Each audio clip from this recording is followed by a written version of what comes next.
anyone there?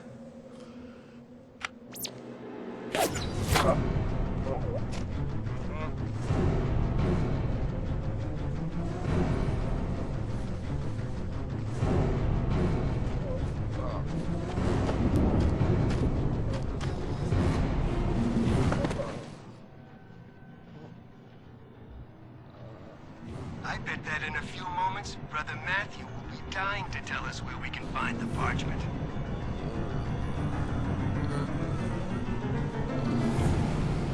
Brother Matthew, the parchment, now!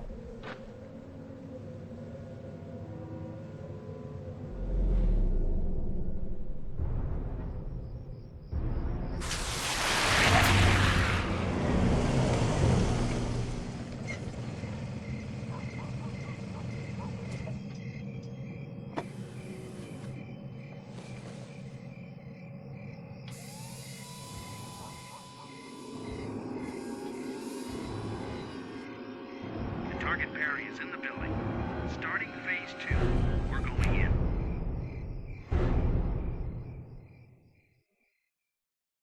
I just can't get any further with this parchment.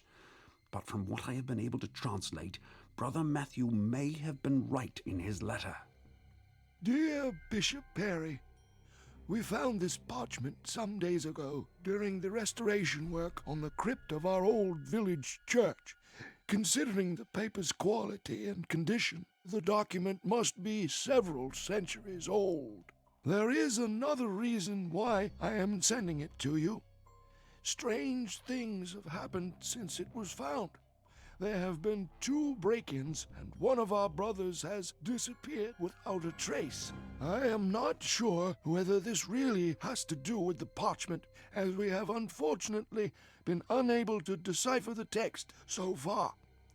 But I have a feeling that we are on to something really big and possibly very dangerous. Please let me know as soon as you discover anything more about the parchment or its contents.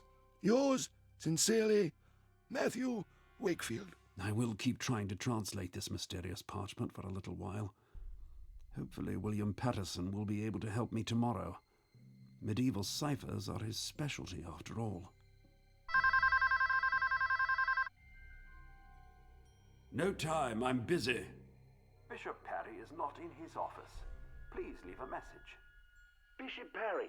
Yeah, this is Superintendent Falk, Ashford CID. Bishop, I must speak to you urgently. It concerns the murder of a priest, one Matthew Wakefield. We found his body an hour ago.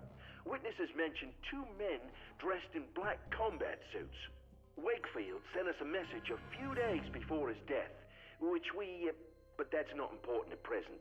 Now that he's dead, this message suddenly takes on a completely new significance.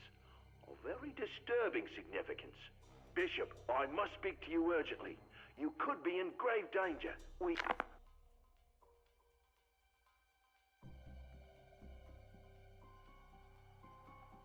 The line is dead. Wakefield was murdered? But that can't be. His letter. I received this letter from him only recently. Oh, damned window!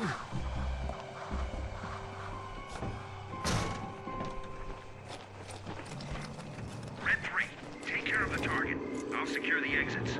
Confirmed, Red 2. 2 men dressed in black combat suits? They're looking for me. I've got to get out of here, and I must get this parchment to safety. I don't really know why, but apparently it was important enough for Wakefield to die for. God help me.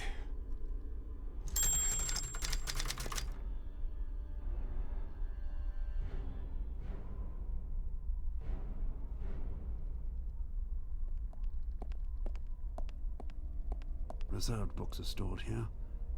According to the list, William Patterson has reserved cryptographic symbolism, as has Dr. Lucy Forrester. Perhaps it would be a good idea to pass the parchment on to my friend William Patterson. I can trust him, and he is an expert on such scripts after all. It's entitled Cryptographic Symbolism.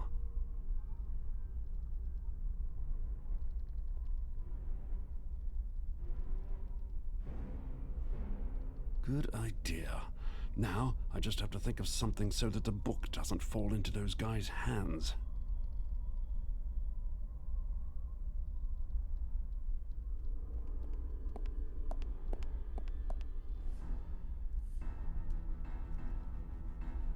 Perfect camouflage. They'll have trouble finding it here. And now to get out of here.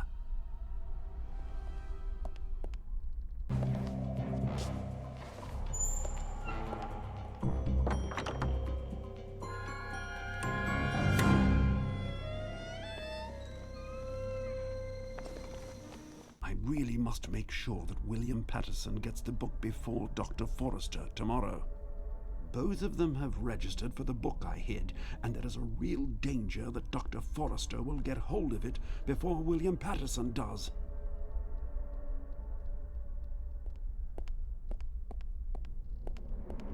Office.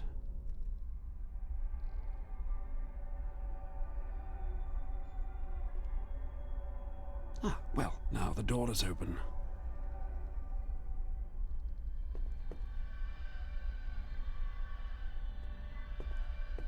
The timetable of lectures for this week. Perhaps I can use this plan to make sure William Patterson gets the book before Dr. Forrester tomorrow morning.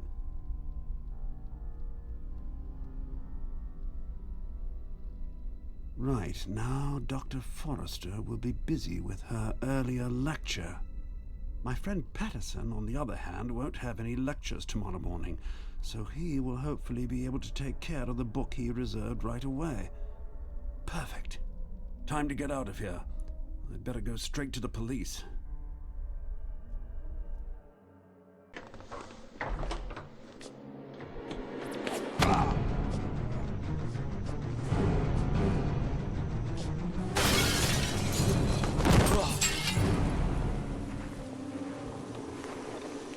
Damn it, Biggs.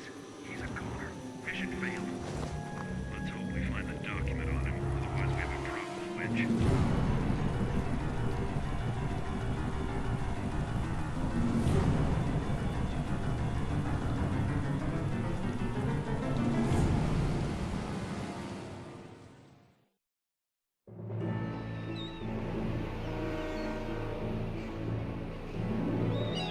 Yes, Dad, I know. No, I still don't want to go with you to the UN General Assembly in New York. No, I won't. I just need a few days vacation. No, it's got nothing to do with my splitting up with Max. Sure, I don't even think about him anymore. Who's Max, anyway? Yes, you're right, of course. I still miss him, even if he is a damned idiot. But it just wasn't working anymore. You know, splitting up was the only thing to do. Yes, I'm hoping the cruise will take my mind off it, too. Yes, thank you. Listen, I have to go. They won't wait for me. I'll get back to you at the latest when I return. Yes, same to you. Good luck and happy digging, or whatever it is you wish a geologist.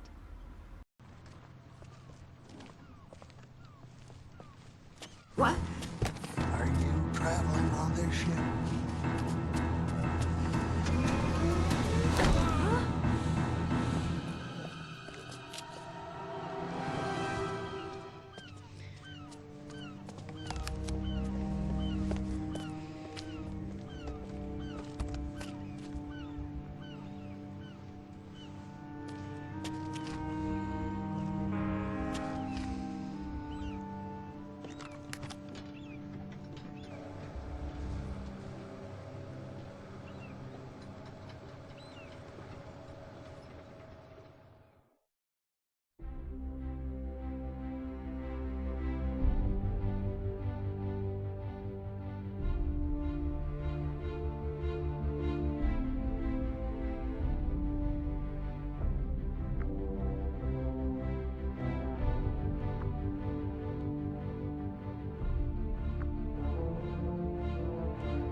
So this is my little kingdom for the next few days. It's no suite, but quite cozy. But I'm hoping I'll be able to spend most of my time at the pool anyway.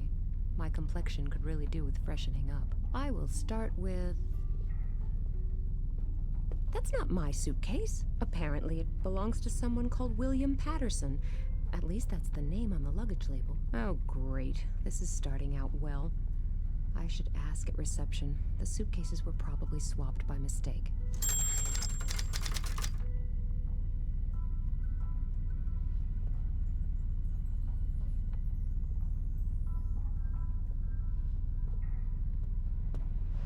Hey! Ooh, hot body work. Sorry? So, are you enjoying the last days? What? Don't you read the papers? Don't you have a television? Of course. Why? Well then, you must know that we're all doomed. Really? I wasn't aware of that. That's all anyone talks about at the moment. You know, global warming, burning oil fields in the Middle East, and a bunch of natural catastrophes on top of those. And each one worse than the previous one. It can only be a matter of minutes before we all bite the dust. What are you driving at? That's obvious. In times like these, you have to complain. You just can't have fun. Let alone go on cruises. Well, if you say so. And then you get preached at on every street corner with this pseudo-scientific gibberish. When I see those would-be scientists in New York at the moment, full of their own importance with this UN business. Now just slow down a minute. My father happens to be one of those scientists. Well, we each have a cross to bear. For my part, I can only laugh about all this nonsense. And just enjoy it. After all, the prices for cruises and tourist trips have hit rock bottom due to all this panicking. It's just bad luck that I work in the travel industry myself. So, it's just one last quick cruise for me before this brainless gibberish finally ruins me. Yes, great idea. Basically, he's not far off with some of the things he says, but I still think I prefer the two "the end of the world is nigh" characters to this guy. Someone has obviously switched my suitcase. Have you seen my suitcase by any chance? No, unfortunately not. And everything was fine with my luggage. Suitcase, backpack, and beauty case. It's all there. Beauty case? Well, sure. Even men have to take care of their beauty nowadays, but you should know that. Thanks for the compliment. Did you hear anything about the accident at the harbor? No, unfortunately not. Have I missed something? No. What an idiot. I'll get back to concentrating on the more pleasant things in life. Great idea. Have fun.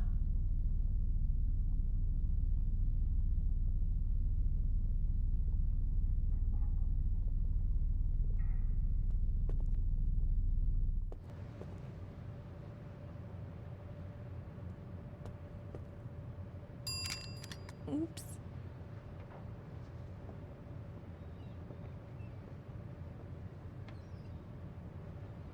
I wish you a wonderful day, my good lady.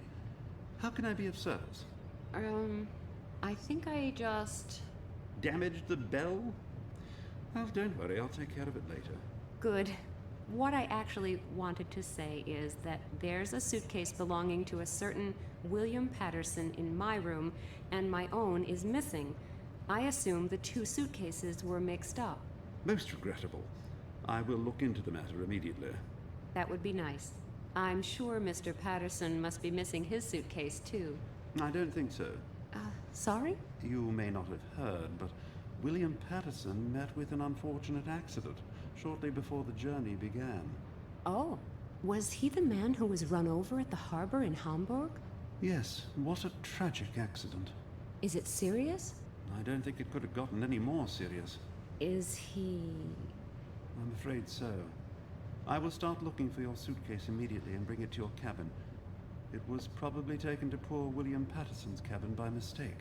Oh, okay. Thank you very much. Excuse me for overhearing and barging in, but you were talking about the accident at the harbor just now. A tragic story. Did you know the man? No. It was actually quite strange. He had spoken to me just a few seconds before, and then... He spoke to you? Yes. He asked me if I was going to be traveling on this ship, and then he was gone again, and then this accident. Did he say anything else? No, I don't think so. Are you quite sure? Yes, I guess so. Why? Oh, it's not that important. This whole thing has just gotten to me, that's all. Excuse me. I just need a few minutes alone. Okay, no problem. I could actually go to bed now. There's nothing to be said against that. After all, I'm here to relax. The last few days were just a bit too much. The separation from Max. Nina, you're here to forget him. So don't start moping again. I'll just go to bed now, and when I wake up tomorrow morning, the world will seem a much happier and friendlier place. And my suitcase will probably be back too. It can't just have disappeared. At least, I hope not.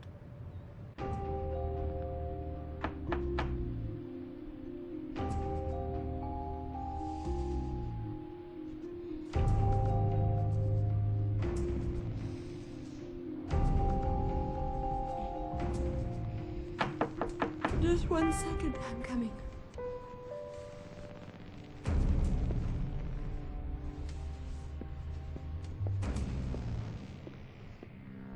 Isn't that the bikini from my case? There's a note attached with a scrawly handwritten message.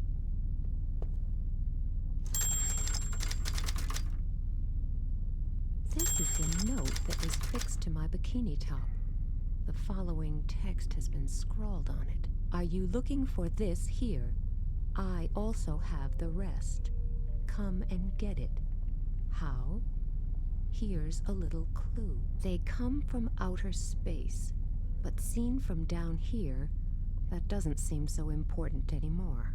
I don't know what this is all about, and whether whoever wrote it is just mental or actually dangerous. The question is, were the suitcases exchanged deliberately, and if so, why?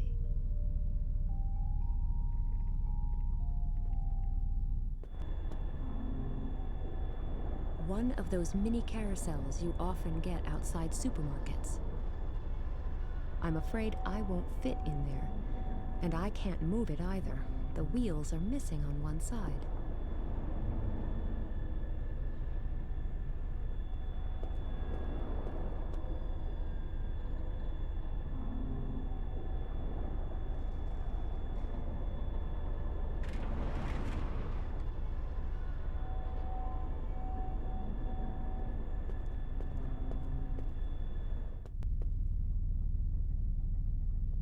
I don't think you are supposed to be able to open it. The lower side of the window is filthy. You can hardly see the UFO through it.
The large, bold headline on the front page reads, "The Final Victory Over Nature.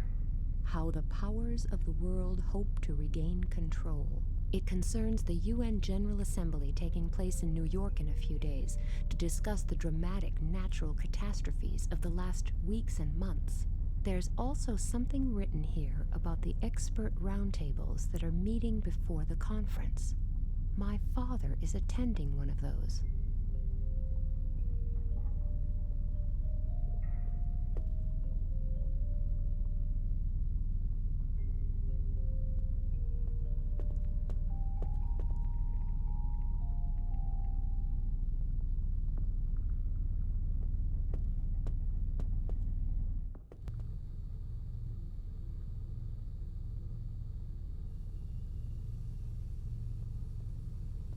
How much soap for an ice bucket full of water? That should be enough. The cleaning equipment is complete. Now I just have to find someone to do the cleaning.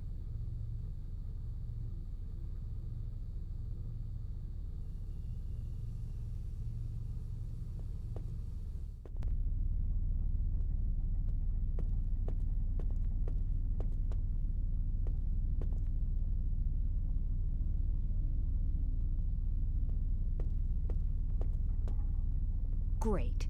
Even on vacation, I can't escape the role that this spiteful and unjust society has forced on me. Whatever happened to the achievements of women's lib?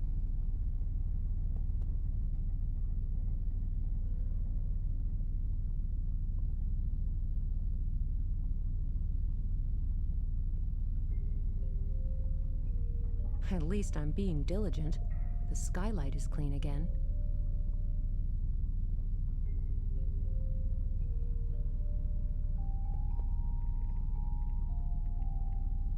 There's a note at the foot of the children's carousel. You will find the last clue that leads to your suitcase at the back of the ship. Hey, what kind of a sick mind is this, sending me around the entire ship and writing me strange messages? Should I be seriously worried about this?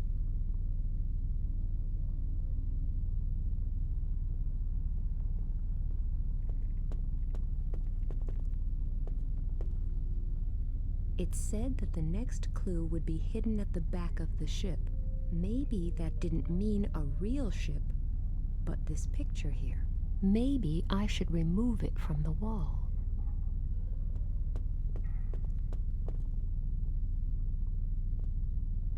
I can't see anything on the wall. The Noah's Ark drawing. There's a photo stuck to the back of the picture, the wrong way round, unfortunately. So I can't see the image. Simply ripping it off won't work either. It would probably destroy the photo.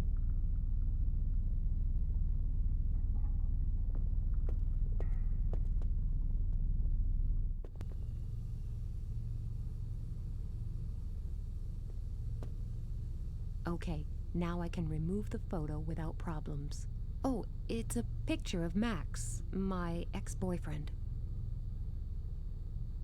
A picture of my ex-boyfriend Max shortly after his skiing accident with his leg in plaster.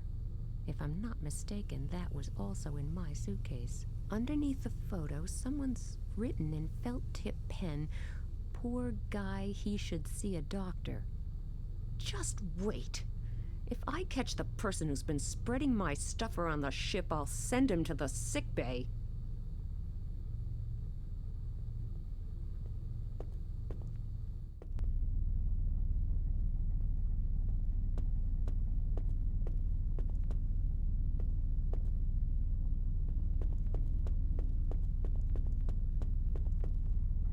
The door to the sick bay is locked.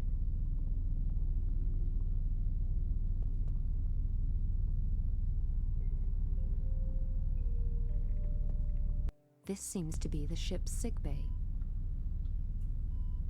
The sick bay is empty, or at least there's nobody to be seen. Congratulations! You actually did it! What? Who are you? What are you doing here? I'm Oscar, and you're Nina. That's right, isn't it? Yes, but... See, I never thought you'd figure it out. I made an extra special effort, but you are really good. Made an effort? How? With the paper chase, of course. You mean you wrote all those notes, and you... Yes! Great, huh? You stole my suitcase and dropped my things all over the ship? No, the suitcase was just lying around. I found it and read your name, and I thought you'd like to have it back. Okay, let me get this straight. You just found the suitcase. Yes, it was just lying around here all the time. Did you see who brought it here? No, no idea. But that's not important. What's important is that you won the paper chase. I don't quite know if I should be relieved that there wasn't some psychopathic madman behind the whole thing, or... Well, the main thing is that the case is back again. But who brought it here? And why? It was a great game, wasn't it? Yeah, great. Do me a favor. Next time you want to play this type of game, tell me first. Promise? Okay. Thanks. And now it's time for bed. Okay. Good night, Nina. Sleep tight. Here I was, scared, witless, and worrying about psychopaths and such like, and it turns out it was just some cheeky kid who wanted to have a paper chase. I think I'm showing the first symptoms of persecution mania. Maybe in the future I shouldn't look for a conspiracy behind every little thing, but after my experience in Tunguska, be that as it may, I should lie down for an hour and relax a bit. Shut your mouth, or I'll kill you!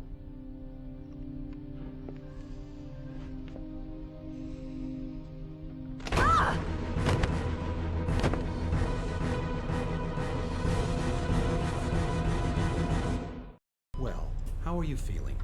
I felt better. My head... Don't worry.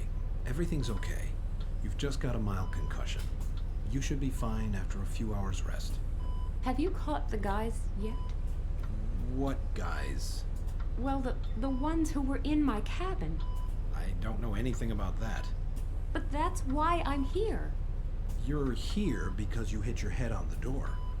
It was the other way round. I don't walk into doors just for the fun of it.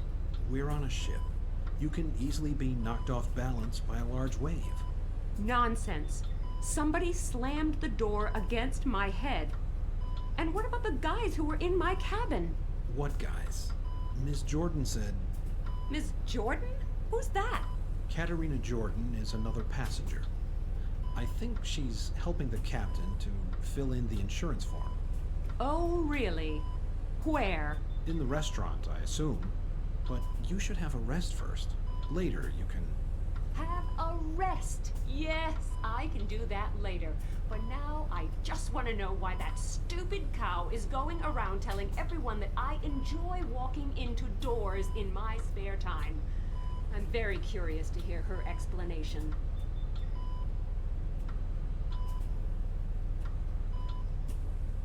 And then this wave came up and Ms. Kalenkow fell against the door? You had better consider your next answer very carefully. Oh, Ms. Kalenkow. It's so good to see you back on your feet. Are you feeling better? We're just writing out the accident report, and Miss Jordan is kindly...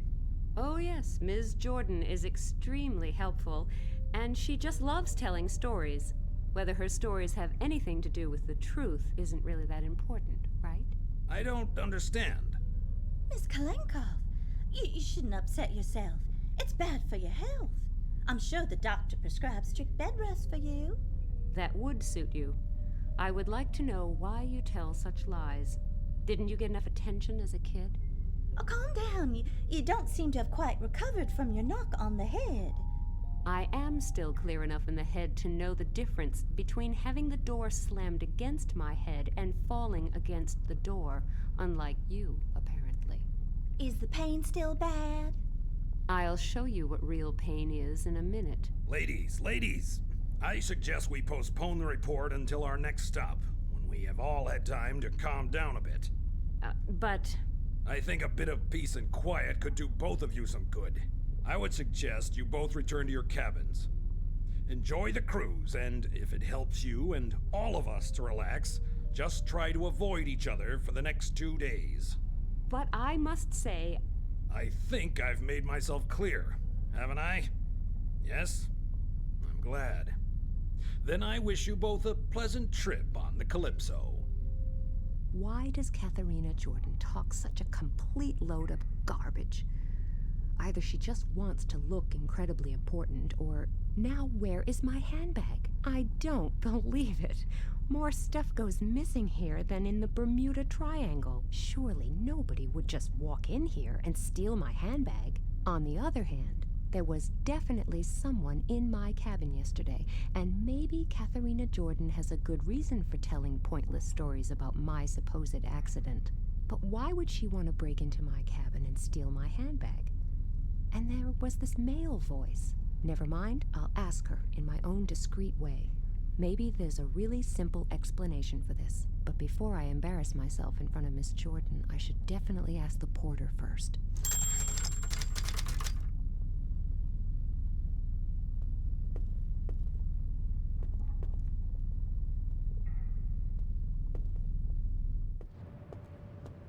Good morning. I know it sounds strange, but now I'm also missing my handbag.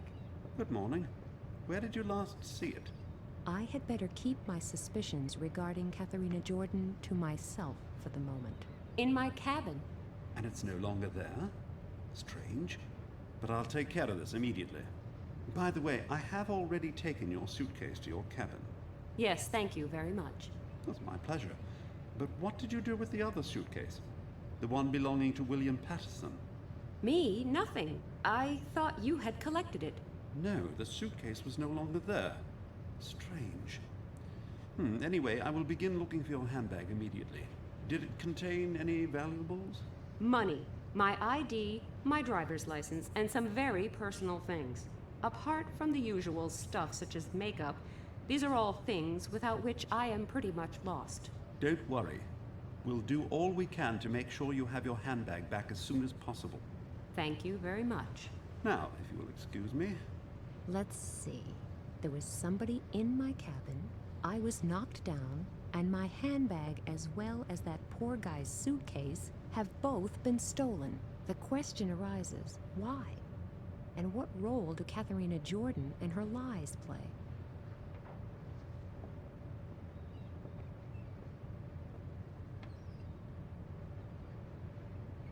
Marzipan potatoes are one of the best reasons for loving Christmas. The bolt really does stick out quite a way. The handyman in charge doesn't seem to take his job too seriously. That's encouraging.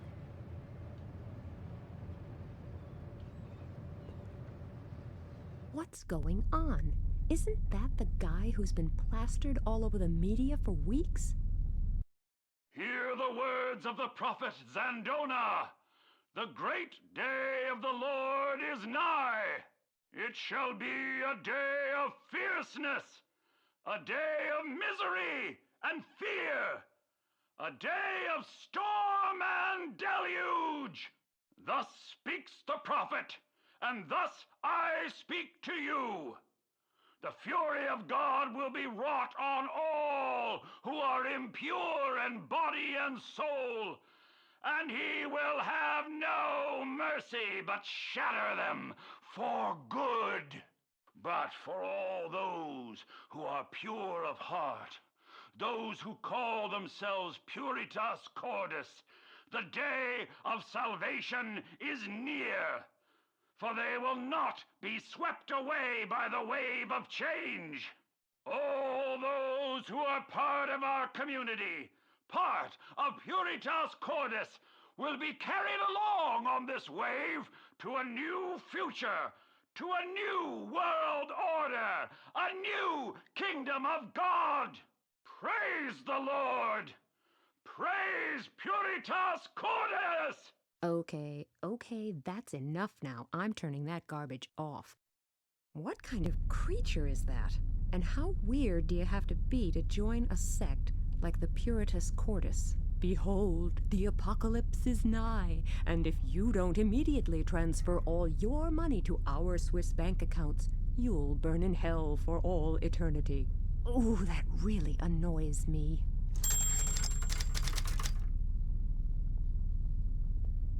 An empty frame.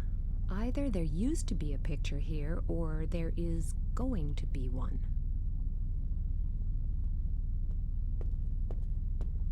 I think I really deserve these flowers.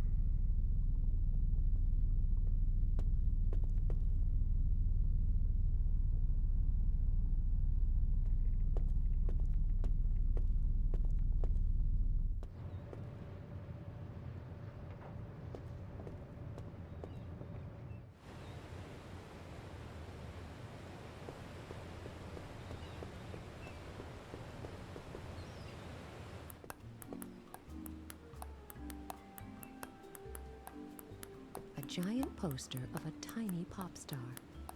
Tiny isn't really quite correct. It's just meant symbolically. I don't want to shoot my mouth off, but only genuine bimbos have the hots for him, huh?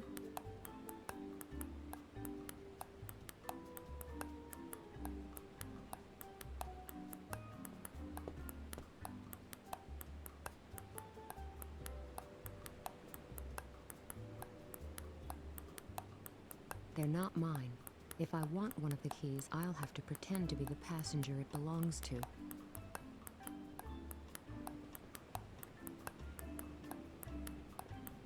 I'll just assume I won't be needing that.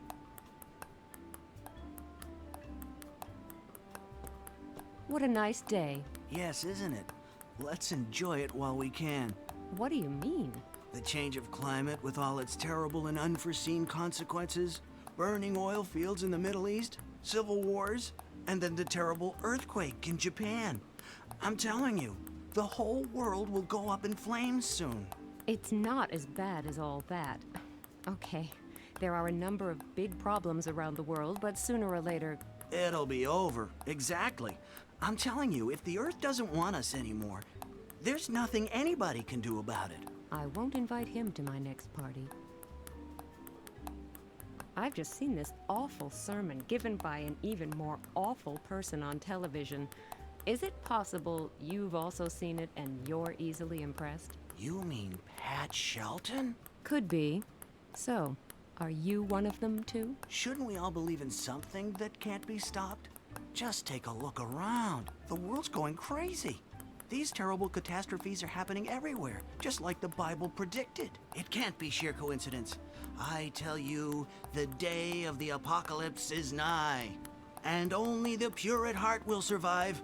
That's what Pat Shelton said. And I say that's complete trash. And Pat Shelton said, we will all live in peace and without fear as soon as the world is cleansed. That's what we want, right? No more fear. But fear is created by people like this Shelton character. His Puritas Cordis, or whatever it's called, can only exist because people allow themselves to be frightened by strange prophecies and insinuations. If you say so. It's just a shame. What's a shame? That a nice girl like you will be swept away when the Great Flood comes. He's beyond help. Do these keys on the counter belong to guests? Can one hand them in here? Yes, the porter's not always at his post because he has other jobs to do while we're at sea. So guests can leave their keys here while they go sunbathing or swimming on the aft deck. But you didn't hand yours in here, right? No, I didn't. Good, because I always get a bit confused during the first few days. I can remember telephone numbers for years after I've dialed them just once, but remembering people and faces really isn't my strong point. Very interesting. I'll remember that. I'll go find myself a safe spot, just in case the end of the world suddenly dawns on us.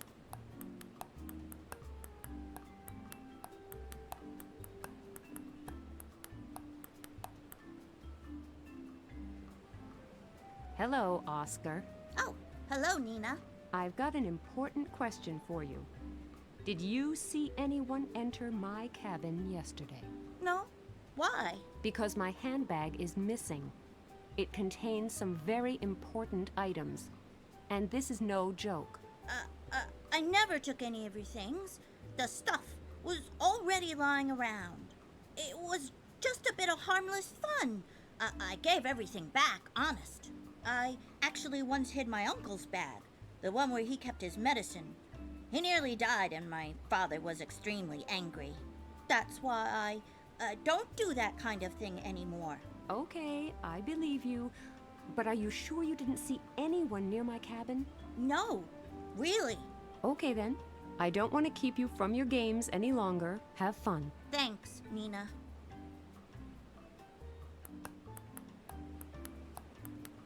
Very stylish outfit. Pink bathrobe, ugly sunglasses, and a hat? Okay, let's call it a hat. Hey, what are you reading? A book of educational fairy tales? Yes, but I'm sure the excessive education would only bore you. I bet you've got incredibly important things to do, so I won't keep you. Don't worry, you're not keeping me. I'd just like to know if the wonderful stories you told the captain have anything to do with my handbag disappearing. What are you implying? I'm not implying anything. I'm asking you straight out. Did you have anything to do with the break-in in my cabin? What? I don't have to put up with this. And I don't have to put up with you telling everyone that I walk into doors. At first I thought you just wanted to draw attention to yourself, but then I noticed my handbag was missing. A strange coincidence, don't you think? Well, that is a darned cheek. Get out of my sight. But go away, or I'll scream. Women. Terrible. It's just impossible to have any rational conversation with them. But I'm sure she has something to do with the disappearance of my handbag. I just have to prove it somehow.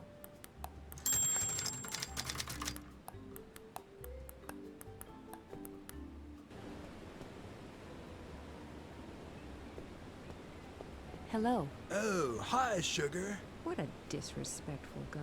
Incredible. He should be taught a lesson. It's a good thing you're here. I urgently need some new sunscreen. Mine has run out, and there doesn't seem to be any on board. oh dear, life can be hard sometimes. Oh, you're telling me. Can you please get me some if you can find any? No problem. I've got nothing better to do anyway. Okay, here's the empty tube. Now, it has to be exactly the same type. My flawless skin is pretty sensitive, and unfortunately there was only enough sunscreen for my perfectly exercised manly chest. I can't lie on my stomach without sunscreen, and if I can't lie on my stomach, I can't get an even tan. So you see, I have a real problem. Yes, I noticed that the first time we talked.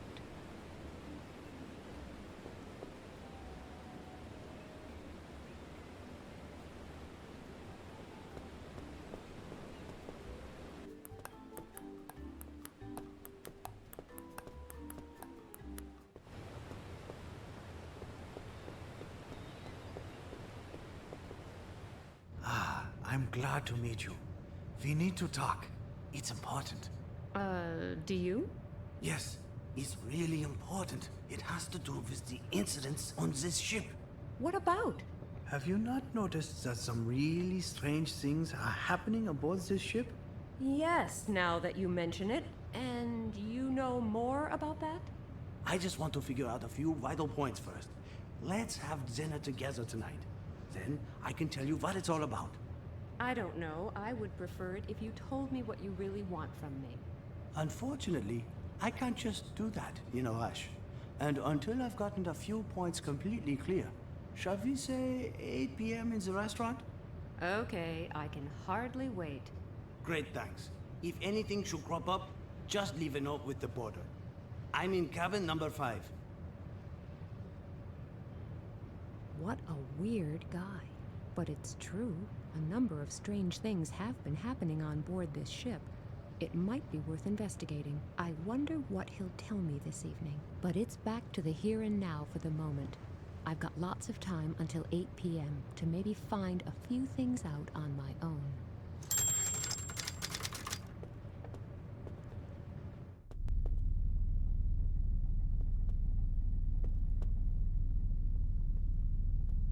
Let's see what reasonably decent clothes I can find in there. I'll put the bikini back in the suitcase.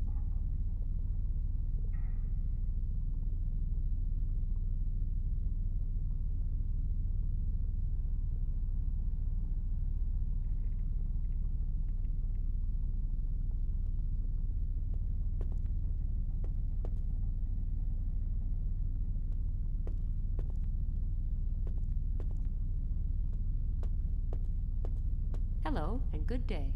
Oh, good day. I don't think we've met, have we? My name is Feng Li. Pleased to meet you. Nina Kalenkow. Are you waiting for something? Yes, for my laundry. Is it brought here? What? I meant, I don't understand. Has your suitcase gone missing too? No. Why should it? I thought you were waiting for your laundry. Yes, but what has that got to do with my suitcase? Continually answering questions with further questions will probably not help either of us. We should start over again. So you're waiting for your laundry? Yes, for an eternity. How much longer will it take? There's a bell on the wall in the laundry room. The bell rings when the laundry is done. Oh, I see. I will finish with the words of the inscrutable Confucius. He who can exercise patience will have clean clothes in the end.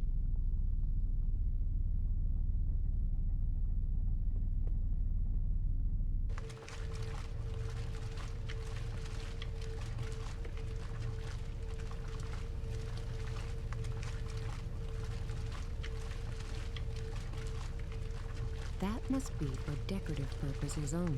It's much too small to save anyone.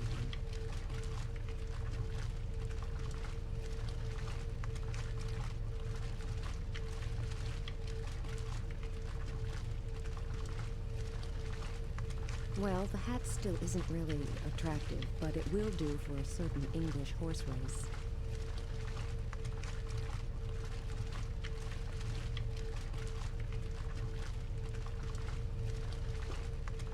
That must be the bell that this Feng Li spoke about in the corridor.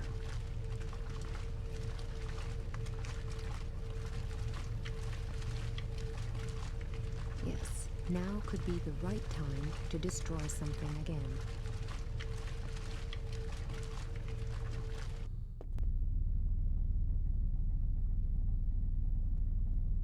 Are you still waiting for your laundry?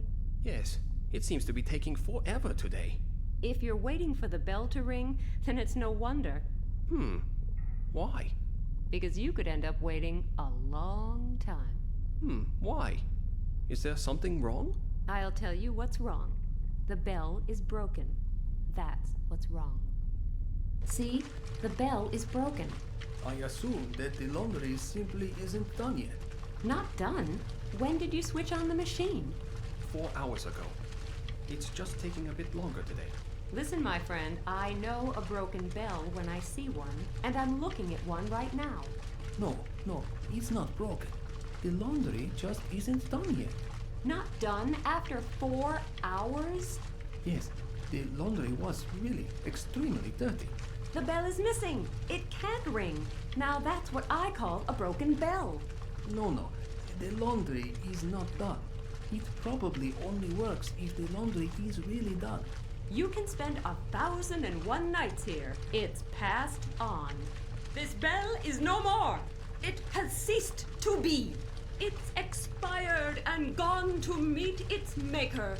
That is the soulless shell of a bell. Its last chime rung, it rests in peace. It's rung down the curtain and joined the choir invisible. This is an X-bell. Well, I'd better get the laundry out then. Phew, you really have to talk until you're blue in the face to get an available washing machine here.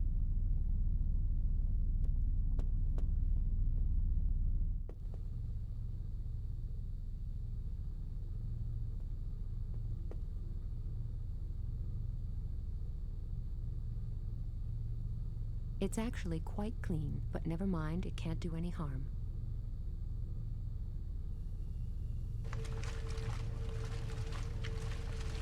That should be enough.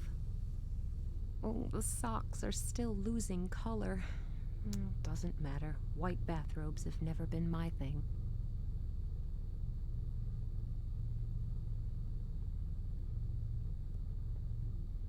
I could make a sly comment about this, but I don't think really low-down ideas need further comment. There's a sign on it. The dryer seems to be broken.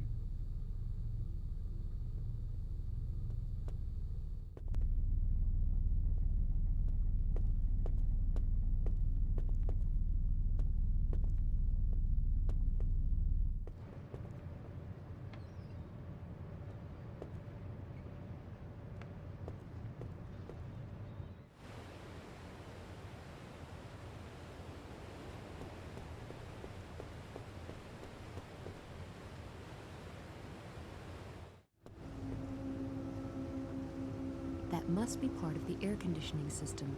The air coming out of there is very hot.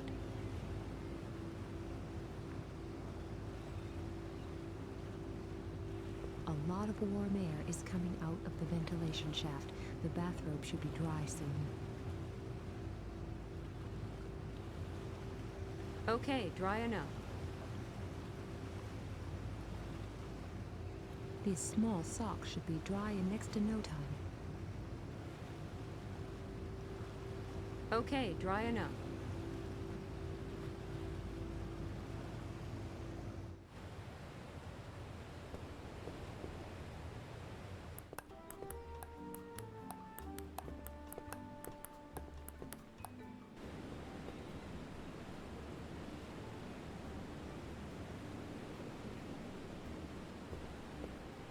I've got something here for you.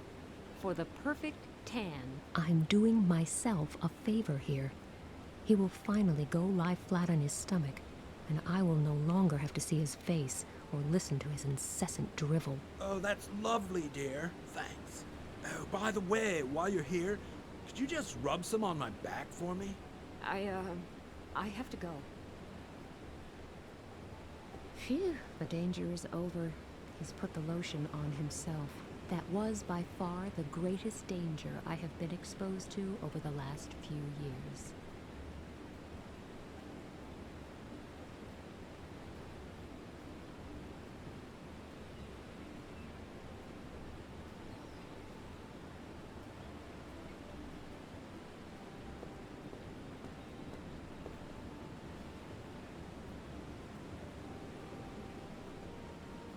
So, my disguise as a tasteless bimbo is finally complete.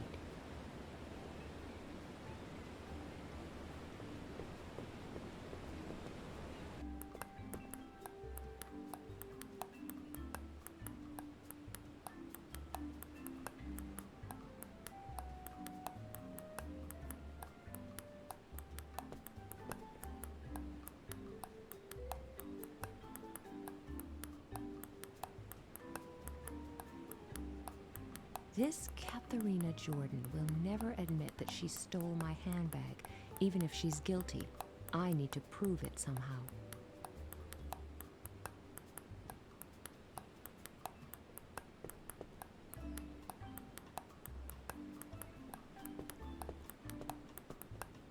Okay, all I have to do now is put on a slightly stupid expression, then I could easily pass as her twin sister.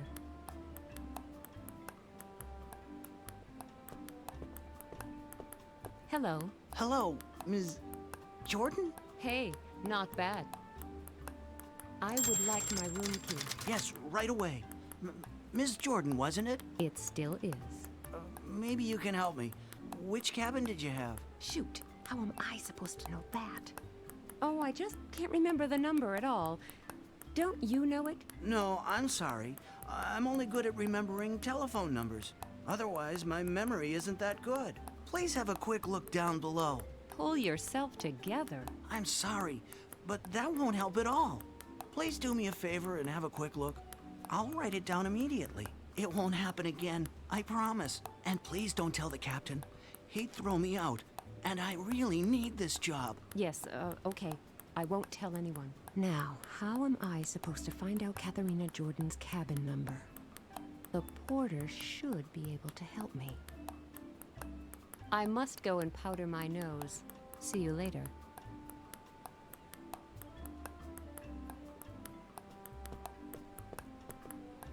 I'll change back again.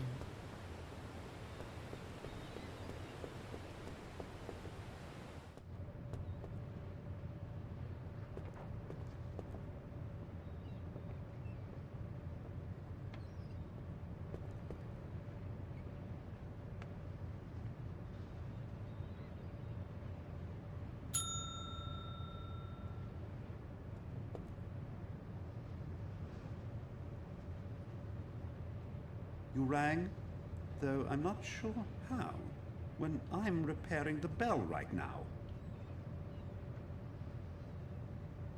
Can you tell me which is Katharina Jordan's cabin? Can I ask what this is all about? I just wanted to visit her. Then you should go to the pool.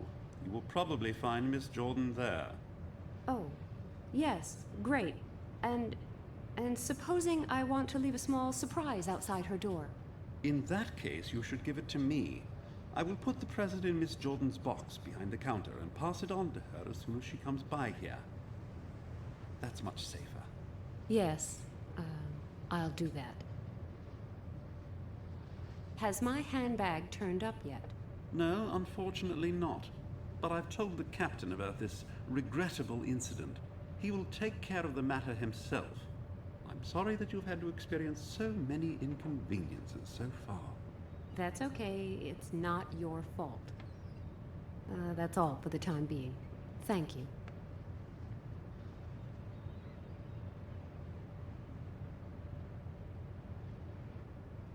I've got an idea. It might work. Could I leave this poster with you? It's for Miss Jordan. Of course, no problem. I'll put it in her box and give it to her at the earliest opportunity. That's very kind. Thank you. Oh, my pleasure. That's what I'm here for. Is there anything else I can do for you? No, not at the moment. Then will you please excuse me? I have something important to attend to.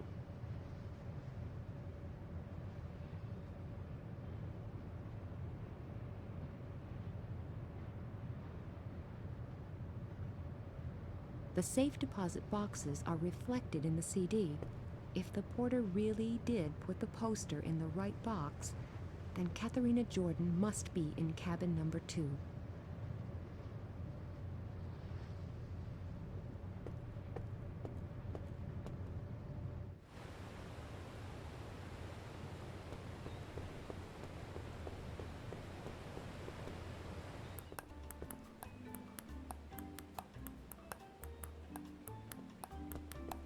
Okay, all I have to do now is put on a slightly stupid expression, then I could easily pass as her twin sister.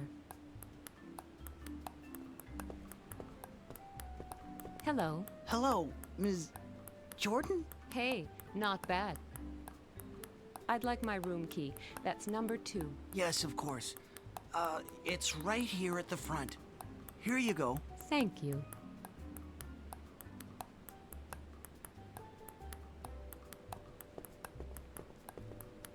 I'll change back again.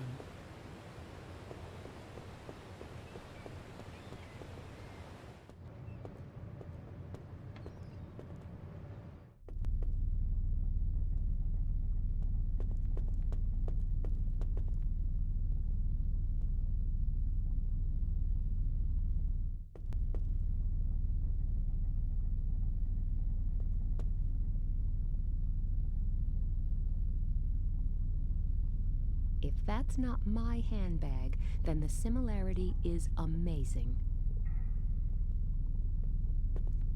I'll just have another quick look. Yes, it's definitely mine. I'll be interested to hear what the Honorable Ms. Jordan has to say in her defense.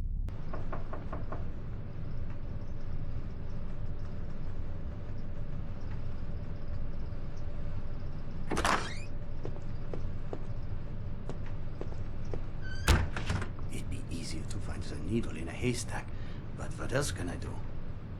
Let's hear what the others think. It's me.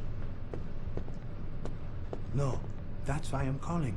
I've searched half the ship, and I still haven't found anything.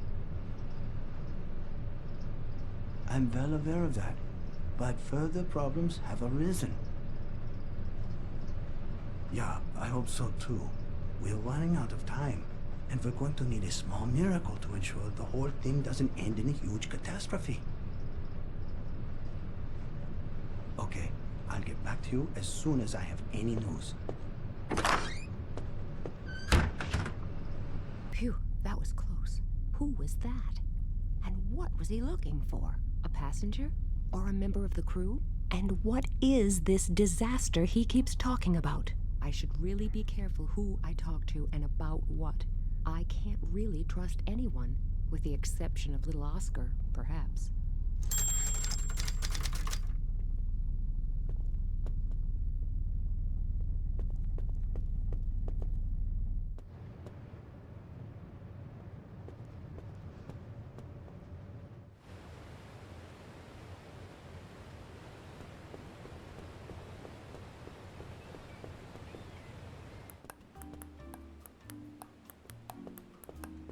Ms. Jordan, I need to have a serious word with you. I wouldn't know what about.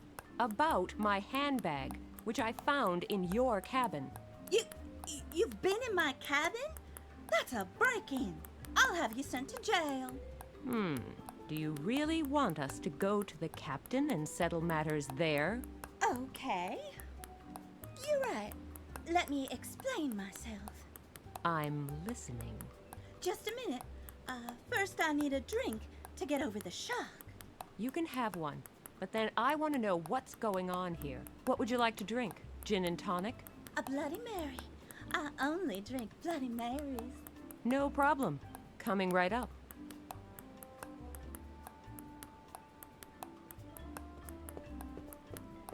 See?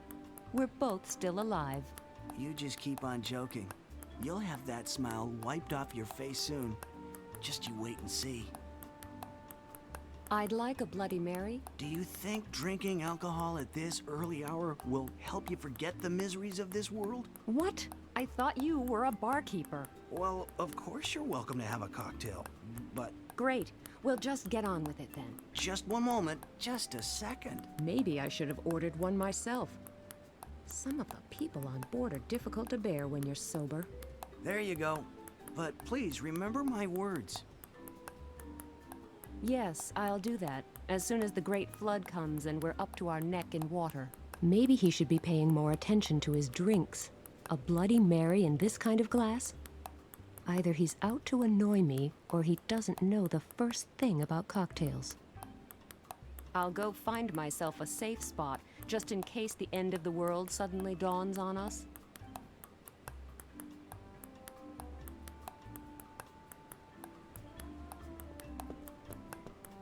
Here you are, Miss Jordan. Here's your cocktail. Thank you.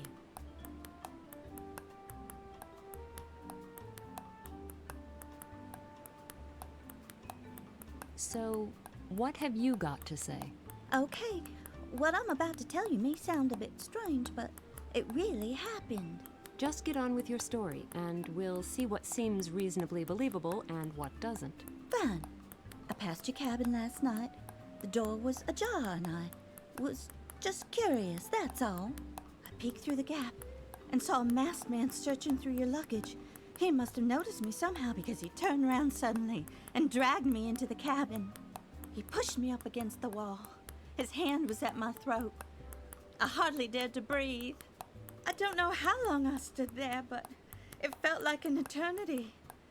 The masked man probably didn't know what exactly he should do next either. Then I heard soft footsteps in the corridor, approaching the cabin. For a moment I thought maybe I should cry for help. And then suddenly, there was this gun before my eyes. The man hissed, "Shut up or I'll kill you." I was numb with fear, and even when he let go of me and slammed the door on you, I didn't dare move. A moment later, the man was standing behind me again, and he whispered in my ear, "If you tell anyone that you saw me here, you're dead. Now go to the ship's doctor and tell him the woman took an awkward fall and hit her head against the door. And remember, whatever you do, I'll be watching you closely." What was I supposed to do? Are you okay? You've gone pale. No idea. I'm sure it will go away again just as suddenly as it came. A Bloody Mary always helps. That's much better. When I got back to my cabin, I found this handbag on my table.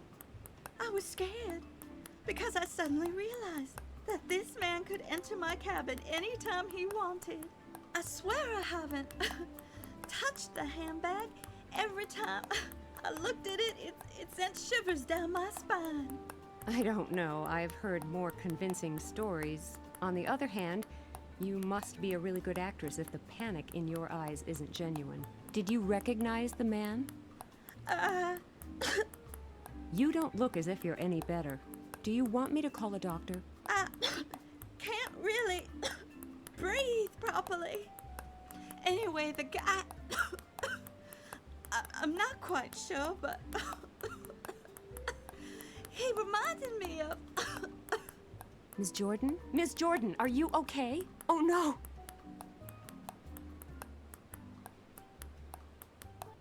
She suddenly started coughing terribly. It got worse and worse until she could hardly breathe. The doc will put her right. Don't you worry. But I do. This was meant to be a relaxing cruise, but I'm about as far away from that as I am from Hawaii. I should have a lie down for an hour or two. My headache from the incident with the door is getting worse. I should head for the restaurant now. I wonder what that mysterious passenger from cabin number 5 will be able to tell me about the strange goings-on aboard this ship.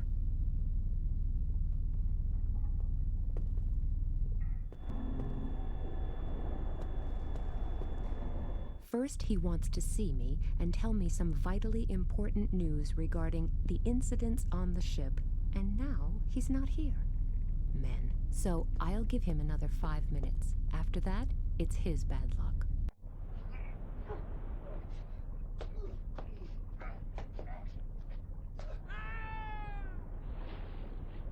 Did someone just fall overboard? I hope I'm mistaken. I must have been mistaken. Who could have? And if not, what if there really is somebody out there, floating in the sea? I will tell the captain just to be sure. He'll know what to do. And you're positive that somebody fell overboard? Yes, well, you know, it was like this. I was just sitting in the restaurant, waiting for somebody. And suddenly I heard voices. That's not unusual at sea. Never heard of the ship's kobold? I'm serious. There were these 2 men and they were fighting. Well, at least I saw 2 shadows and got the impression that they were fighting each other. Then there was a loud splash, as if one of them had fallen into the water, and I could see only 1 shadow after that. You really think someone was thrown overboard? It looked like it, at least. Did you recognize these men? No, I only know that one of them had a long ponytail. At first I thought it was a woman, but the figure looked more like that of a man. The guy with the ponytail suddenly disappeared after the loud splash. There's only one person on board who has a ponytail. Our ship's doctor. I find it hard to believe what you've just told me, but it can't hurt to have a look together. The doctor should still be in the sickbay with Miss Jordan. Thank you. See? Everything's fine. Our ship's doctor is taking great care of his patient. You think I'm crazy, don't you? I was sure that there was a fight and that one of them went overboard. No, I don't think you're crazy. It was dark and these things do happen. Just lie down and sleep for a few hours. Actually... I need to return to the bridge now. Good night. Yes, thank you. Same to you.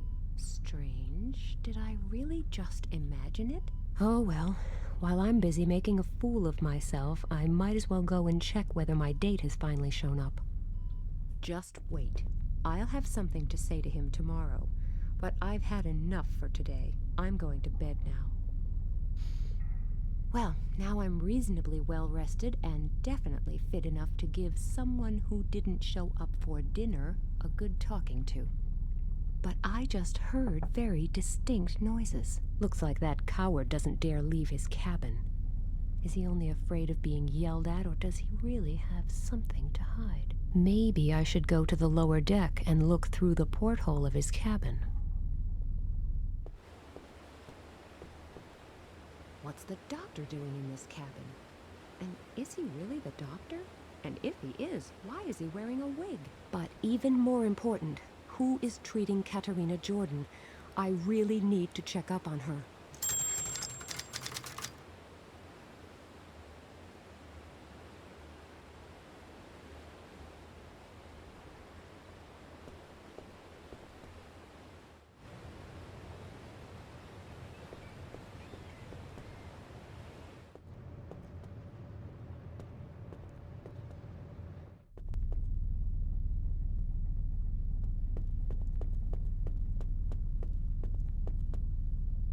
door to the sick bay is locked. Poor soul. Hopefully she'll be better soon.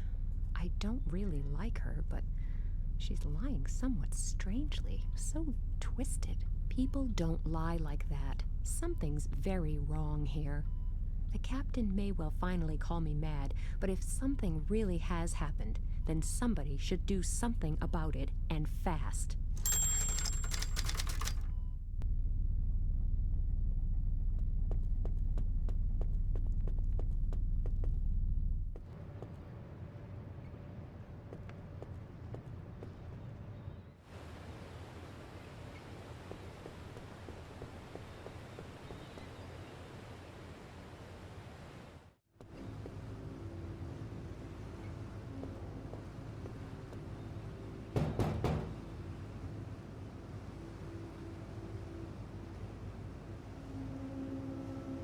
Hello.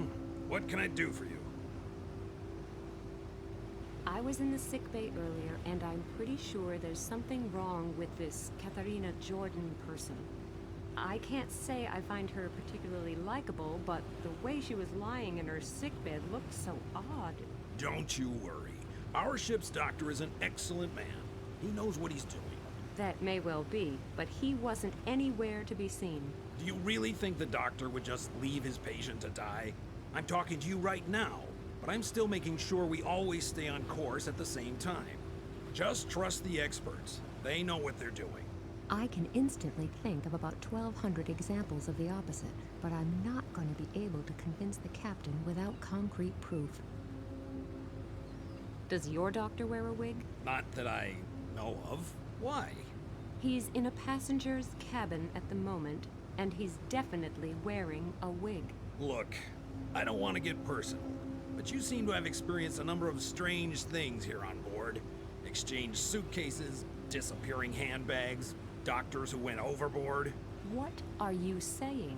I'm not saying anything, but please understand, I've really got enough to do on this ship without taking care of the passengers' entertainment program. Well... Now just go and find yourself a nice deck chair and enjoy the journey. But... Do I really look like some bored bimbo who just makes all this stuff up in order to grab the limelight? It seems I do. So I need proof. Okay, so I'll get some. I'll let you get back to work. Thank you.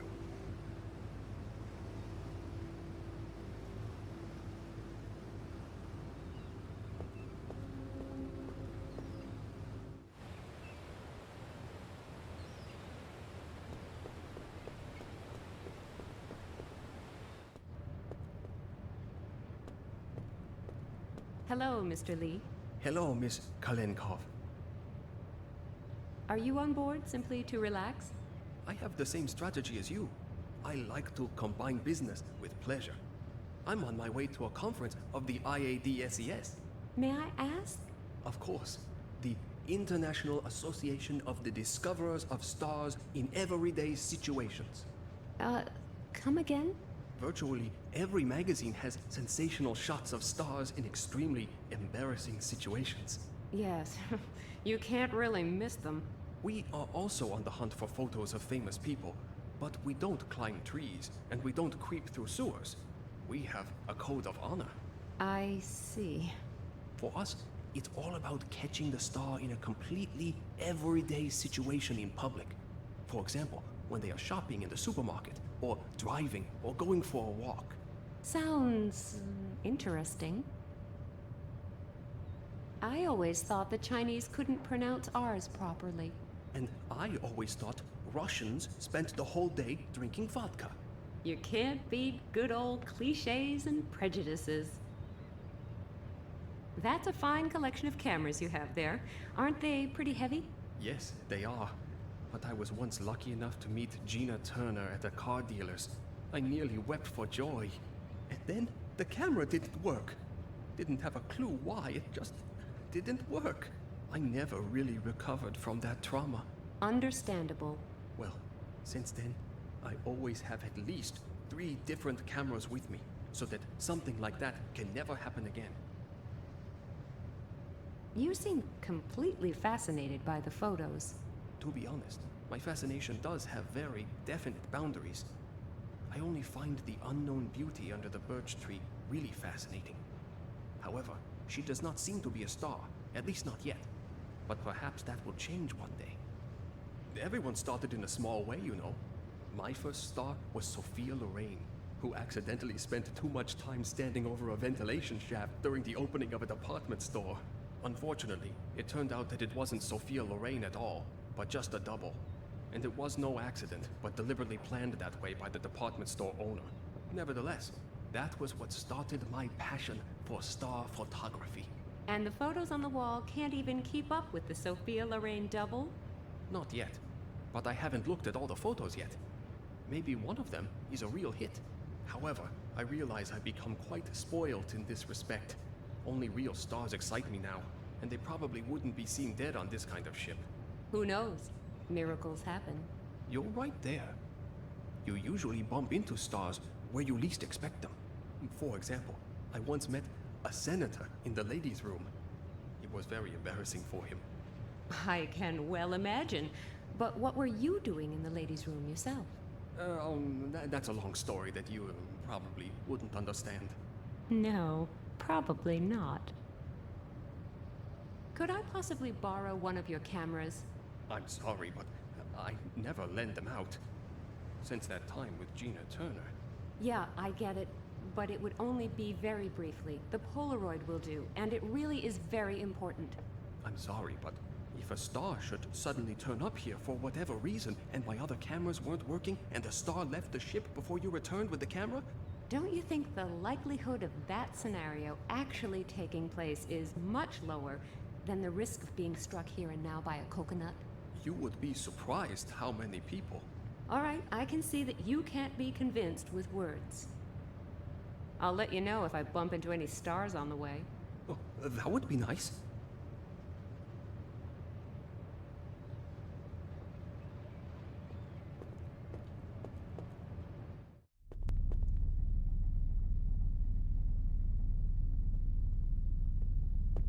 If I fold the cover correctly, you can't see the text anymore. Now, you could almost mistake it for a real photo.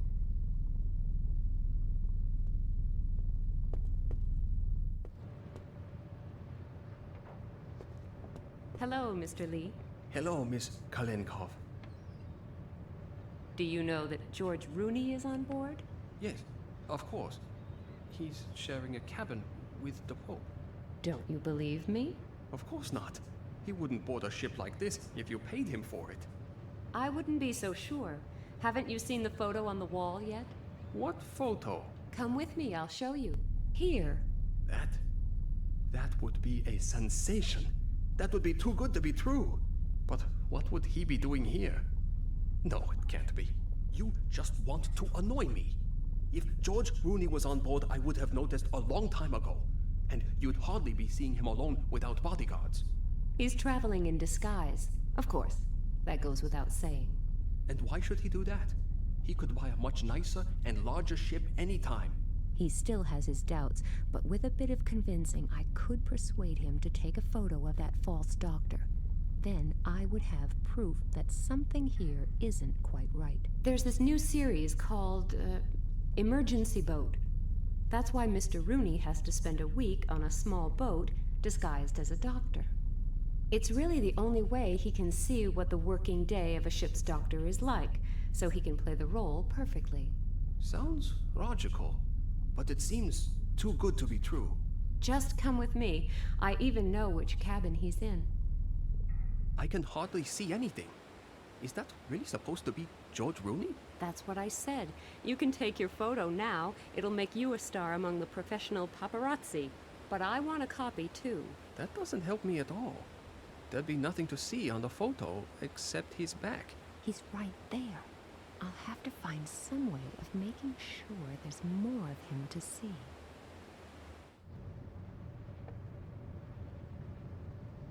I guess this is used to make announcements to the passengers.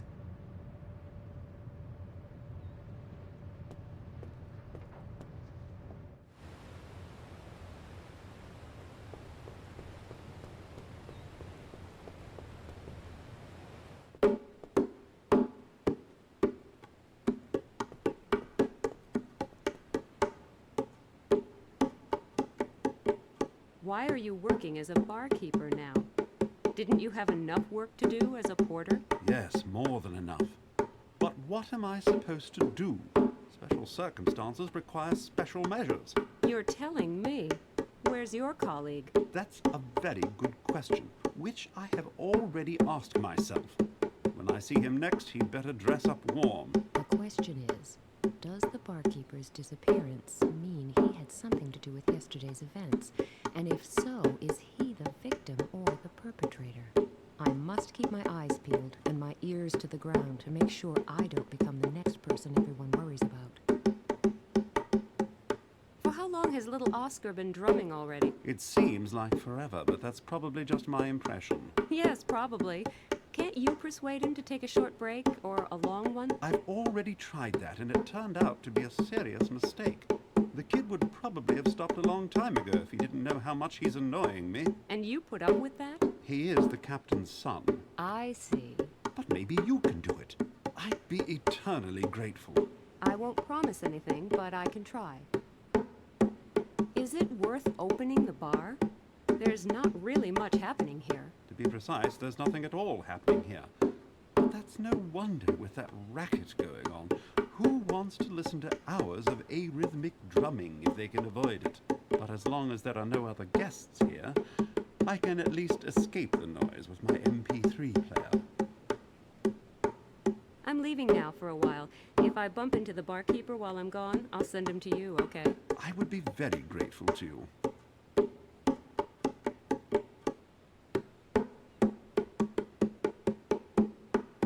Nice drums you've got there.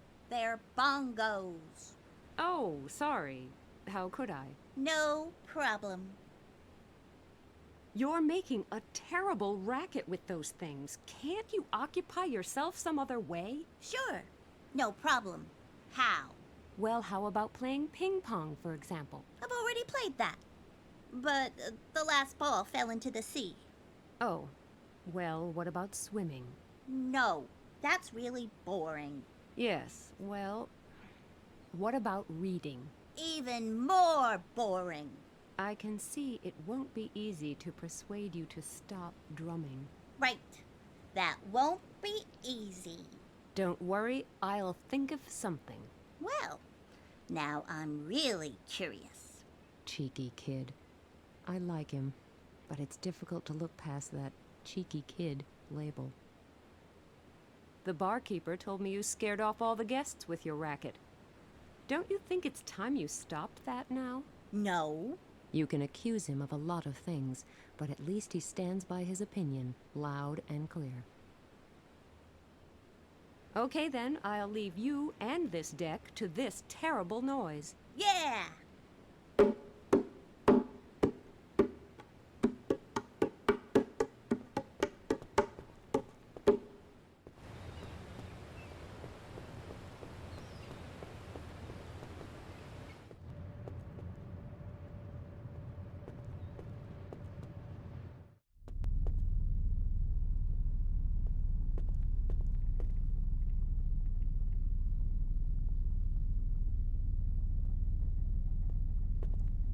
Hello, Hello, pretty lady. What a piece of luck meeting you here. Have you taken part in our fantastic prize draw yet? No, not that I know of. Well, then it's high time you did. Otherwise, you'll miss out on our great prizes. And what are they? Oh, I haven't properly introduced myself. You probably already know that my name is Fleming Olson, right? No, but what's in a name? I can remember you clearly anyway. Great. I leave a lasting impression on most people. Once they meet me, they don't forget me so quickly. Yes, you can say that again. There's something I'm sure you didn't know. I work for Rain Cloud Travels, the largest and most popular travel agency in Europe. I see. Like, we organize coach trips to all kinds of destinations, imaginable and unimaginable. You choose one, and we'll take you there. But not just like that. Our luxury coaches will ensure that you arrive at your destination relaxed and well-rested, and... Great. What about the prize draw, then? Oh yeah, I almost forgot. Even after so many years, I still get all worked up when I think of all the great possibilities we offer our customers. They include, for example,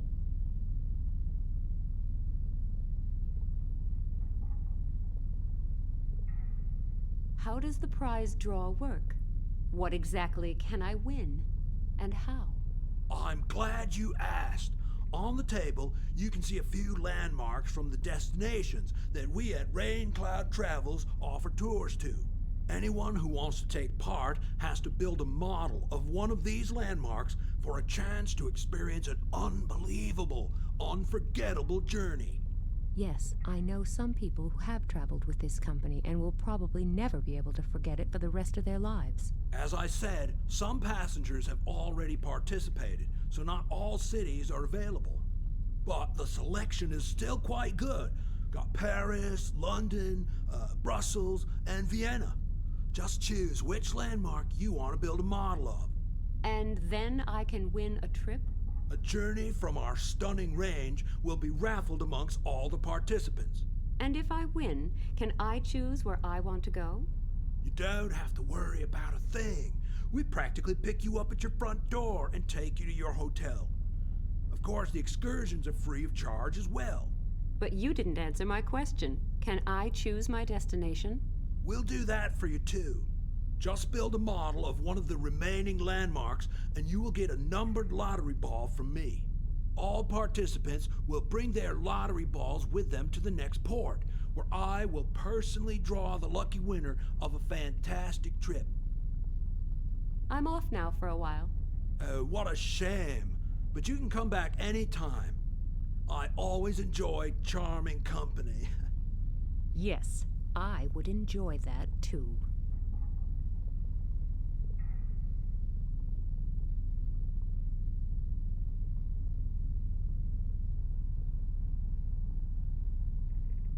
Something is still missing, otherwise the assortment doesn't really make sense.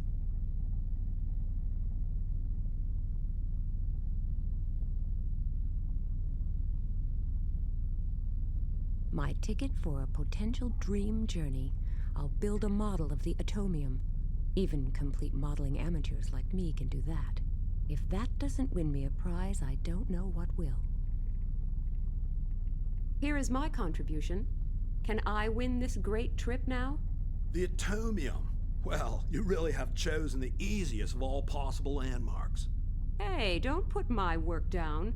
I went to a lot of trouble making it. All right, this type of contribution also has a chance of winning our great journey. Here, please bring this ball to the prize draw in the next port. And with a bit of luck, I'll soon be sitting in a coach full of people with smelly feet and screaming kids. I'm already looking forward to it. You don't have to win the trip if you don't want to. Yes, I do. Sorry, I'm just not feeling too good right now. This was meant to be a vacation already, but maybe I'll have more luck next time around.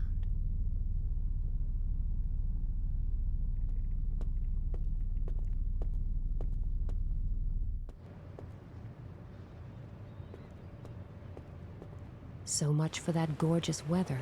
Something's definitely brewing up there.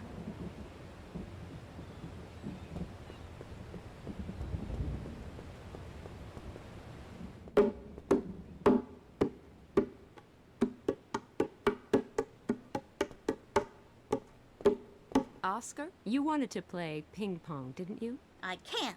My ball went overboard. I found you an almost perfect replacement. Cool! Thanks. What's with the number on it? It's a very special ping pong ball, and that's all I can say. And yet another chance of a nice vacation slowly going downhill. Great, thanks. I'll go straight down and get my bat. I'll just take these bongos to be on the safe side. A few hours break from this racket won't do any harm.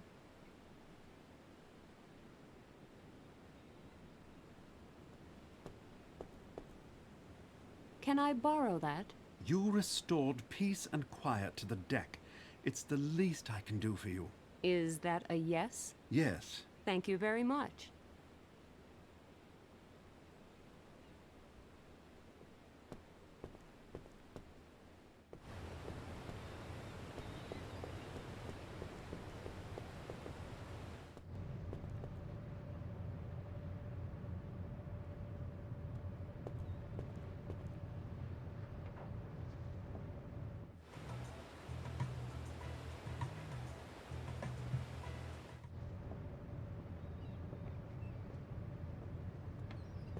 Hello, Mr. Lee.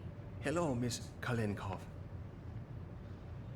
Okay, now the photo should work fine. Really? That would be great. Then come quickly. Yes, it should work now. But he doesn't really look like George Rooney. Are you sure? Of course, he's disguised himself so that people won't recognize him. Otherwise, he wouldn't be able to prepare for his role peacefully. Sounds logical. Another one for you. You've earned it. Here, this is for you. You just can't imagine what a favor you've done me. This is one of the greatest days of my life. Thanks a lot. The pleasure's all mine, and many thanks for the photo.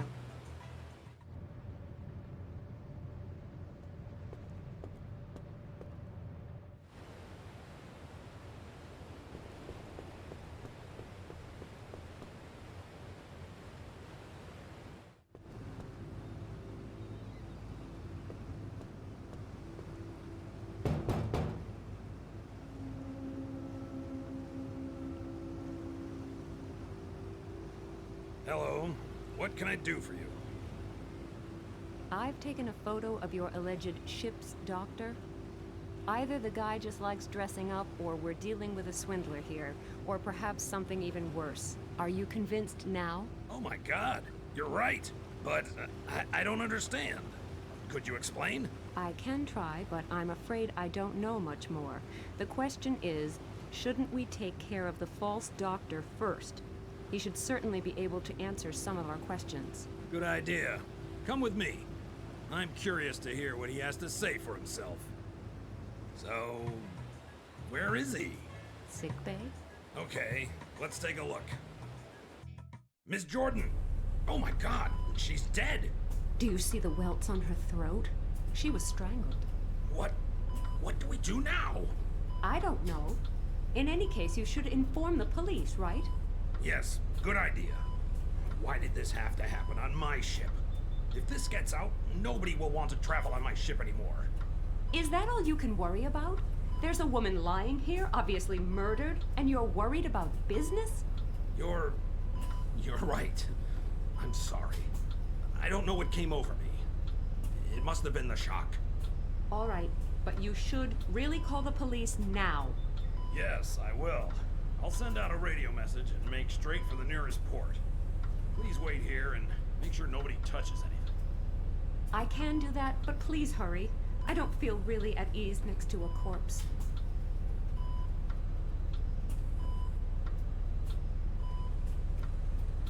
Poor Miss Jordan. Who did that to her? And why? What was that? It sounded like shots.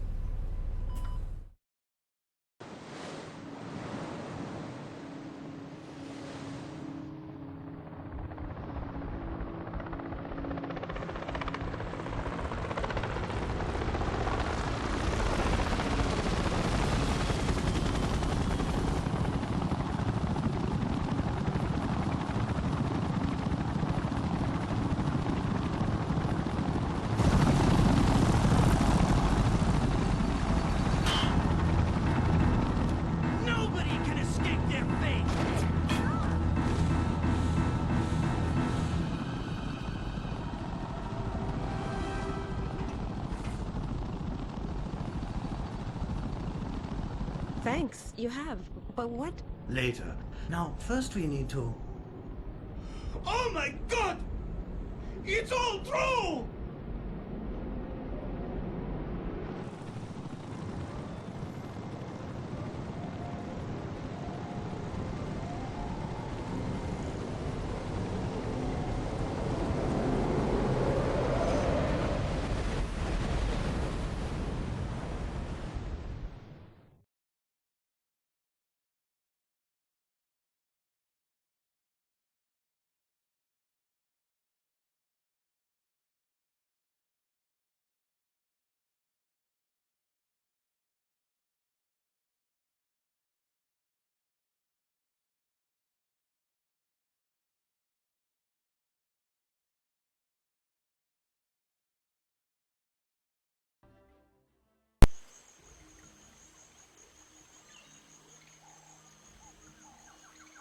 Phew! That was the last of the gear from the boat. It's pretty warm here. Yes, very warm. You'll get used to it. Well, I sure didn't expect to see you here, not even in my wildest dreams. Well, you know, when they asked if I'd like to do a photo documentary on Sam Peters, the famous archaeologist, it didn't take me long to make up my mind. It's a small world, huh?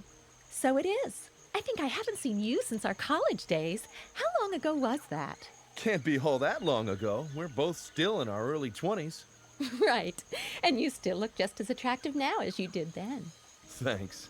So, before you get so embarrassed that the ground swallows you up, would you like to rest for a bit? You must be tired after that long journey. Asleep on my feet, to be honest, but there's a couple of things I'd like to know before I hit the hay, or my curiosity will probably keep me awake. Okay, here's a brief summary. I followed up on some rumors about the existence of an ancient temple. After months of searching, I finally found it. A few weeks ago, my team and I started examining the outside of the temple more closely. Your team? Where did they all go? That's a long story. Keep it short. I had 5 native assistants and 2 colleagues from the university in Jakarta, but the moment we got here, things started going wrong. In what way? There were certain incidents. At first, it was things disappearing, then scaffolding collapsing, and finally, my 2 colleagues just vanished without a trace. Without a trace?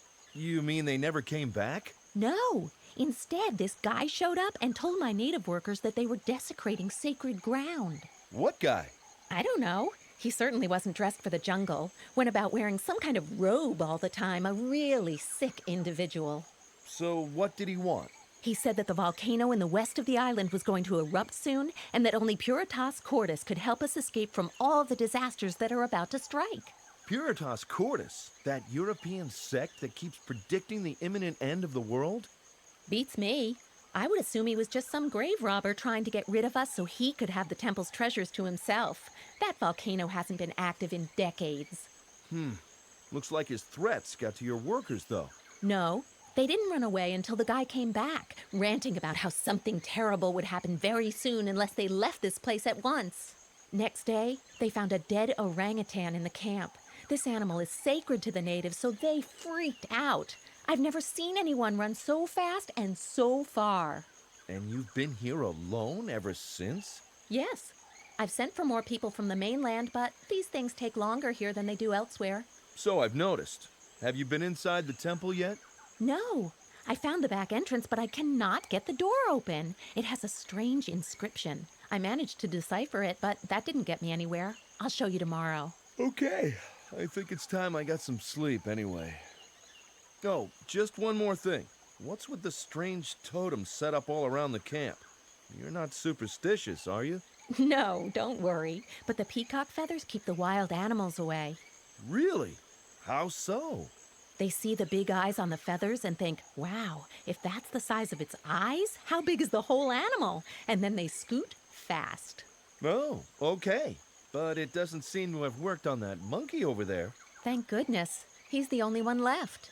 Every morning when I walk over to the temple, the little guy runs on ahead and waits for me there. He comes to get me in the evenings, too. I see your magnetism doesn't work on humans alone. You'd better get yourself to bed. I'll show you around tomorrow. Maybe your flirting will improve after a good night's sleep. I'll do my best. Sweet dreams. Thanks. Same to you. Help me! Sam, no funny business, or I'll bump you off on the spot. What's going on?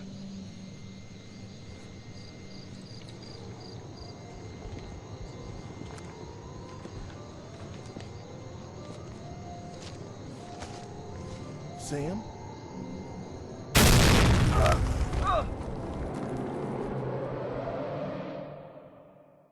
I'll go back to my patrol then. You should be able to handle this, right? Sure. Remember, the girl must not cross our plans. The last couple of test runs were far from perfect. And if the dress rehearsal goes bad as well, we'll be facing one heck of a problem. I get it. I'm not stupid. Well, one could argue about that. But I hope you know what is at stake. This UN meeting gives us a unique opportunity. Puritas Cordis cannot pass up this chance. The bimbo won't escape. I'm watching her like a hawk. Hello? I am not a bimbo! And I won't be locked up either. What is all this We warned you more than once, but you just had to go all heroic on us. You should have done what your workers did. They were smarter than you and cleared out right away. How dare you talk to me like that? I have a right to know what... Shut it. One more word and I'll break your jaw. I've gotta go. Keep guard here until I come back. And if she gives you trouble, just shut her up for good. Okay.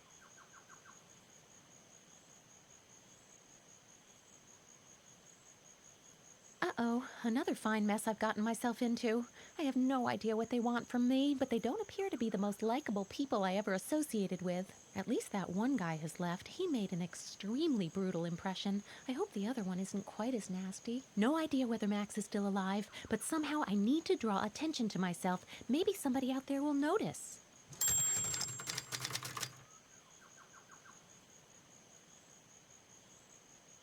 Should I take the orange? Or maybe the banana? A raspberry, perhaps? If I had a drop of sherry, some lemon juice, and a little whipped cream, I could make a fruit salad. I'll just take one of these oranges.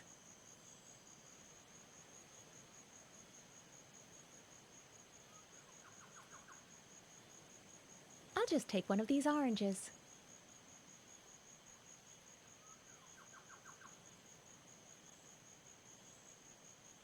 I'll just take one of these oranges.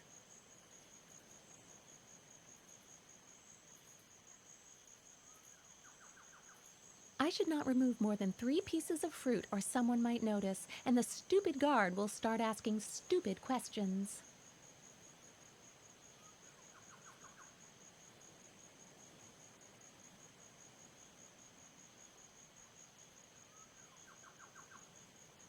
Not a bad concept.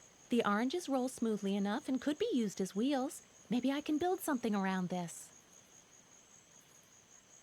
The signal rocket goes into the bamboo tube, and then I adjust it a little, and voila! We've got what I like to call a mobile rocket launch pad. A bold design and a bold plan. Fits well together. I only hope my little contraption will stay on course.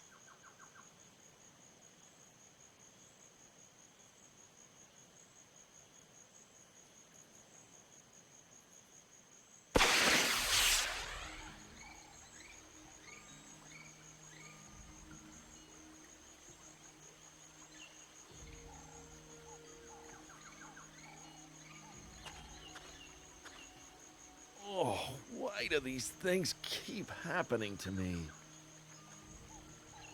Ooh, what a mess. Someone should really... Where is Sam? What happened here? I vaguely remember hearing voices and... Oh, they kidnapped Sam. What am I going to do? Find Sam? But where do I look? She could be anywhere. I don't know my way around the island, and there are plants growing everywhere. Not a chance. What was that? The signal rocket was fired near the temple. Did Sam do that? Or could it be a trap? I've got to risk it.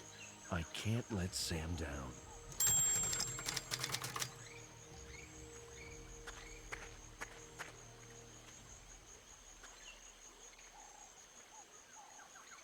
If these totems really keep the wild animals away, I had better leave them in place.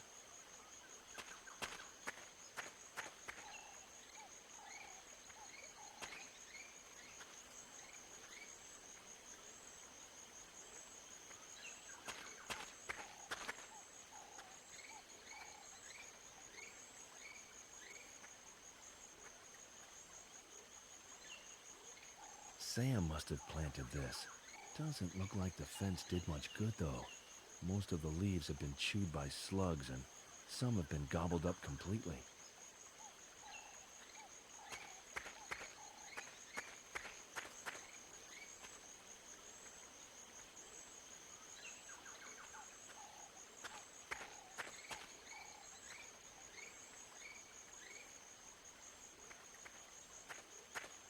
Let's see if there's anything useful in here. Sam sure carries some strange things around. Very strange things.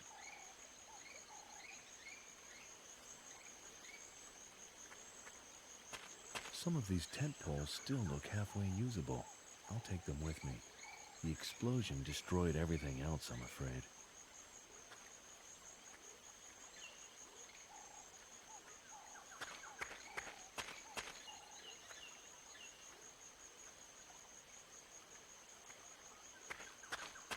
I don't usually go around tearing out flowers, but maybe these will be of some use.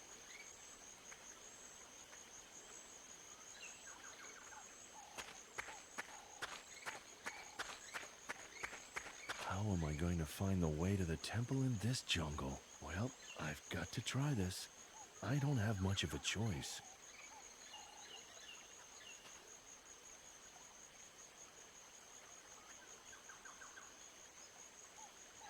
Oh, you want to show me the way? Cool. Off we go then.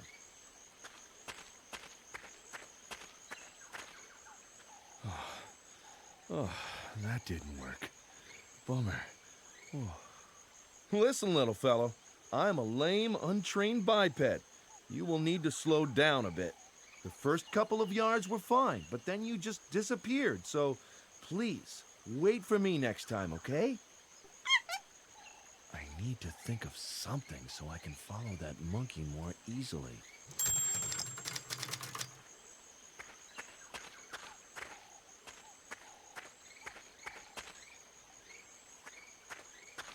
I'll fill this with some water.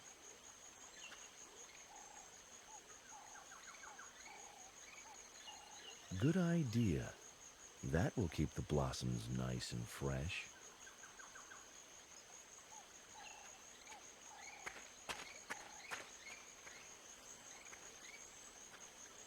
Just wait a few minutes.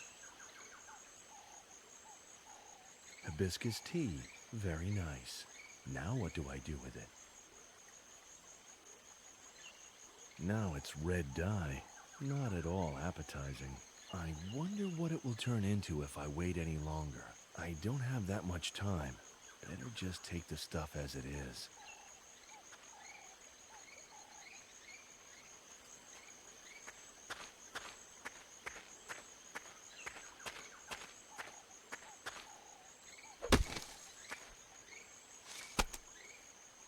This is just like paradise.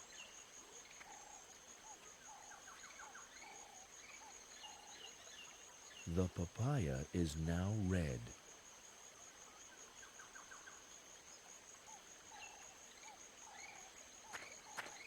Hey, how would you like a tasty papaya? There, buddy. Now you've got red hands too.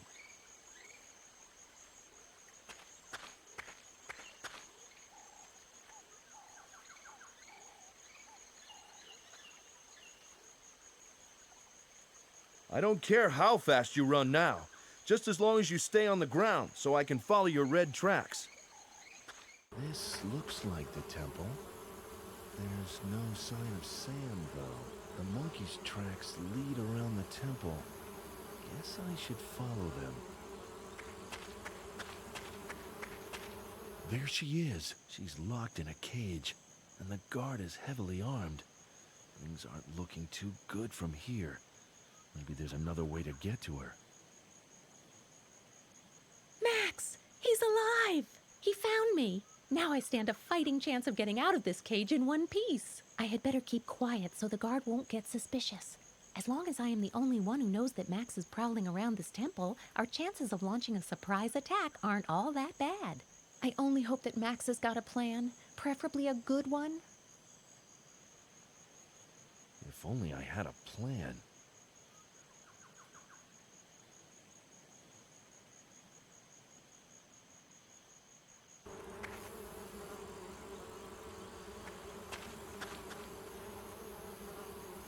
Some kind of strange writing. I have no idea what it means. The symbols can't be pushed or moved in any way.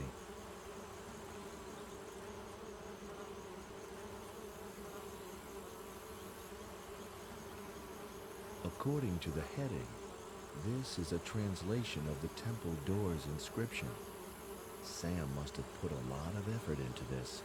It says, Honor the goddess enthroned above all. With her radiant being and ever-open eye, she looks down upon her subjects, the mute and the homeless. Yet they have no one to blame for their miserable state but themselves.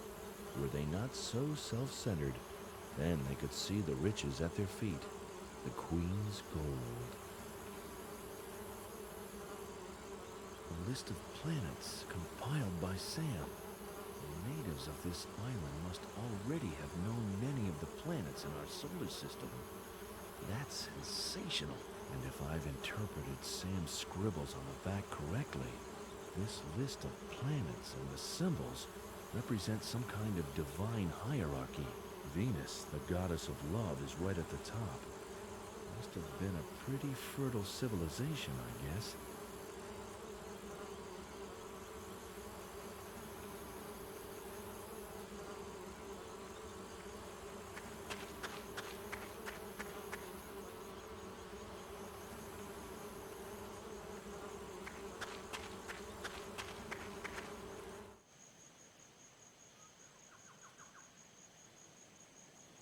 Can't get out from behind the tree without being spotted, but maybe it will smell bad enough from here to distract the guard.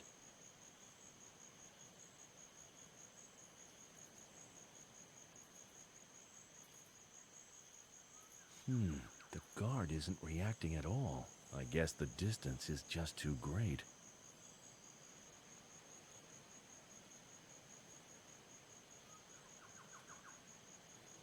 The bamboo tube is too short to push that smelly monster any closer to the guard.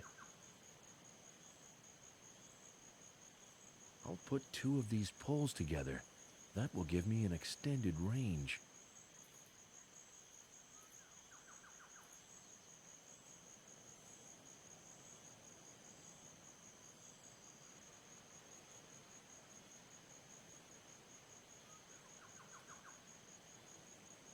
Yuck! What is this horrible stench? It's worse than a skunk!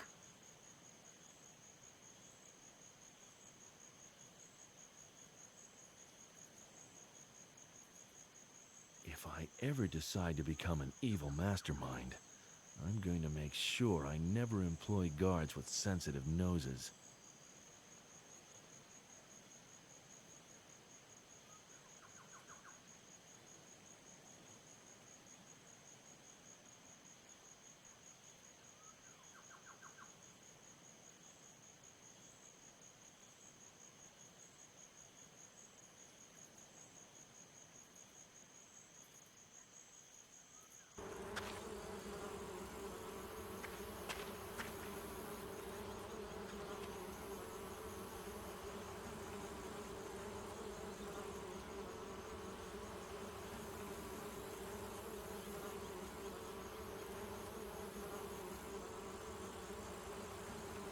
Little fireflies.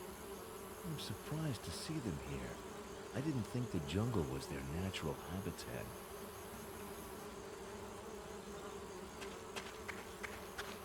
I'll just get rid of this web. I don't want to walk right into it by accident.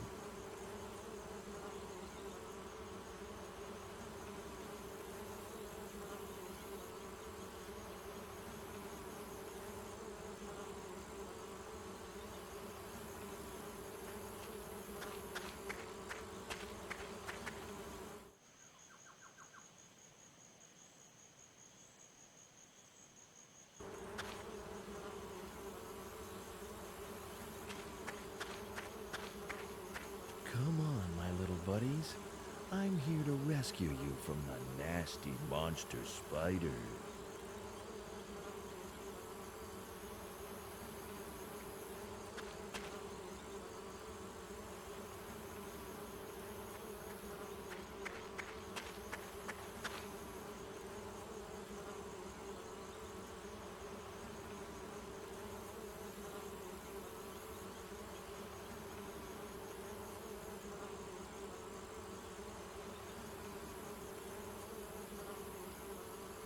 If Sam's translation is correct, it says, honor the goddess enthroned above all.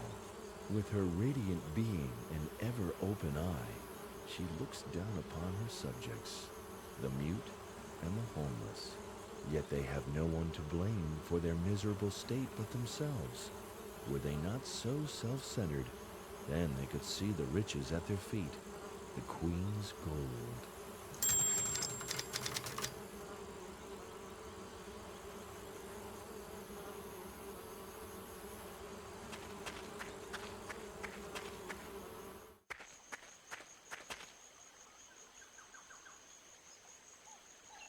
I'll just use these tent poles to stabilize the fence.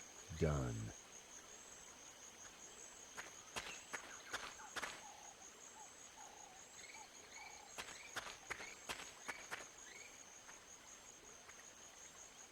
Smart fish. Instead of getting caught in the fence, they jump over the top. Pretty clever.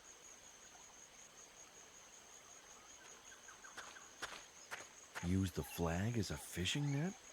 Okay, why not? I guess it's worth a try. Well, that was quick. I might consider a career as a fisherman.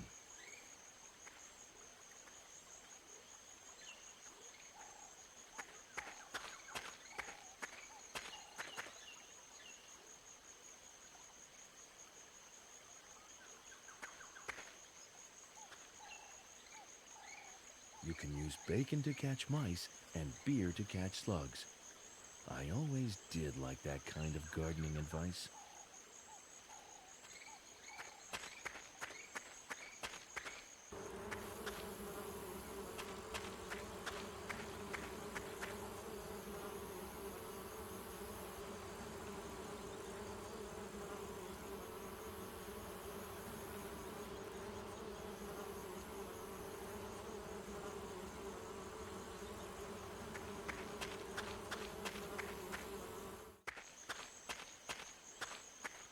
Slug has actually climbed onto the can.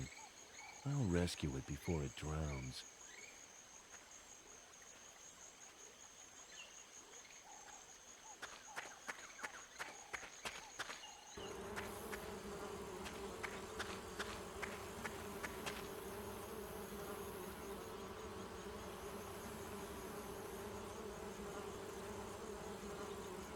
A hole in the wall.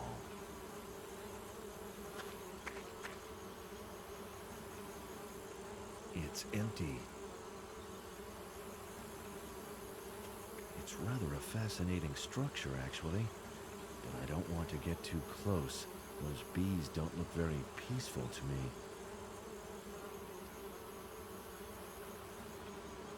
First, I'll remove the cling wrap from the donut. Now what? Yikes! They must be really hungry. There are still a few bees about, but I'll risk it. Phew, that was lucky. I got through it all unscathed.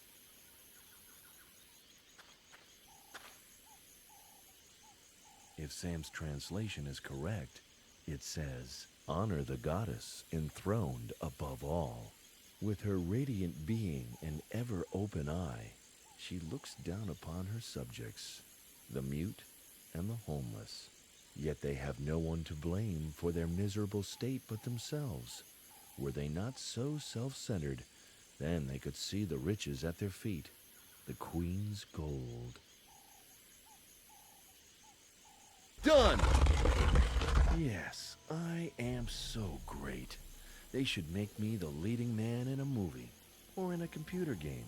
Okay, let's see what awaits me in this temple, and how I can get to Sam.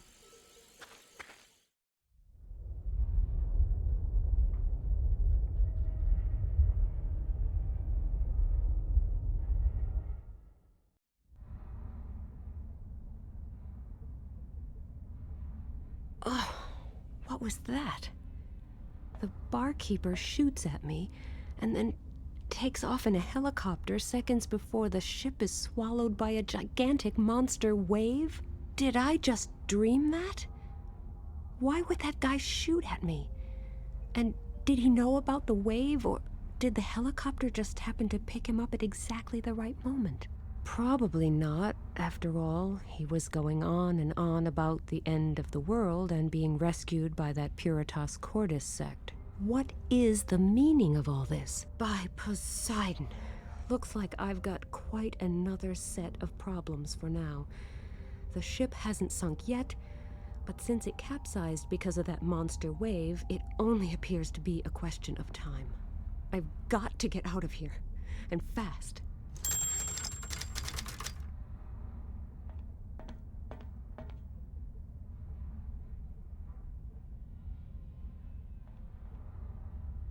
The poor guy looks rather beat. I can only hope that he's fit enough so we can get off this sinking ship in time.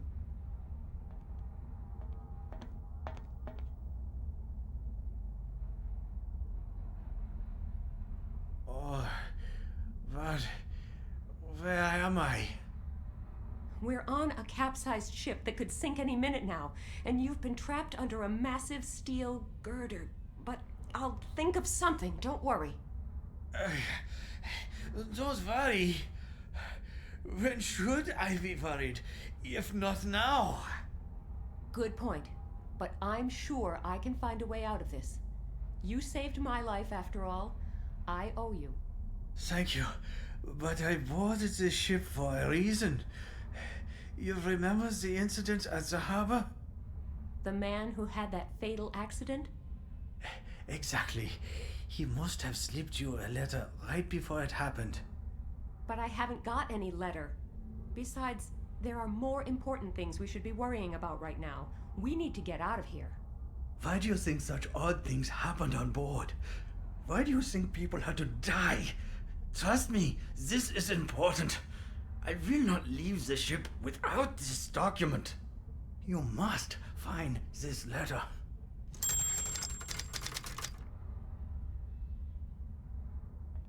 I can't reach it. The cabinet is secured by a combination lock.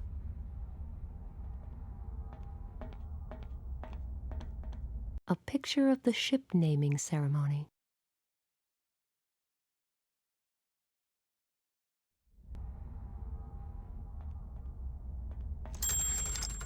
In order to open the drawers, I need to enter the correct number code first.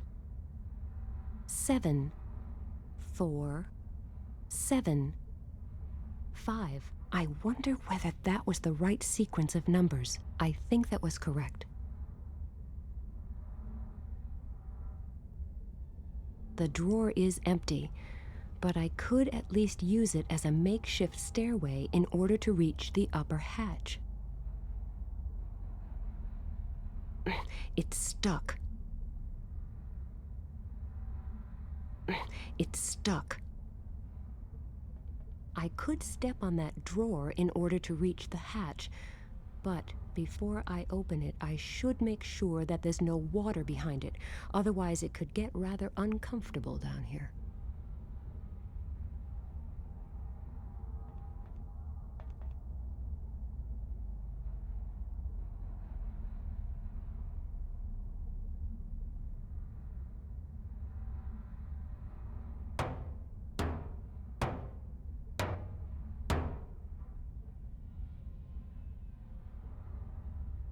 That sounded hollow. There seems to be no water on the other side.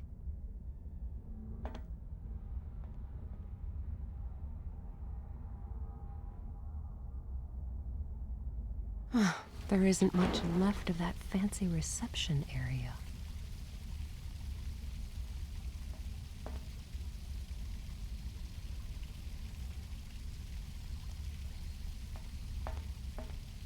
All kinds of papers.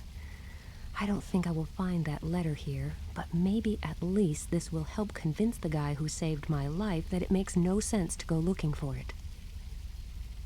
I found my ticket. And just like I thought, there isn't a... Oh, but there is. It's true then. The man at the harbor really did slip me a letter. But the document is full of cryptic symbols. I can't make heads or tails of it. And the enclosed drawing doesn't make much sense either.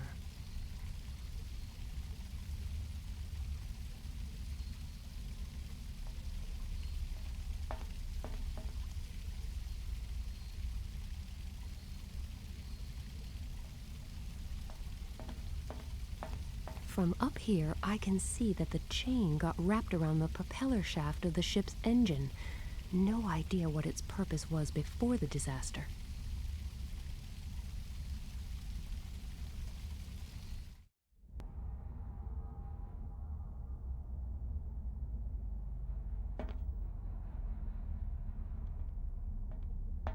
A lever for steering the ship. On the left, it says full speed ahead, and on the right, full speed backwards. At the moment, though, the lever is set to stop. Right now, the lever is set to stop. I could set it to either full speed ahead or full reverse speed. Full speed ahead.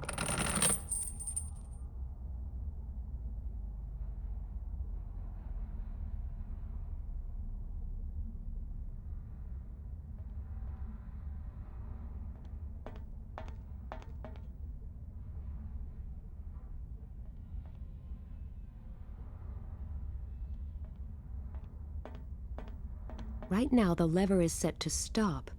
I could set it to either full speed ahead or full reverse speed. If I use the lever now, the chain will probably just be pulled up again.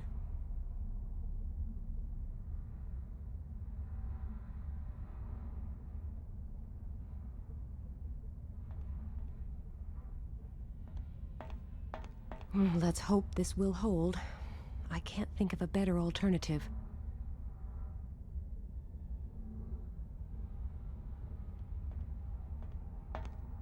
Right now, the lever is set to stop.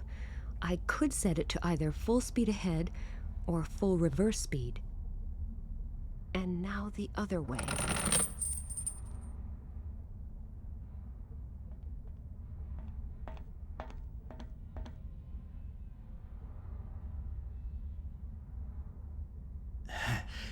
Did you find the letter? Yes, I did. Okay. And now you must find a way out of here. The wheel is completely rusted in place. Even a gorilla couldn't turn it.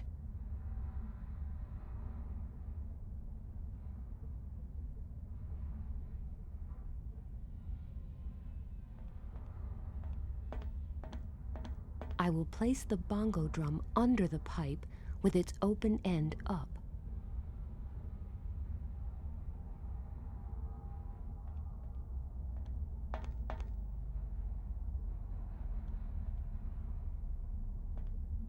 I will pour a little water into the pipe. All right, I've got the oil. Now for an opportunity to make good use of it.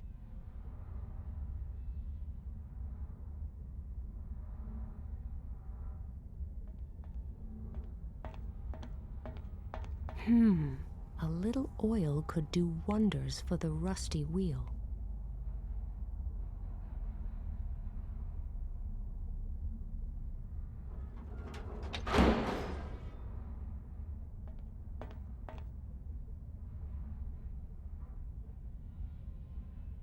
Come on! I actually managed to find that blasted letter. So now we should get out of here as fast as we can. What? How? All right. We're going to have to dive a few yards. Do you think you can make it? I will have to. It's not like I've got a choice. The cold water is bound to keep me awake for a few minutes. Right, let's go.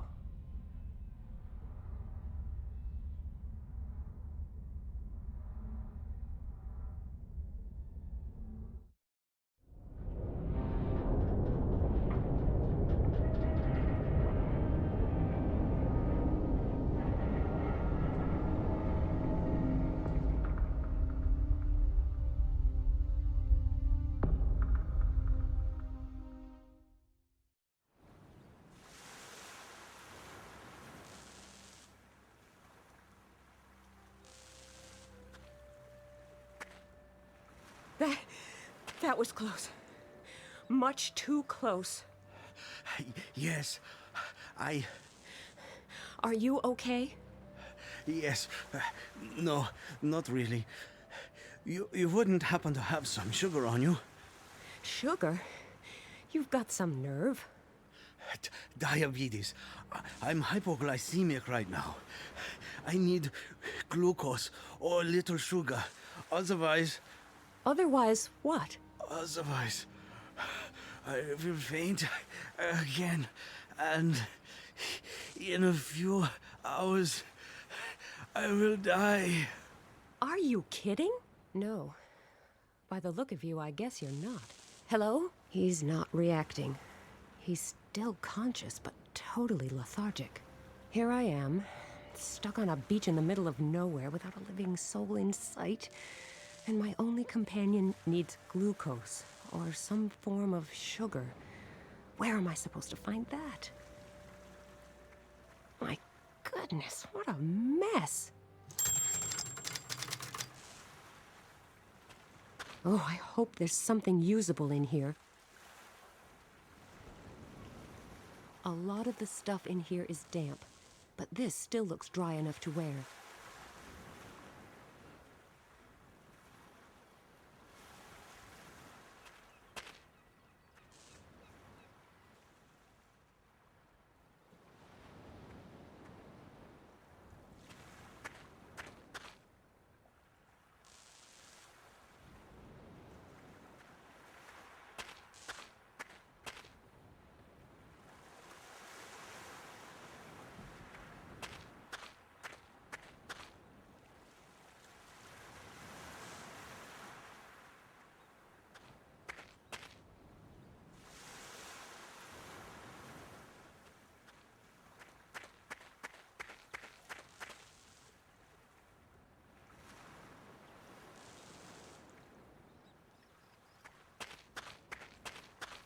There are warning notices on it.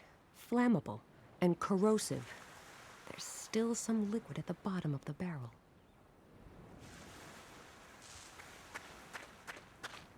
I bet it contains all kinds of handy tools.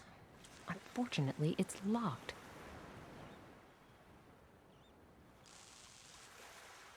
The car battery contains a strong acid. If I pour just a little on this lock, that should do the trick. Yes, it worked. There must be quite a charge on that cable. Sparks are flying from the live end, and the ground all around it looks scorched.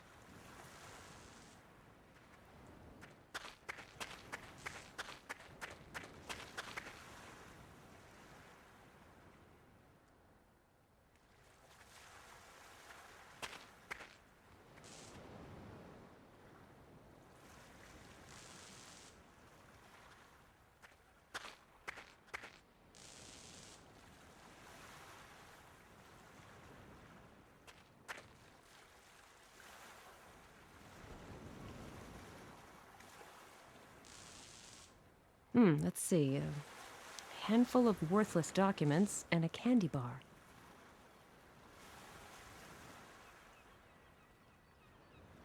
The pebbles are much easier to carry inside this bag.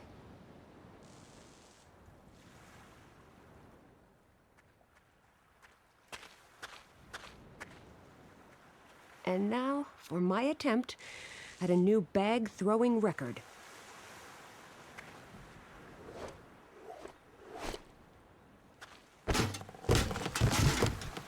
I'm a genius.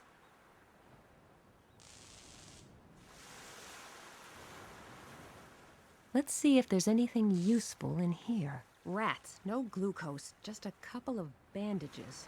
Looks like I'll have to think of something else.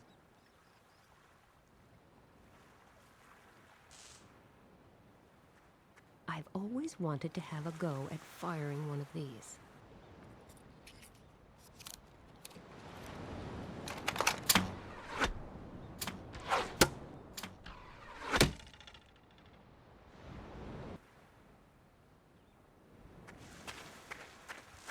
Luckily, there's a pair of insulated pliers in the toolbox.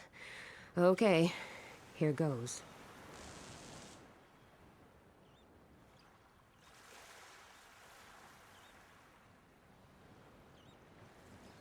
The power's off.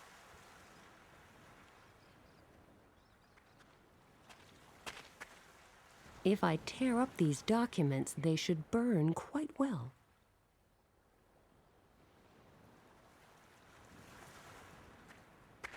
Up the pole, down the pole, up the pole, down the pole. Who am I, Tarzan?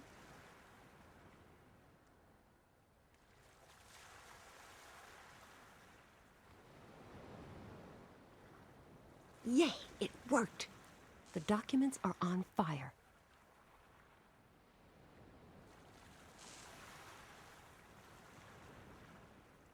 The power's off.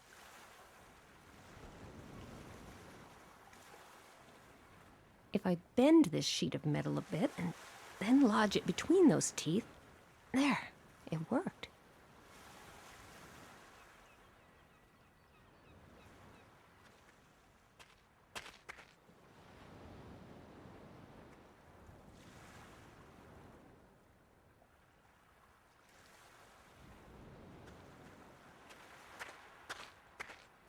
Let's hope this doesn't result in a high jet of flame.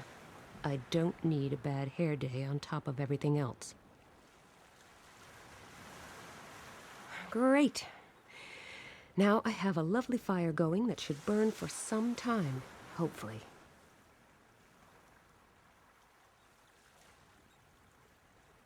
Let's mummify this.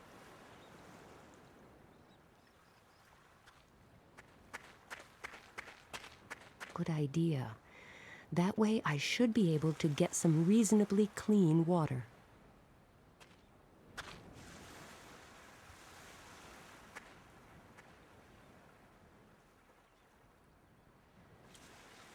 I could hang this bucket of water on the hat stand. All right, that's what I'll do then.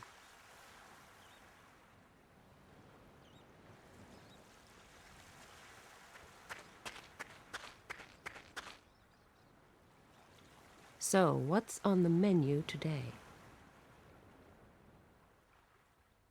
Good idea, but I'll pour away some of this water first. I'm sure I don't need that much for this little candy bar.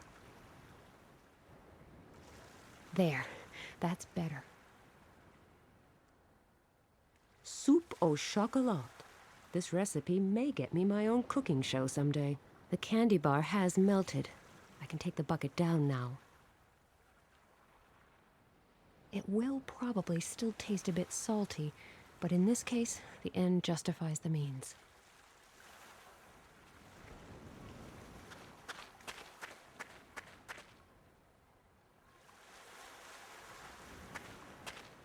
Here, drink this.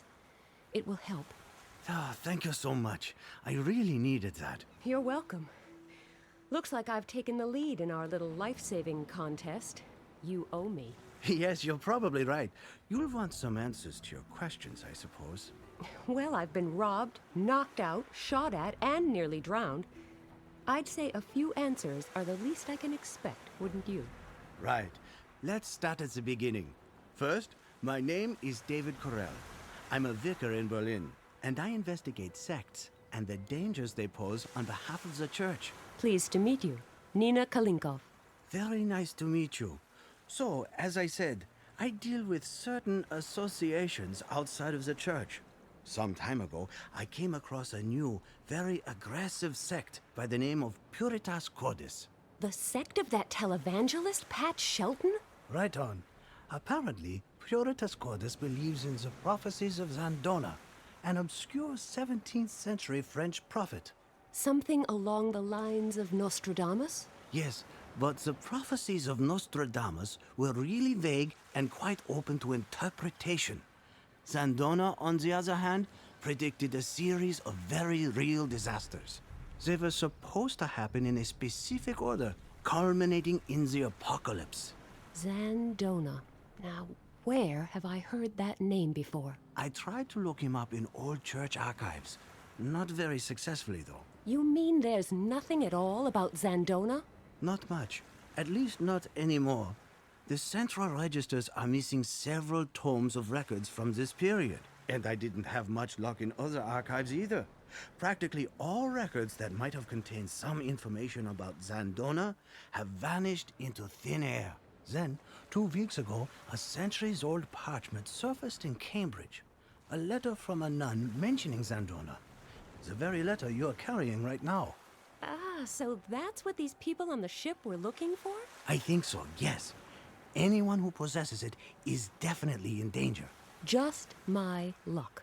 The last person who had the letter before you was my colleague, Patterson. He was going to follow some clues from the letter in northern France. He was the one who slipped you the letter at the harbor. He was probably being followed, and when he noticed, he passed the letter on to you. Not a moment too soon. May the Lord have mercy on his soul. And now I'm stuck with it. Unfortunately, yes. I'm so sorry that you got dragged into this. I witnessed the so-called accidents at the harbor. I realized he must have given someone the letter, so I boarded the ship in his place. I wanted to make sure the letter didn't fall into the wrong hands, and that its new owner was safe. People are being murdered for an old letter? Could its contents really be that important? Ashford, England, Anno Domini 1681. Now that my grey life is moving towards its equally grey closure, I can finally muster the courage to write down what I saw. My hands are still shaking today when I think of all the poor souls of Gatineau. I will never forget them. Screaming women, burning houses, crying children. A flaming inferno. Just like he predicted. Just like every single one of the disasters he foretold. This Zandona, he may be a man of faith, he may be a prophet, but is he also a man of God? There is no sense in musing about that now. I have failed. The key lay within my hands. The key that could have halted all the looming disasters and changed the course of events. The burning mountains, the great flood, the apocalypse. Perhaps it was up to me to prevent them. But my faith was weak. All those years, the key lay well hidden within the ruins of Gatineau, and the saint who showed me the way appeared to me in a dream every night. But my fear was too great, and I never returned there. I have failed, and therefore all I have left is hope. The hope that those brothers and sisters who follow may not succumb to the phantoms of fear, doubt, and weakness, as I did. The hope that they may boldly take the only path that is still open, strong in faith and fearless in action. I pray to God that it might be thus. Otherwise, the last of the prophecies will come true as well, and our fates will be sealed. May the Lord be with you. May you find the strength to take the key and try to stem the tide of Zandona's prophecies. Forgive me, Sister Elise. That doesn't sound good. Not good? Sister Elise basically announced that the apocalypse is almost upon us. Oh, come on. That seems a bit exaggerated. Have you already forgotten the flood wave then? How could I? See? And what did the letter say? It mentioned a flood wave, didn't it? That could be a coincidence. And by mere coincidence, some people are leaving dead bodies in their wake just to get their hands on this letter? And by mere coincidence, during these last few weeks, a major part of the very disasters that Zandona foretold happened one after the other, in the exact order of the prophecy. Which is? First pestilence and disease. Just like the epidemic in Western Africa that still has millions of people living as fugitives. So you think that was the first harbinger? What next? Next, the punishment of the greedy. The burning oil fields in the Middle East leading up to a severe economic crisis? Probably, and then a war. There are plenty of those to choose from. But the most gruesome is probably the Civil War in South America, triggered by the collapse of the financial system. Earthquake. Japan. Burning mountains. The volcanic eruptions in Southeast Asia. followed by a flood. Which we've seen for ourselves. You're beginning to scare me. I am sorry, but this is what Zandona's prophecy says. And it is also what the Puritas Cordis sect is preaching. I have no idea what the key might be that Sister Elise mentions in her letter, but she seems to think that the prophecies can be stopped by using this key. How can anyone stop a prophecy? Beats me, but I know this much.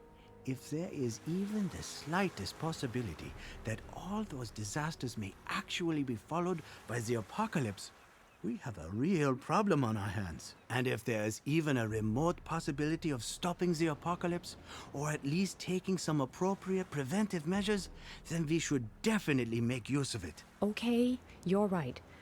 I can't and won't really believe that a bunch of old prophecies are about to come true. But looking down from a cloud afterwards and saying, if only I had, doesn't seem too tempting either.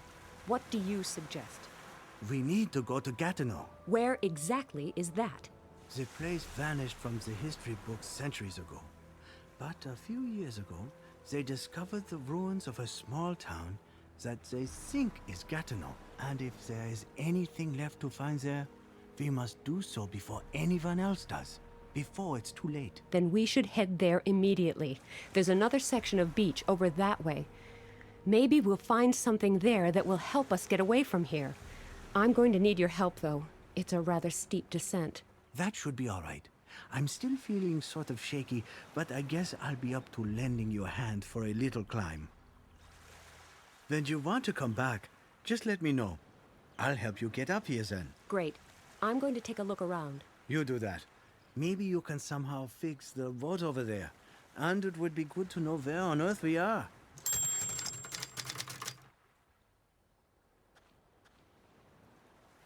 How are you doing? I'm still feeling rather weak, but I'll be all right. So I'm supposed to find out where we are? Yes, we need to get to Gatineau as fast as possible. But as long as we don't know where we are, we also won't know in what direction we need to go. That makes sense. Is this boat really our only chance of getting out of here? I'm afraid so. I had better get back to working on the rest of our problems. Oh, I would really love to help you, but... It's all right. You're already helping me by providing a way to move from one side of the beach to the other.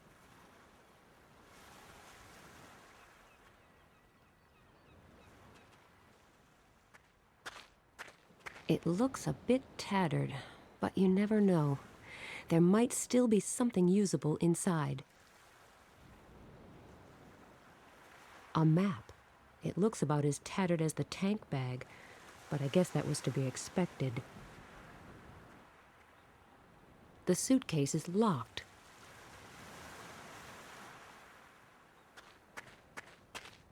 A little acid from the battery should work wonders. What have we got here? This suit doesn't look too bad. And there's a digital camera here, too. I should make a habit of looting stranded suitcases.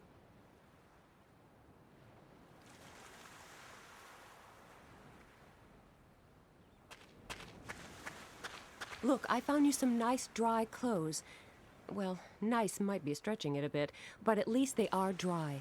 The way you are fussing over me, you would make a great nun. That's a bit of an overstatement. You'd better get changed.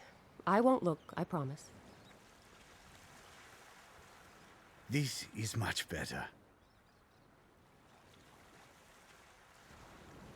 Could you pull me up? Sure, no problem.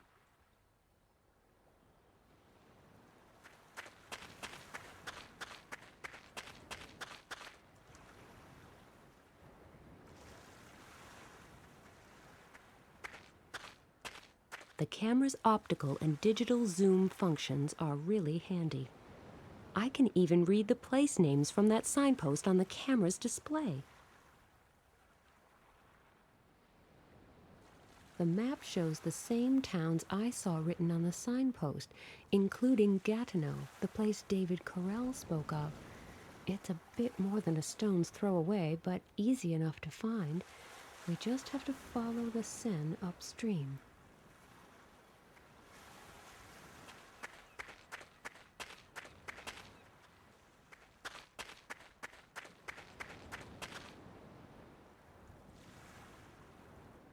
too bad it's been wrecked. It probably got washed away by the flood wave. It must have been a fine machine, but now it's just scrap metal, except for the engine. I can't make any use of it in this state. Without a front wheel, the motorcycle is resting on the ground. There's no way I can push it through the soft sand like this. I'll just wind this hose around here.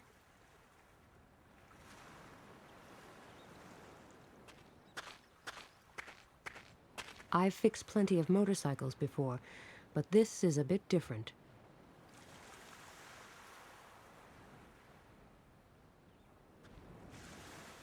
A wise man once said, "If the boat will not come to the motorcycle will go to the boat."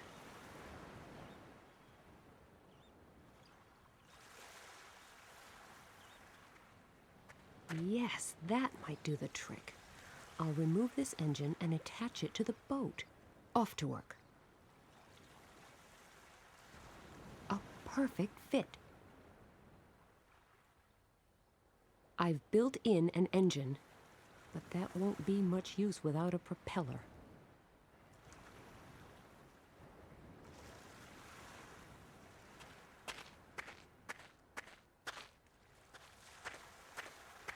I'll never be able to move the entire landslide, but I'll just dig near these scraps of packaging. Maybe the contents are still around here too. A fan blade from a truck's alternator. Looks like my digging has actually turned up something useful. A fan blade as a makeshift propeller? Why not? Because the propeller needs to be submerged and therefore underneath the boat, that's why. I don't suppose there's a hydraulic lift nearby.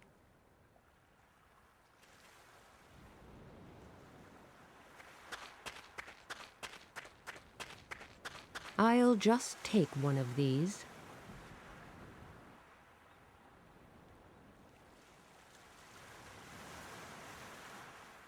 Great idea. I can use that to lift the boat. I'll go get some more of those life vests. Now it looks like a hovercraft. A nearly perfect makeshift propeller. My training as a motorcycle mechanic has proved useful once again. Yes, I could use the shovel as a paddle when we leave here, but I'll keep it for now just in case I need it for something else. It looks ready to go. If the vicar has no objections, we can get moving now.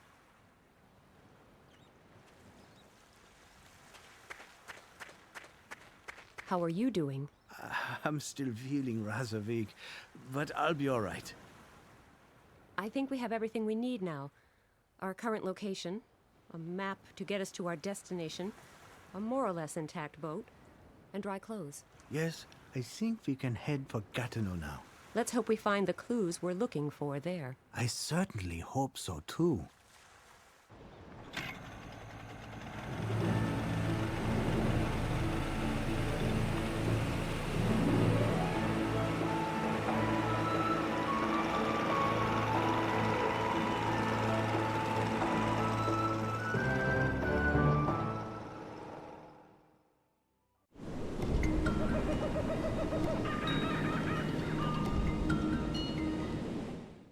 It's pretty dark in here.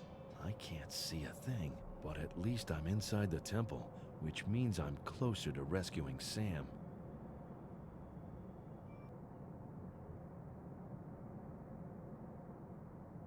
Let there be light. A hard hat with a lamp on is a pretty useful thing. There's a square niche in this wall.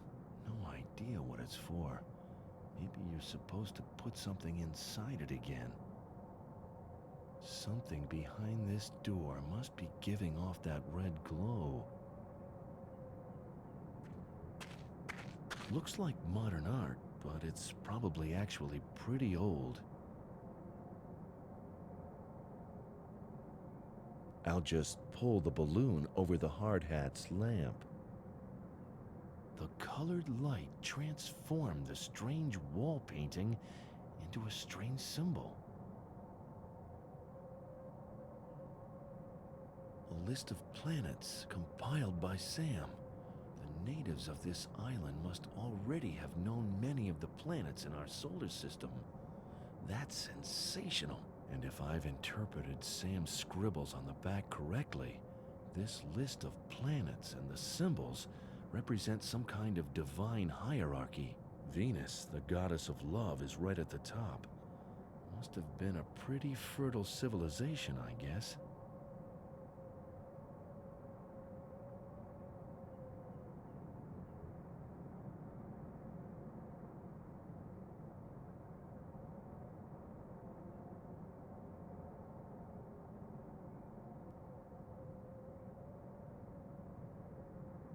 Now I have a piece of red plastic wrap.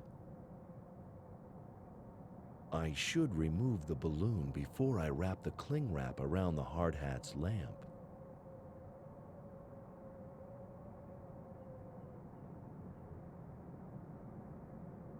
I should remove the cling wrap before I wrap the flag around the hard hat's lamp.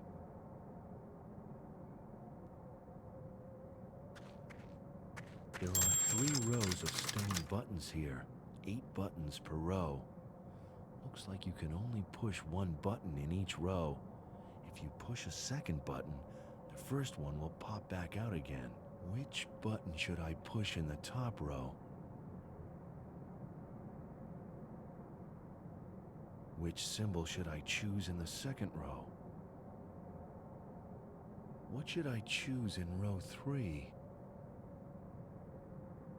Done.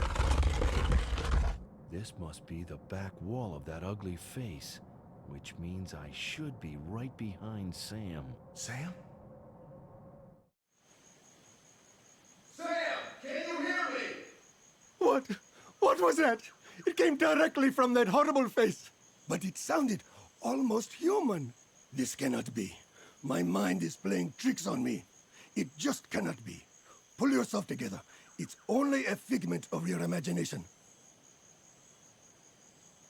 Psst, Max, the statue works like a megaphone. People can hear you for miles around. Your voice is extremely distorted, but the guard can still tell it's human. If this guy gets suspicious, we've got a problem. While we still have the element of surprise on our side, we should make good use of it. We should be able to take the guy on between us, right? I have no idea how Max managed to get through the temple's back door, but the fact that he's here now significantly improves my situation. But the guard is still armed, and his buddy must be hanging out here somewhere as well. We need to be extremely careful.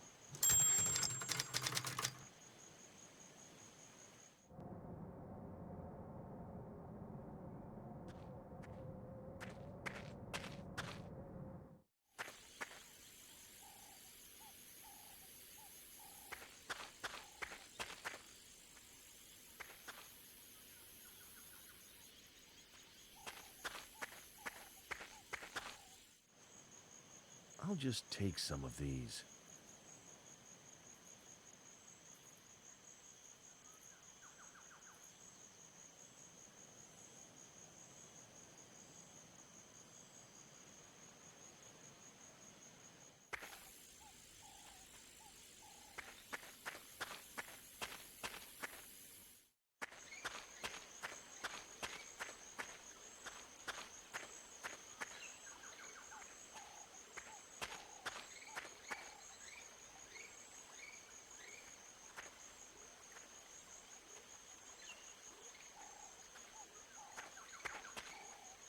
Oof. Even from here, that thing still stinks of carrion.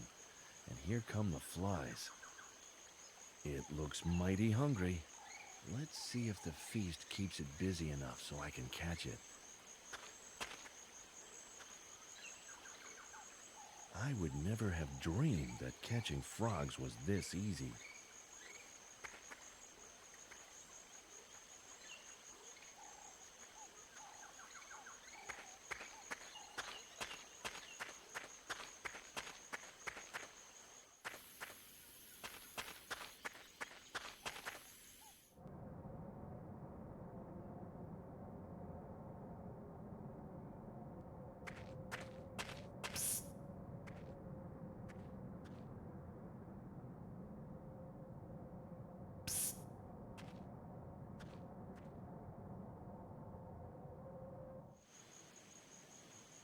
have no idea what these berries are called.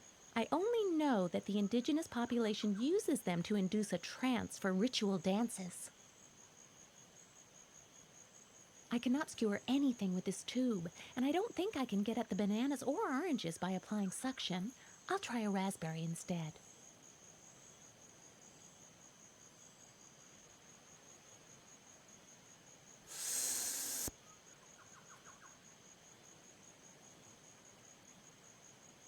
Raspberry obtained. Minimal damage, barely licked.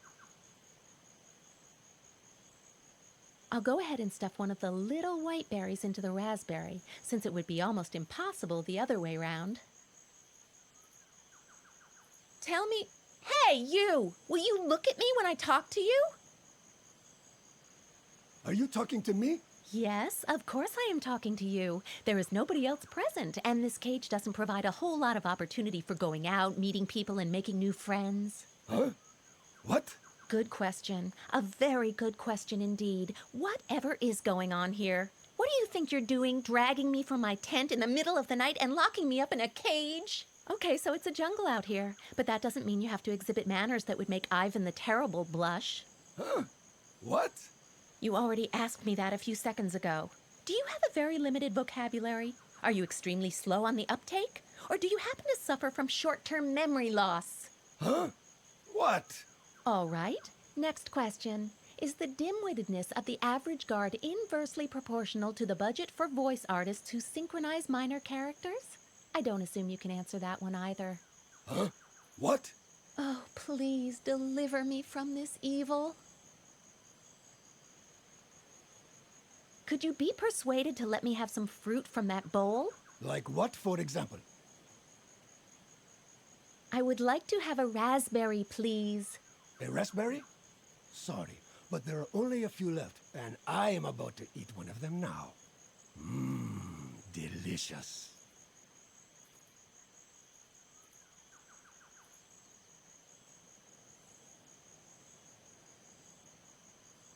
Taking good aim.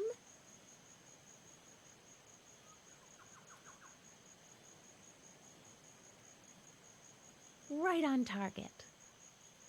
Hello? Do you hear me? Yes, what's up? Could you be persuaded to let me have some fruit from that bowl? Like what, for example? I would feel truly blessed if I were permitted to partake of one of those delectable raspberries. Do you think this humble request could possibly be fulfilled? Huh? What? Me can have raspberry? No, but I can.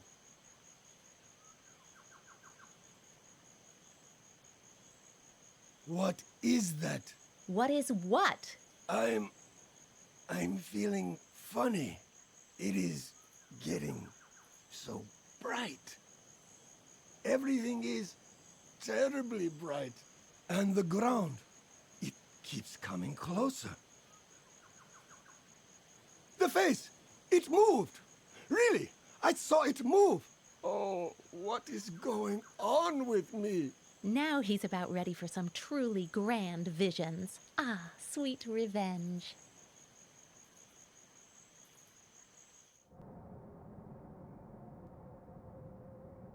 Now, where should I put these? In the nose? Yes, the nose is good.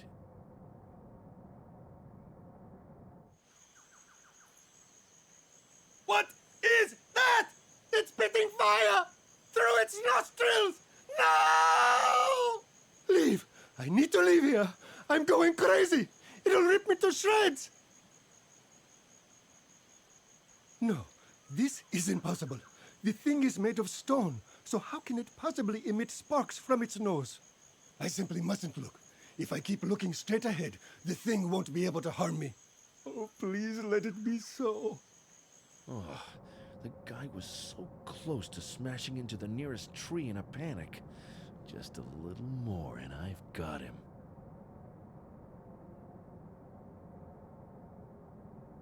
Lights, music, and action.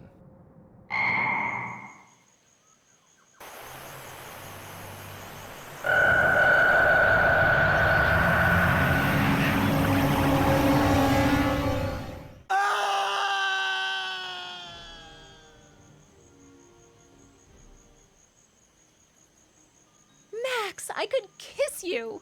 You mean here and now? Well, maybe we had better make our escape first, before the guard recovers from his panic attack or his comrade returns. More empty promises.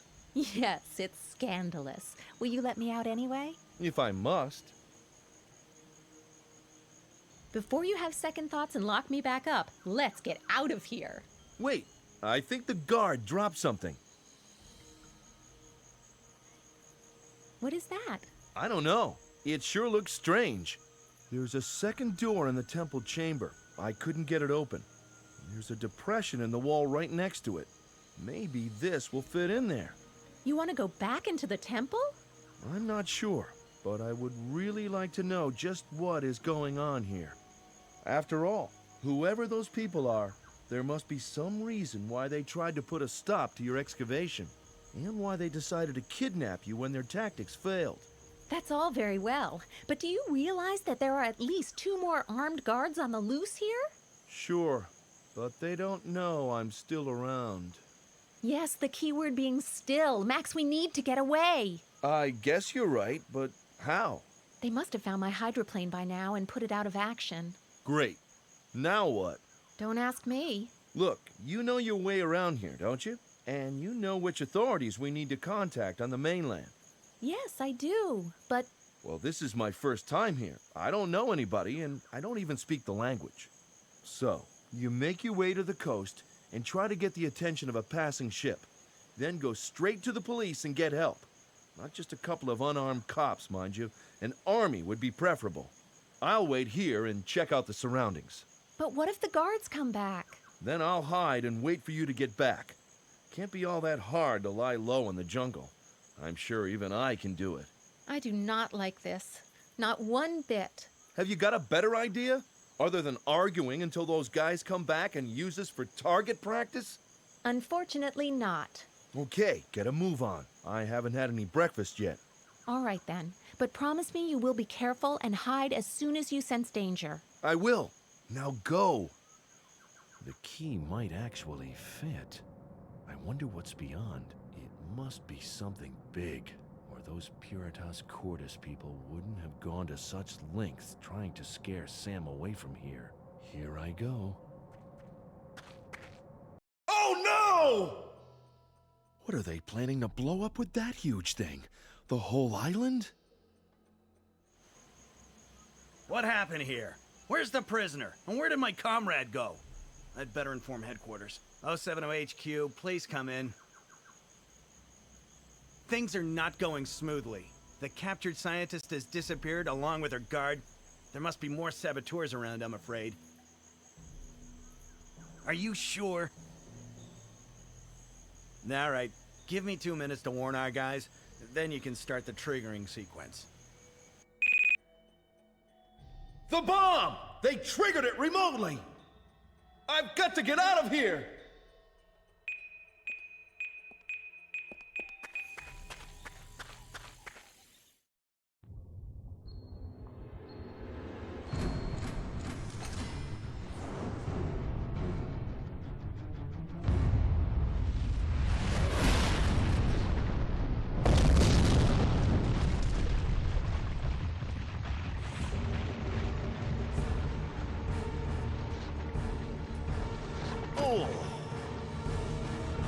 Kill him or take him along. Take him! We can always off him later.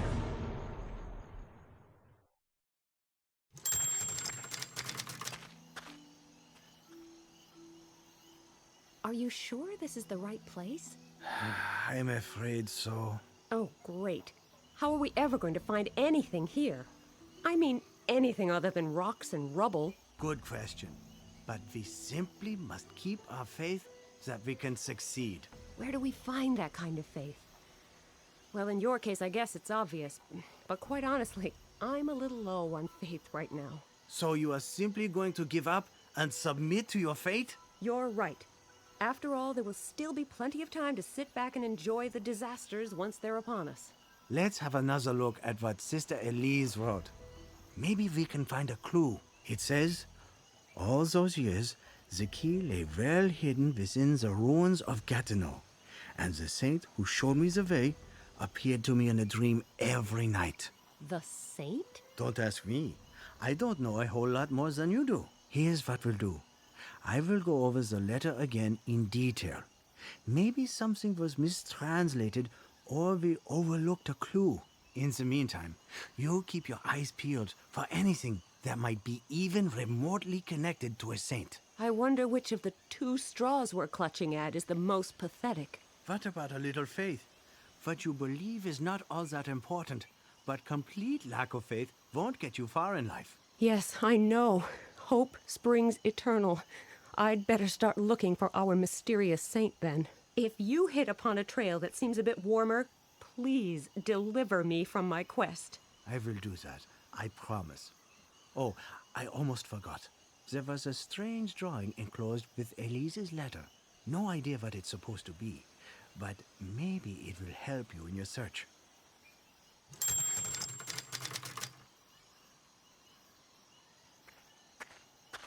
Hello, what are you doing here?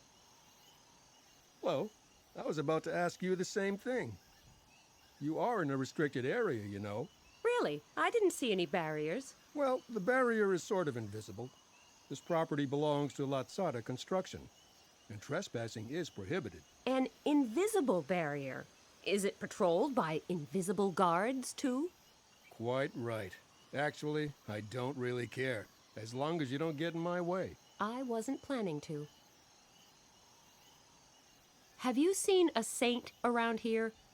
Or anything that might somehow be connected to a saint? No silly jokes, please. I'm serious about this. Okay, no jokes, but no saints either. Is this pile of rubble really all that's left of Gatineau? As far as I know, yes. What are you doing here exactly? I am surveying the land. I can see that, but what for? They're building a theme park, and the ruins of Gatineau are supposed to become part of the park. A walk-in tourist attraction? Precisely. And my job is to determine the paths along which hordes of tourists may wander without creating a hazard. For the visitors or for the ruins? Both. After all, 100 people crashing through the floor of a historic town would be rather unfortunate for the people, as well as the town. Seems reasonable, but isn't there a risk that you might destroy something valuable here yourself? No, the archaeologists have already finished. Otherwise, I would not be allowed to walk around here. And you shouldn't be allowed here anyway. Just pretend I'm not here. What did the archaeologists find here? Anything exciting? I don't know. They had already left when I got here. Too bad. So there's nothing here now but rocks? Did you have anything in particular in mind? Maybe I can help you. In what way? Well, the archaeologists might have overlooked something. You mean you found something before? Who knows? That's robbery, an outright crime against science.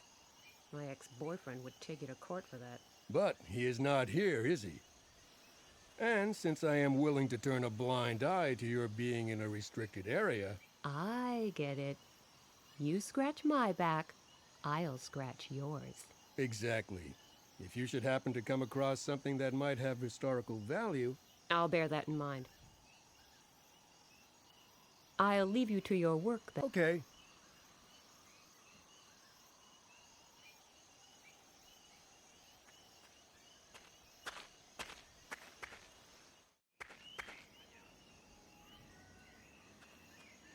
I'll just push one of these buttons.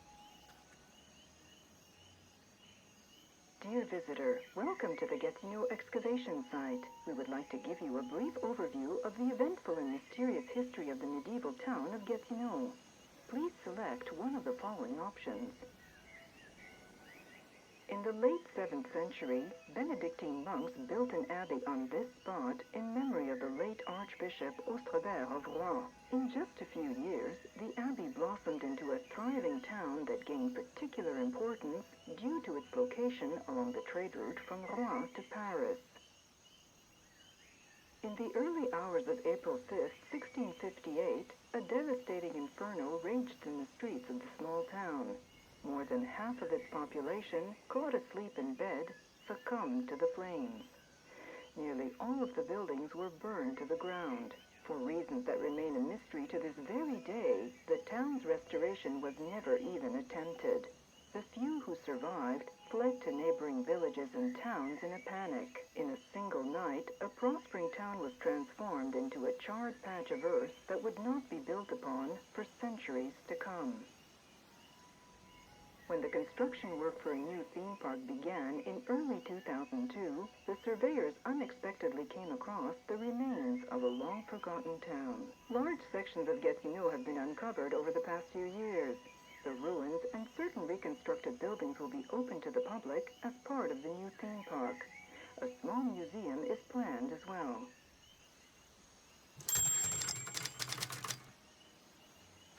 I can't get it open. The flap is screwed shut.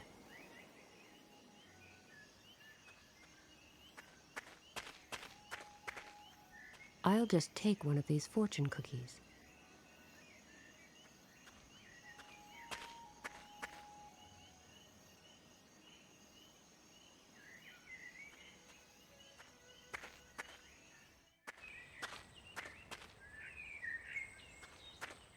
The sign says, "To the ruins of Gatineau."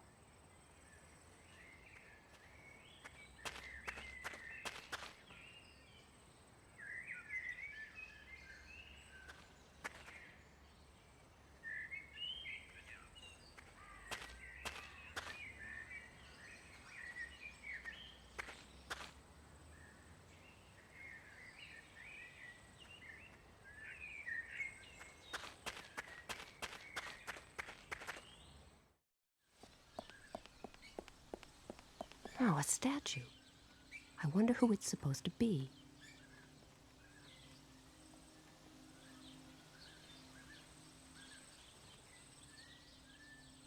Oh, here you are. Yes. What is this statue? No idea. I was hoping you could tell me. There is a plaque on the statue.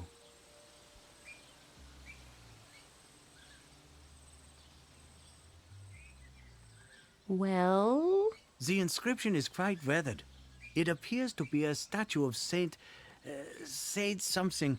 His name is barely discernible. Saint? Yes. Our saint? The one Elise mentioned in her letter? Yes, possibly. I didn't think he'd be this easy to find. So now what? Now I will try to decipher the inscription. While I take yet another look around for more clues? Exactly. I feared as much.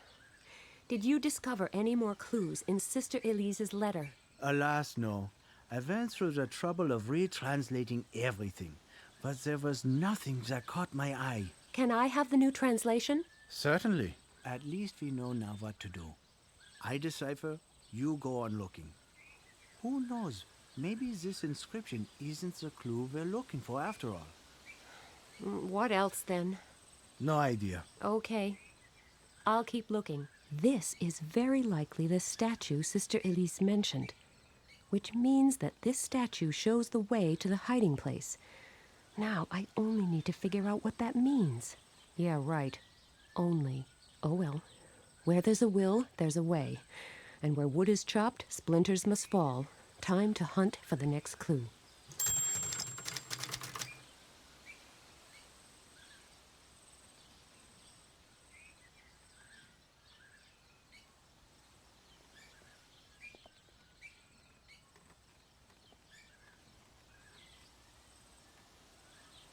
Good thinking. With a little luck, if I rest the laser pointer on the statue's arm, I should be able to discover where exactly it is pointing.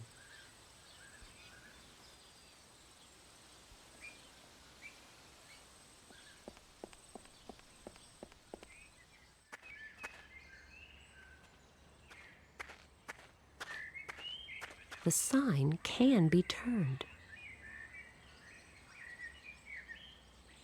Let's turn it a little further to the left. Let's turn it a little further to the left. Let's turn it a little further to the left. Now the sign is lined up with the statue's arm.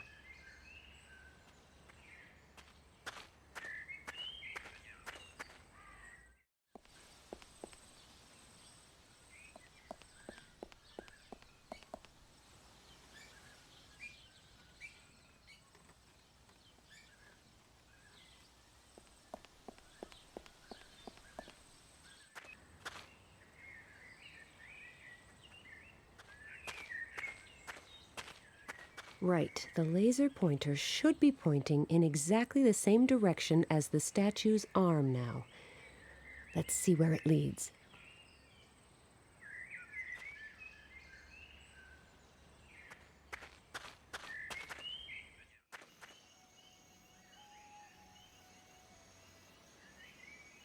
Oh no! The beam points straight at the snack stand. Since it probably hasn't been in that spot for centuries, I'll have to think of something to get it moving. Good morning. What a beautiful day. What? Oh, hello. I guess it got a little late last night, Excuse me, I must have fallen asleep. It would seem so, yes. Are you with a construction company? Me? No, why? I was just hoping that this misery here might come to an end. What can I do for you? I don't mean to criticize your business scheme, but is it really worthwhile running a snack stand here? No. This may seem like a totally superfluous question, but why are you here then? A few months ago, they decided to build a new theme park here. So I pulled some strings and negotiated an exclusive contract. I was supposed to cater for the workers on site, with no competition at all. Sounded like the deal of a lifetime. What's the catch? Do you see any working masses around here? Well, to speak of masses would be overstating it slightly. Yes, slightly. What happened? They discovered some kind of rare plant species and had to stop all construction. Now they are trying to figure out how to proceed. But that may take some time. A long time. Then why are you still here? Because my contract says that I am obliged to cater for every worker on this site. Or at least provide the option. Therefore, I need to stay here for as long as the Honorable Surveyor is still around. Or I will be fined for breach of contract. You have to stand around here all day just for one worker? But that's crazy. That's what they call contract law. What's on the menu today? Nothing. Nothing? But this is a snack stand. Or maybe not? Maybe it's just a decoy hiding the base of some secret society? Very funny. There's only one single worker here, and he brings his own food from home. So why bother to heat the grill? Nobody will buy anything. Okay, you've convinced me. I don't really like Chinese food anyway. That's not what you would be getting. All right, there is nothing to be had right now. But if there were something, it wouldn't be Chinese food. Just regular snack stand grub.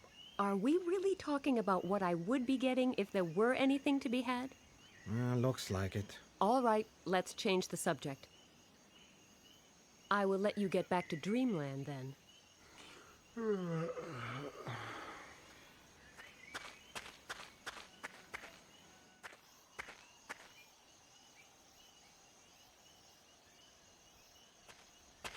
Would you like a fortune cookie? I would love one.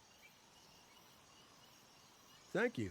Well, what did it say? I can't tell you that. You can't tell me? No, it's bad luck. A fortune cookie is bad luck? That doesn't make any sense. Anyway, did the message help you at all? They always help. But in this case, it didn't tell me anything new that wasn't in my horoscope anyway. So I really don't need to worry today.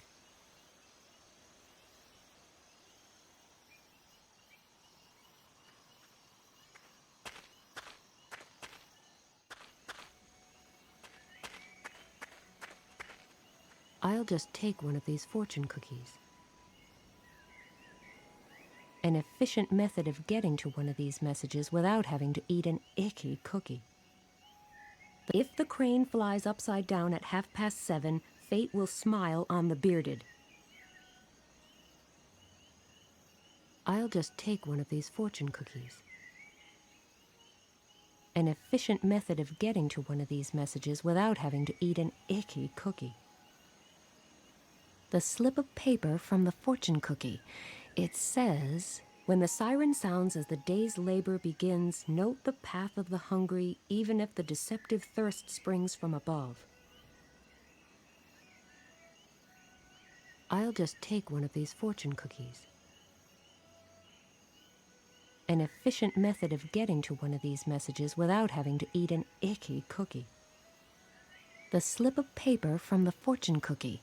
It says, if you ignore the warning and disregard your neighbor's misfortune, disaster will strike you also. Excuse me.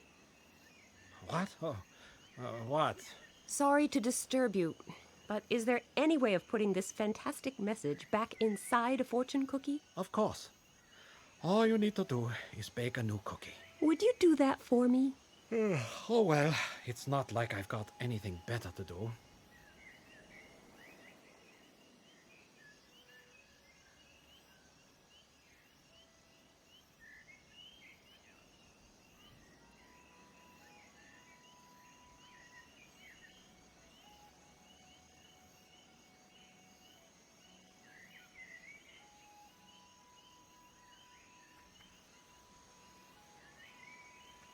Thank you so much.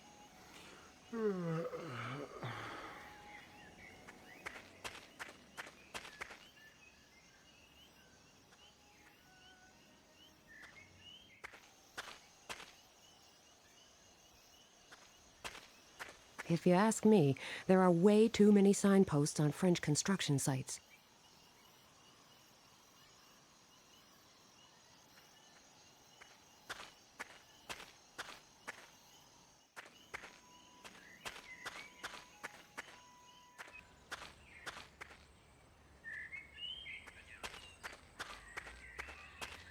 I had better unscrew the other sign first.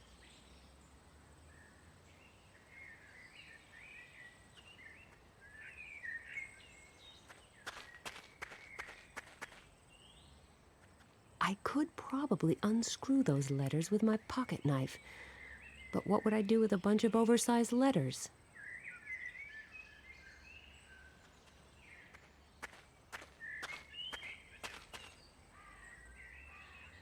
This pocket knife is really unique. I hope I don't lose it.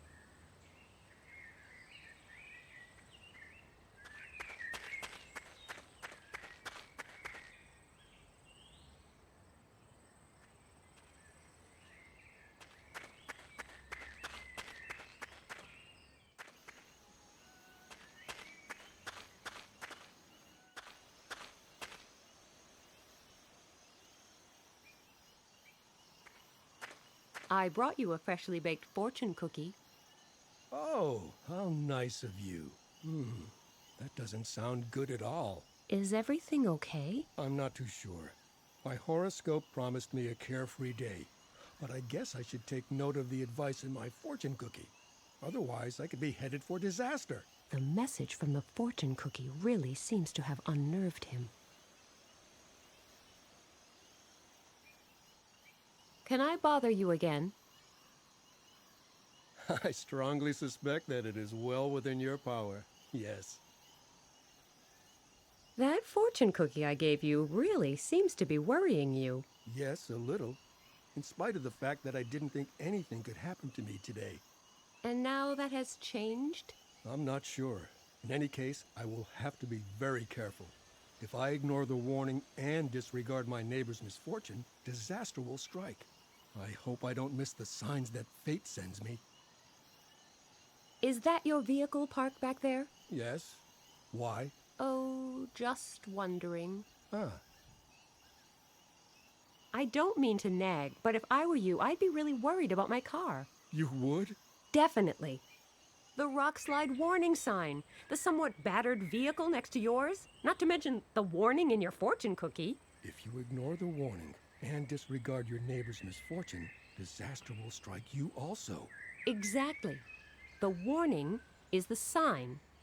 And don't you think your neighbor's misfortune could mean the boulder on top of the car next to yours? You are quite right. Well, you are right about that. I had better move my car. Good idea. As far away as possible, I would say. Well, is it safe now? Yes, I hope so. Thank you so much for saving me from imminent disaster. You're welcome. I'm famous for my totally unselfish helpfulness, you know.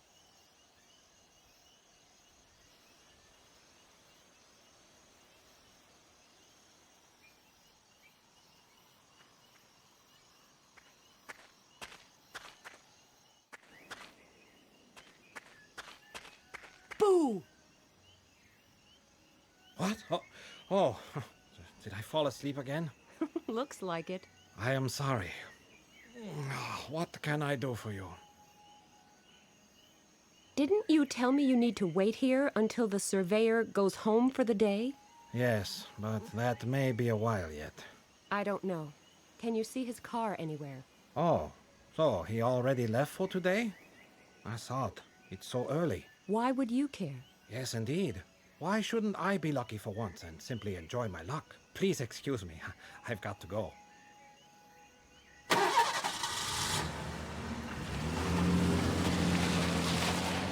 It's amazing.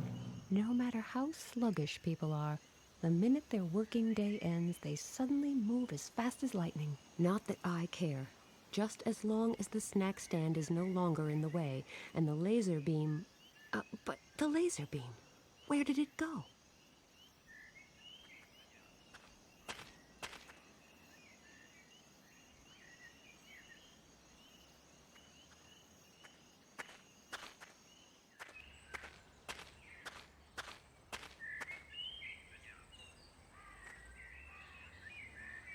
A spirit level with a built-in laser pointer. Unfortunately, it's not working. Why not? That's an excellent question.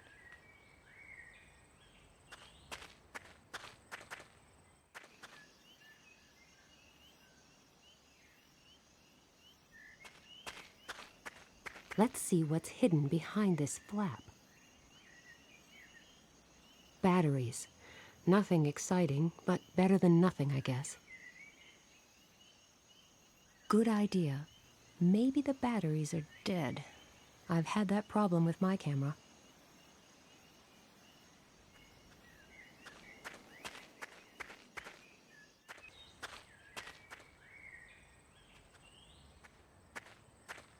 Right, the laser pointer should be pointing in exactly the same direction as the statue's arm now. Let's see where it leads.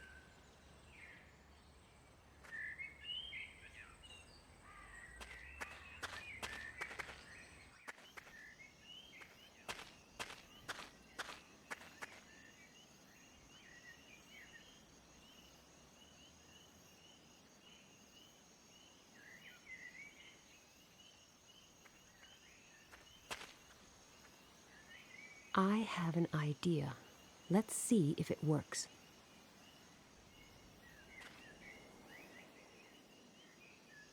Take it down. No, I quite like this construction. I'm leaving it where it is.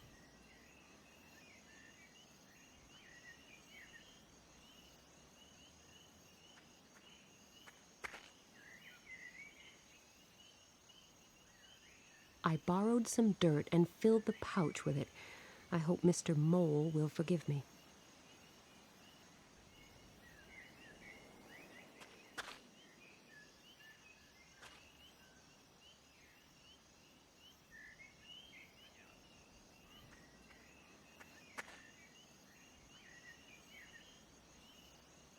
The laser beam is pointing towards the ruins. Off I go then. The laser beam is pointing at that heap of rubble. Now what? Have the batteries gone dead again? Never mind. I know where I need to look now. Artistically wrap a sheet of aluminum foil around a paper cup and you will get a paper cup wrapped in aluminum foil. Fascinating.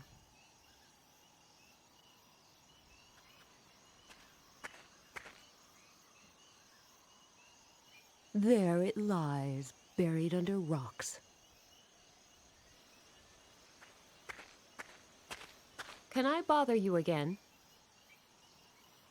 I strongly suspect that it is well within your power, yes.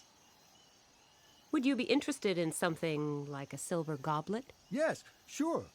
Did you find something? I'm not sure. Over there, under that pile of rubble. Where? Where exactly? Take me there.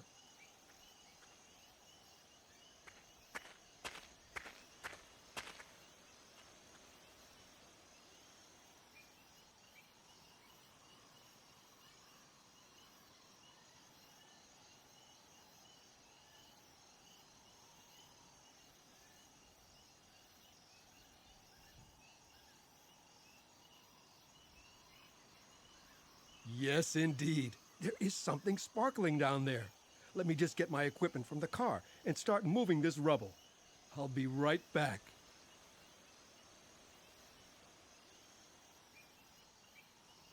There, that did it. I don't know much about this historical stuff, but I'll just take this goblet to an expert I know. What about me? What about you? Am I not getting a reward? Sure. As soon as I sell this, I'll give you, shall we say, 20%? 50. 30? 40. 35. Okay.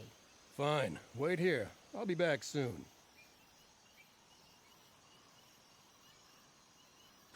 At least the grave robbers of the past had a certain amount of expertise. On the other hand, there are so many incompetent people in so many professions. Why should grave robbers be any different? At least now I have access to the wall where the laser beam was pointing.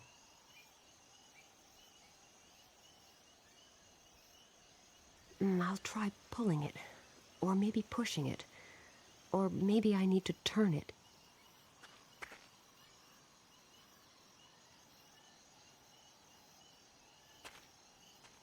The laser beam pointed straight to this room. That leads me to hope that Sister Elise's hidden key is here somewhere. Time to begin searching for it.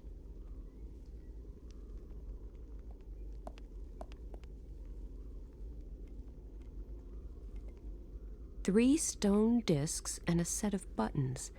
It's obviously some kind of mechanism. I wonder why the discs all have different colors. Do I have to align the holes in a certain position? Maybe they need to overlap. And what about these numbers? Are they important? If so, how? I cannot turn these discs by hand.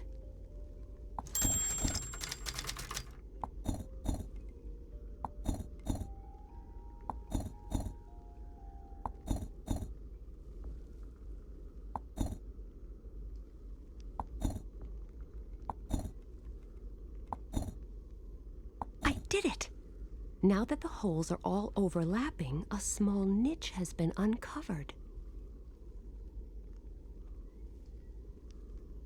I have already solved the mystery of the stone discs. It's fair to say that to continue turning them endlessly would be a pointless waste of time.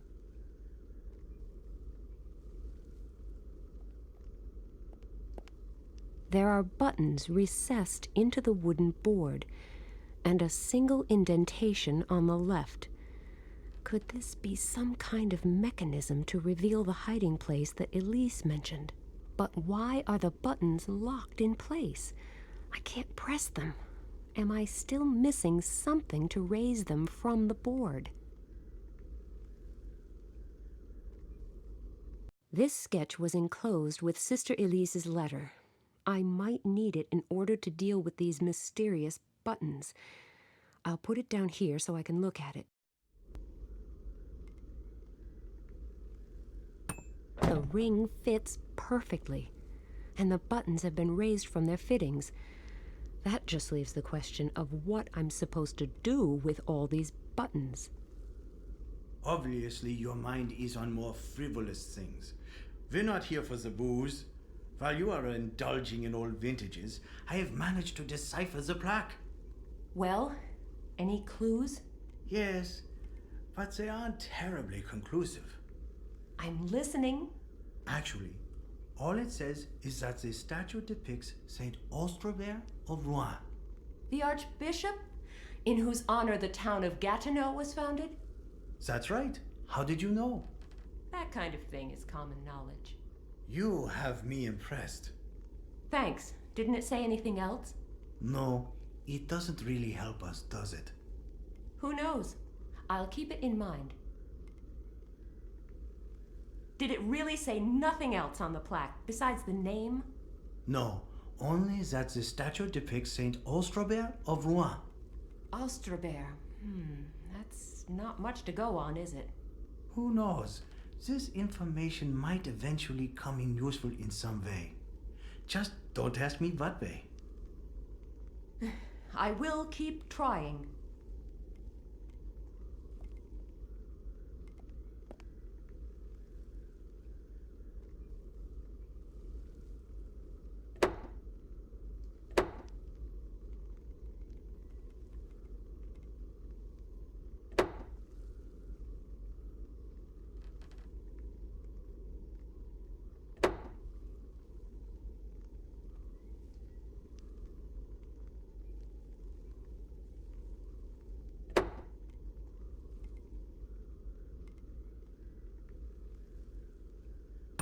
It sounded like the mechanism was reset.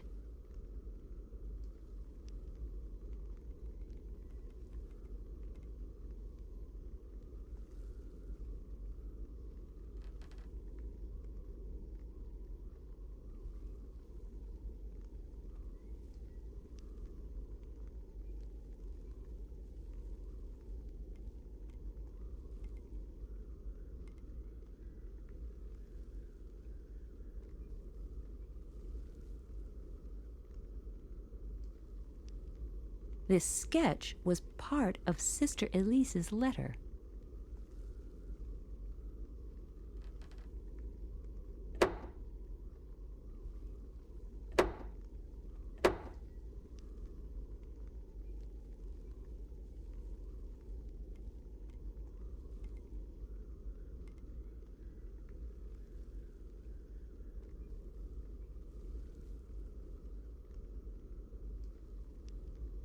It sounded like the mechanism was reset.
It sounded like the mechanism was reset.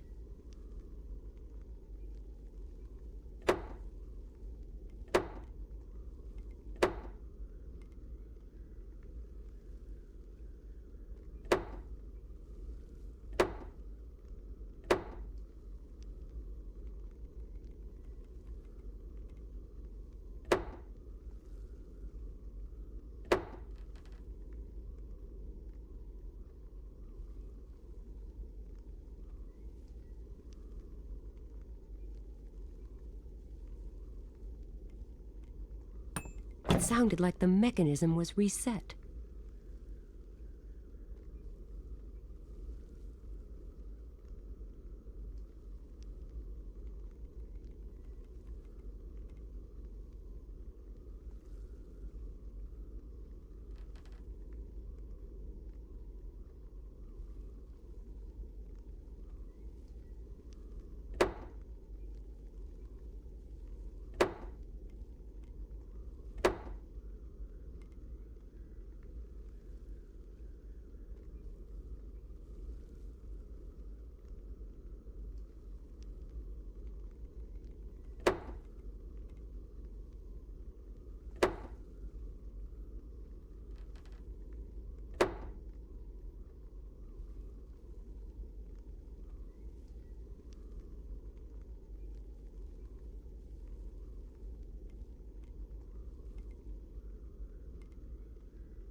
sounded like the mechanism was reset.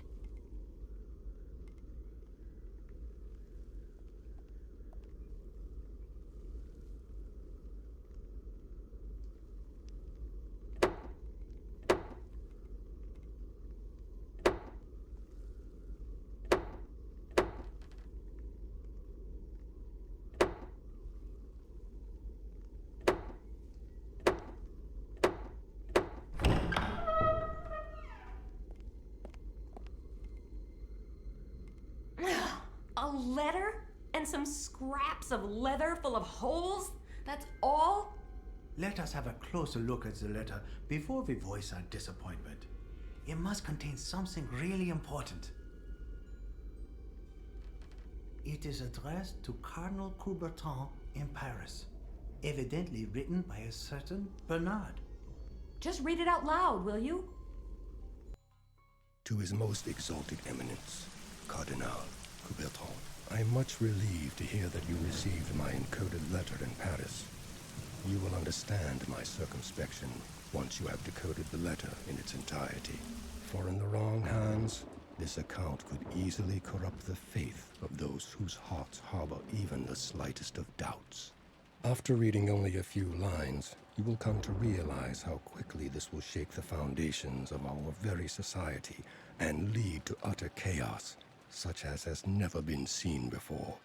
Thus, to be on the safe side, I will not send our usual messenger to bring you this letter and the enclosed templates, but our beloved sister Elise. I urgently implore you to keep this letter and the templates safe in your secret archives at your estate. As you know, Zandona's influence is immense, and we shall need any proof of his sacrilege in order to have him tried by the Inquisition. This template is the key that will allow you to decode the plans of Zandona and his Puritas Cordis sect, which divine providence itself has seen fit to place into my hands. Place the templates on the parchments which the messenger brought you 10 days ago, and you will realize the full extent of the disaster that is upon us. In his blind, boundless ravings, he has spelt doom for Gatineau and predicted the downfall of the town in the eternal flames of perdition. And you know what that means. An entire town. He wants to erase the whole town, for he believes himself to be both judge and executioner in the name of our Almighty Lord. And that is only the beginning. My previous letter will reveal to you the horrors that we face. All those terrible plans of Zandona and his congregation, Puritas Cordis, that he assembled in the name of God in order to spread his outrageous teachings as the word of our Lord Almighty himself. I hope that my knowledge will prompt you to take appropriate steps in order to prevent the worst from happening. I write these lines in utmost concern for my own life, but with certainty that I made the right decision. May the Lord grant our beloved sister the strength to deliver this message unscathed and in good time. May God protect us and be with us in these times of tribulation. I remain your humble servant, Bernard. Okay, let me just get this straight. Zandona and Puritas Cordis burned Gatineau to the ground. Sure looks like it. Why? I mean, what was the point? He probably wanted to make an example of them. A warning to all those who fail to heed his words. So he just invented a load of prophecies and then saw to it that they all came true? That's what it looks like. And Bernard, together with Cardinal Coubertin, tried to stop Zandona and his Puritas Cordis sect. Yes, evidently. But since Elise never arrived in Paris, and the Cardinal therefore never received the proof against Zandona... Okay, so far so bad. But all of this happened more than 350 years ago. What does any of this have to do with the here and now? I assume that either the Puritas Cordis sect secretly continued to exist through all those centuries, and for some reason have now resumed its activities, or Or it was founded anew. Whatever. What's all that got to do with our situation now? And the flood wave? Not to mention the forthcoming apocalypse that Elise was hinting at. I assume that back then they managed to put an end to Zandona's doings after all, and prevent the apocalypse. I guess so. Otherwise, we wouldn't be having this conversation. Exactly. And the modern Puritas Cordis might actually want to do something about that. You mean they'll pick up where Zandona left off years ago and try... And try to pull it off this time, right? Oh. And the end. What will it be like? I assume that the answer to this question can be found in Paris. With Coubertin? Yes. And you really think that Zandona's plans, the ones Brother Bernard sent to Paris, might still exist? In those secret archives that Bernard mentioned? Why not? So, using that information and the templates we found here, we might actually be able to anticipate the next moves of Puritas Cordis? And take some measures to block them. Okay. What are we waiting for? To Paris? Sure. The question is, where exactly do we go looking for these documents? Paris is a big city. But Bernard wrote that the hiding place is at the Cardinal's estate. And how hard can it be to find that? Right. So let's go. Oh, I see you are awake now. Where am I? Do not worry. You are quite safe. Safe? What makes me safe? These bars? Am I safe from you? Your questions will have to wait, I'm afraid. There are a few things we would like to know first. My employee found a photograph on you. It so happens that he worked as a barkeeper on the very ship this young lady was traveling on. Who is she? That's none of your business. Now let me out of here. Now, keep calm. I think you fail to appreciate your position. You see, my employee is armed. You, on the other hand, are not. And one more thing. My employee will not hesitate to shoot you down if you keep trying our patience. Do I make myself clear? Yes, you certainly do. Good. We mean you no harm. On the contrary, we want to help you. But we shall expect a little help from you in return.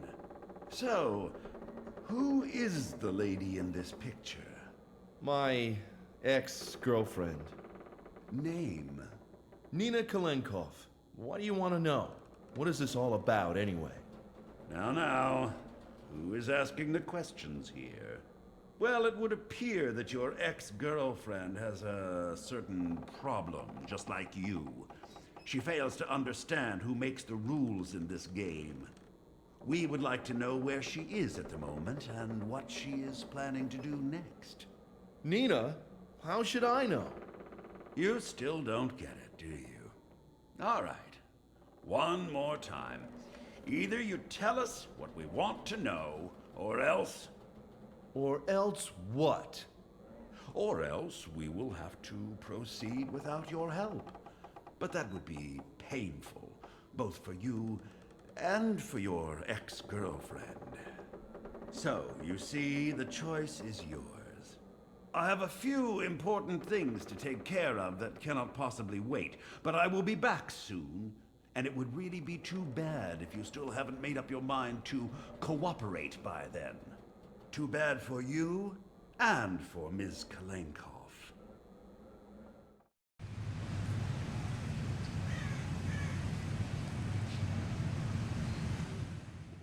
This is supposed to be the incredibly secret archive of Cardinal Coubertin that we've been looking for. We must be on the right track. We're going to find this archive. We simply must not fail. Hello?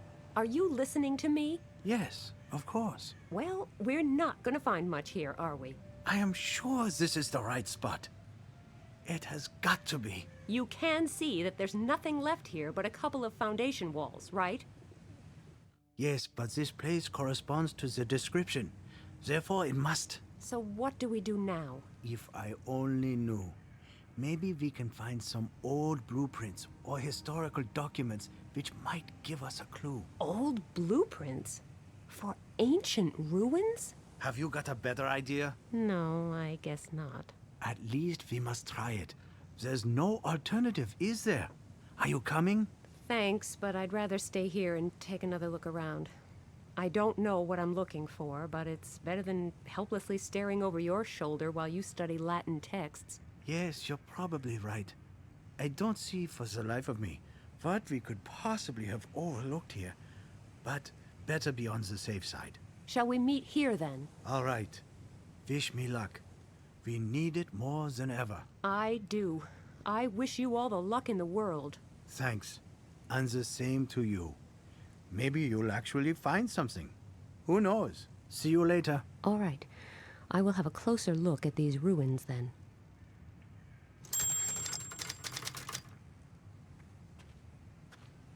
This stone is loose. Just a little yank.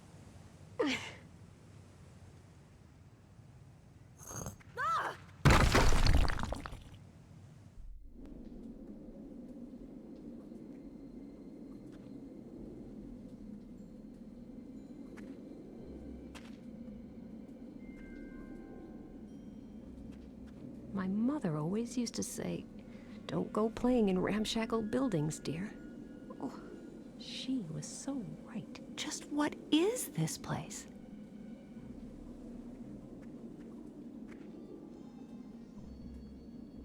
It says Institutio Finis Viae Est. If I remember my school Latin right, it probably means something like standing still is the end of the path.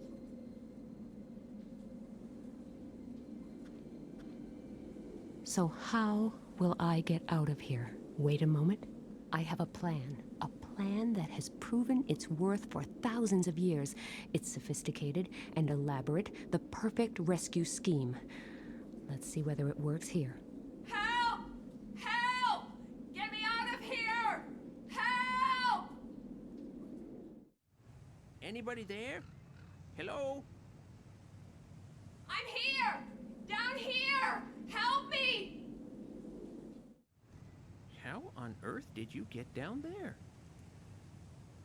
The floor just gave way beneath me. If you don't mind, I'd really like to continue this conversation above ground. Do you think you could get me out of here somehow? Wait, I've got an idea.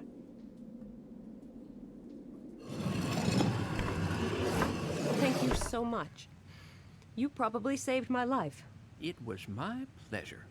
Anytime. I'm interested in this old chapel. I wanted to take a closer look, but obviously there isn't much left of it. No, it was largely destroyed during an air raid in World War II. But maybe I can help you? You? Yes, me. With nothing to do all day, you have to keep yourself occupied somehow. And I occupy myself with history. Excellent. Then maybe you can tell me something about Cardinal Coubertin. He had this chapel built, didn't he? Yes, he did. But there isn't a whole lot we know about him. All the records kept while he was in office are stored in his archives. And where are they? Who knows? They searched high and low after his death, but they haven't been found to this day. Nobody even remembers where he was buried. All I know is that he had a curator who took care of his legacy following his death in 1663. The curator died 10 years later. They found his body in his squalid basement dwelling after he had been dead for a week. He should be buried in this cemetery as well, but I have no idea as to where exactly. I don't even really know his name. I think it was Michel or something like that. Well, at least it's a start. Not much to go on, but better than nothing. Are there no further clues? Not really. He was barely known around here. Cardinal Coubertin brought him back from one of his journeys. He wasn't a local man. Also, he hardly ever went out, and when he did, he was heavily covered up, which soon led to wild speculation amongst the locals. He served the cardinal for almost 40 years. Okay, I'll take another look around here. Thanks again for the rescue and the brief history lesson. It was my pleasure. I'll be here for a while yet, so if you have any more questions... This chapel has me stumped.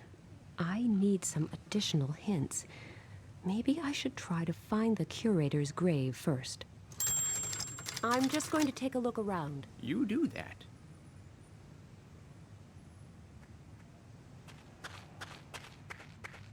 All right. Here I go again, rummaging through dirt. I will go look for the grave of Michel the curator, then. It isn't much of a lead, but since he seems to have been rather close to Cardinal Coubertin, maybe there's some hope of finding something out that way. The path splits in 3 directions here. Graves from the 1650s, graves from the 1660s, and graves from the 1670s. Let's try this way. The graves here appear to be sorted by wealth. Poor on one side, rich on the other. Where do I go? Let's see what I find down this path. Oh my, they certainly have this thoroughly organized. They separated people who died young from those who passed away at a ripe old age. Let's go this way now. Yet another sorting criterion, but this appears to be the last. This time they distinguished between women, men, and families. Bureaucracy is obviously not a very recent invention. Now where does this path lead? Is this the right area? The Cardinal's curator would hardly have been a woman, or maybe... who knows? Michel, the curator, was actually a woman. No wonder she hardly ever went out in public, and was always so heavily covered up. If that had become known, I assume that when she was buried, this scandalous fact was discovered and hushed up. This is probably why her grave has been forgotten. I hope I can find a clue here and finally make some progress.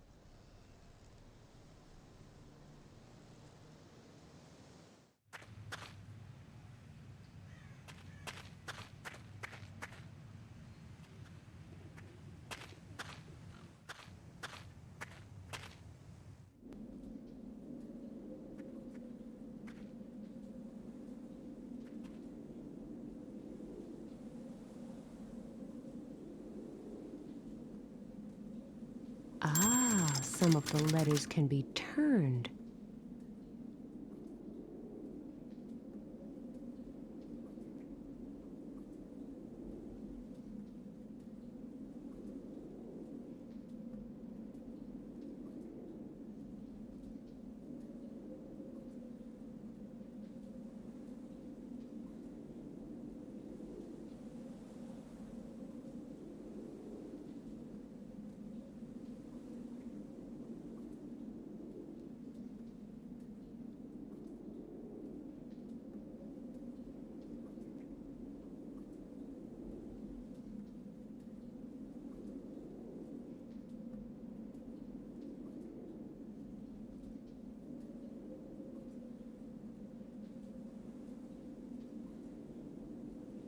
Did it!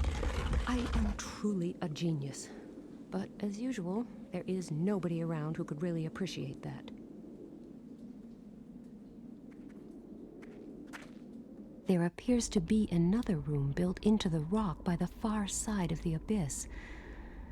Thanks to my famously positive attitude, I live in hopes that it is the archive we are looking for.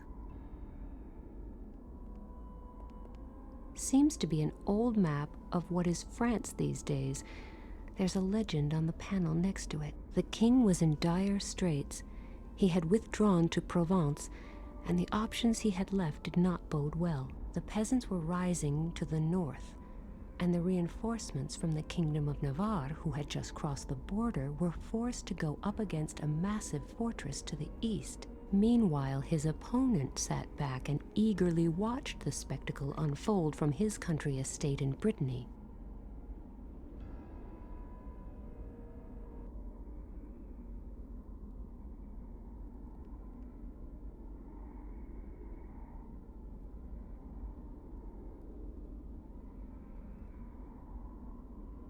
It fits. It almost looks like the stone came from this mosaic in the first place. I wonder whether there are any stones that fit in the remaining empty fields.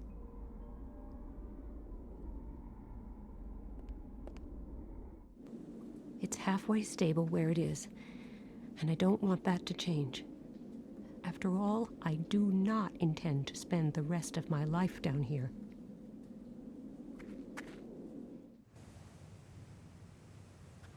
This altar was made from a single massive slab of stone. That's why it remained more or less unscathed throughout the centuries.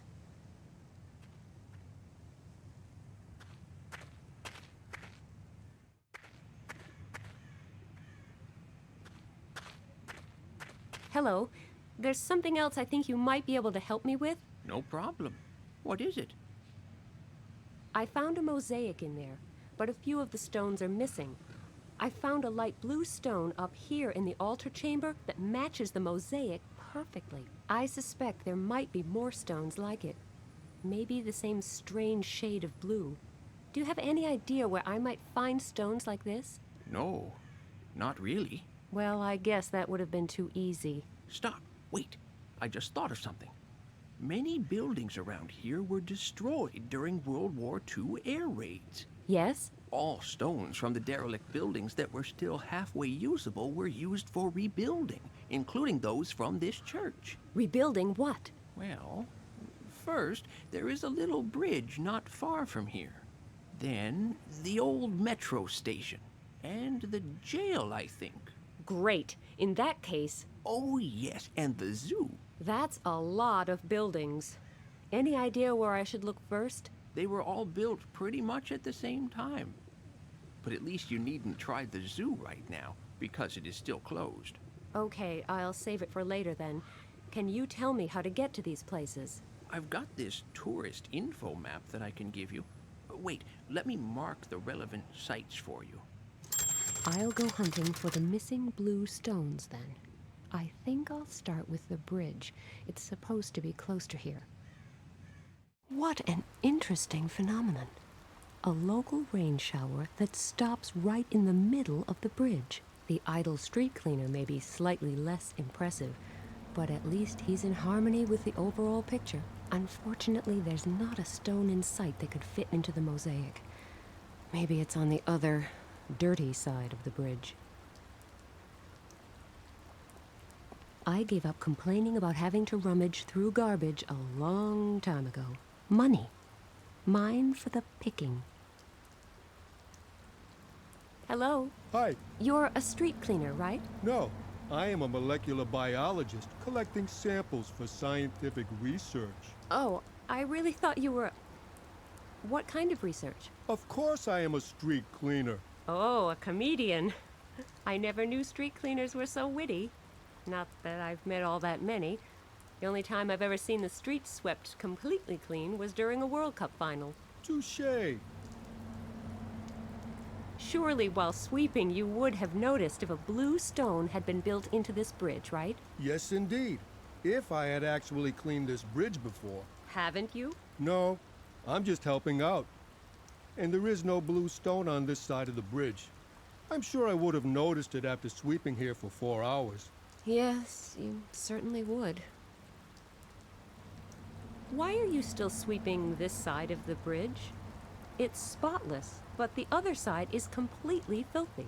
Have you looked over to the other side? Yes. Why? It is raining. Such things are known to happen. Indeed. So, I am waiting for it to stop. You mean you're not sweeping the other side of the bridge because it's raining? No, that would be silly. I thought so. I am not sweeping there because I would get wet. Oh, and you think that's less silly? Would you jump into a cesspit?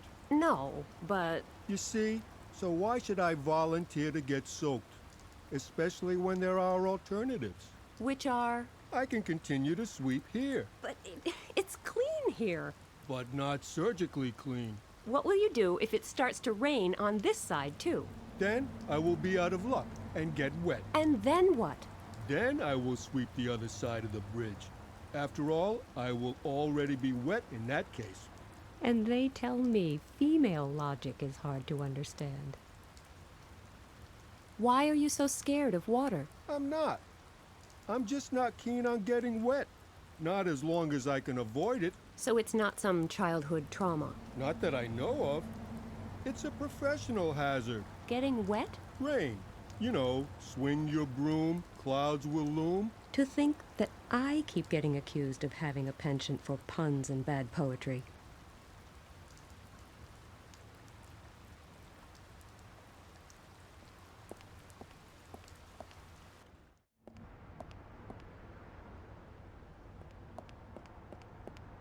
A very good morning to you.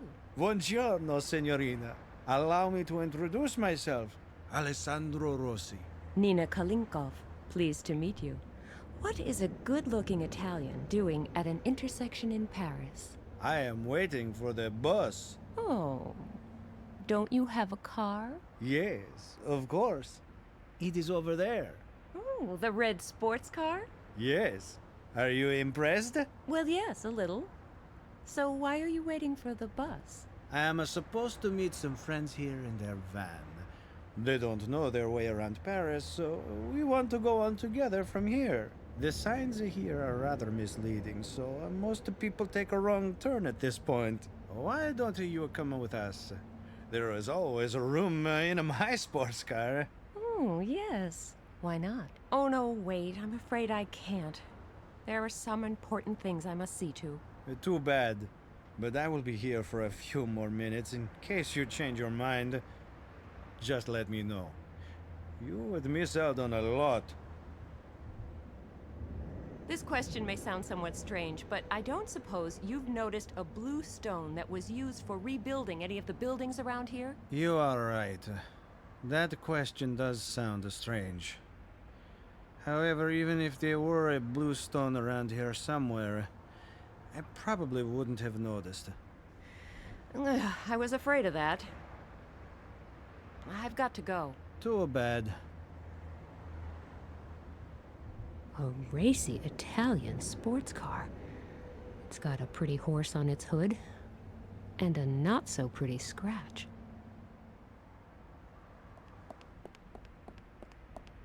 The car is secured by an alarm. I'm sure it will go off at the slightest touch, and since I'm the only one around here, I might actually get suspected.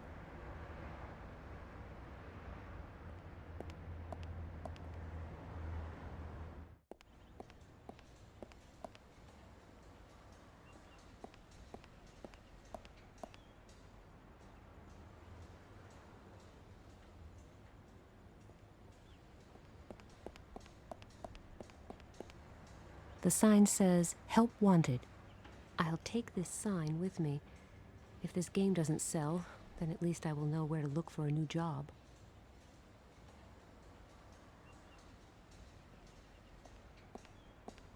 I don't really want to know just how old this bubblegum is. At least you're supposed to insert Euro cents.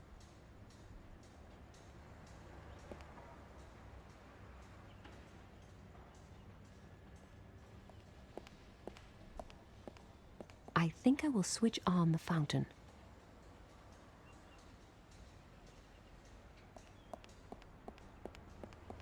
Nothing happened.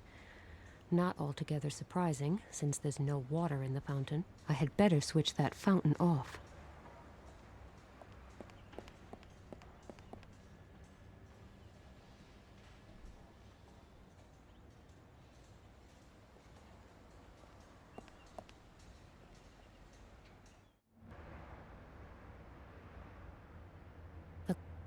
The clock has stopped.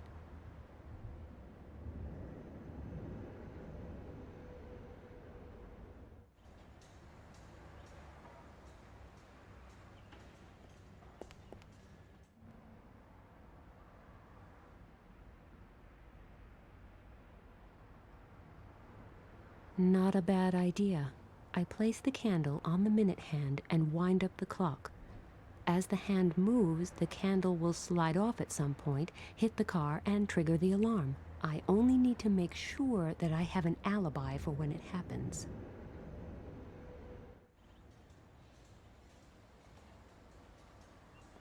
I'm going to rewind the clock. The mechanism appears to be out of order. I can only wind it up a little bit. I bet it will stop again right away, foiling my evil plan.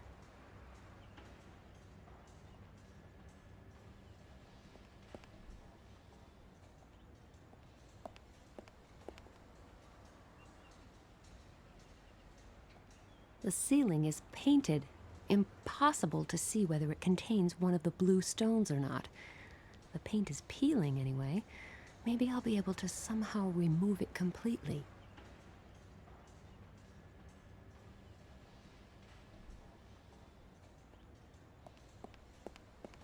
I think I will switch on the fountain.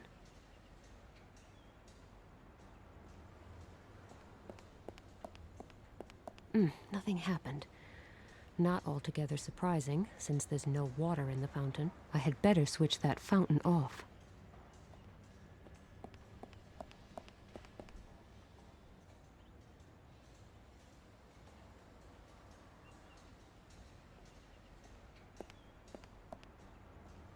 A devilish plan which may cost me a lot of sympathy.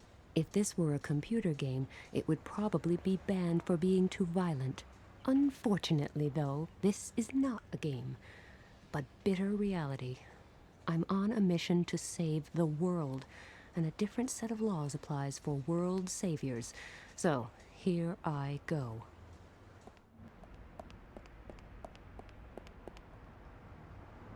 Hello, are you still waiting? Yes. I hope my friends did not get lost. What? But that is... My car!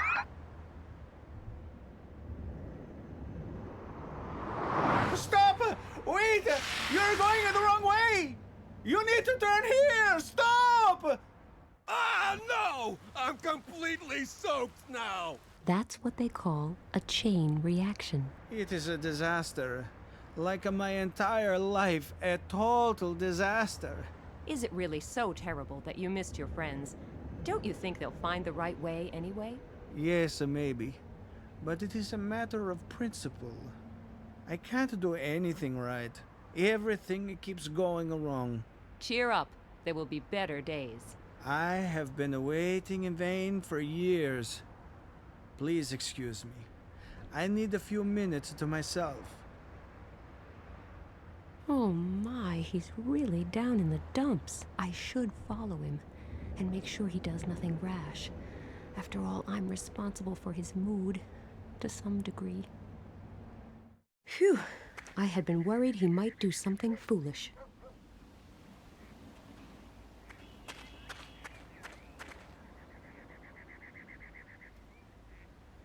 My French is a little rusty, but as far as I can tell... Oh, there's a report here about the sinking of the Calypso, the ship I was almost drowned on. Apparently they were able to rescue nearly all the passengers. Underneath is a huge advertisement by that televangelist Pat Shelton and his Puritas Cordis sect. The hasty gathering of worldly leaders in New York proves only one thing, that neither the self-proclaimed heads of state nor the so-called scientists can offer any explanation for the greatest of all disasters which is now almost upon us. And how could they? For only a steadfast belief in the might of the Lord can guide us now. He alone can be the beacon to lead us forth from the valley of the shadow of death. Hundreds of years ago, the prophet Zandona foresaw the cataclysm that is looming now. This is what he predicted.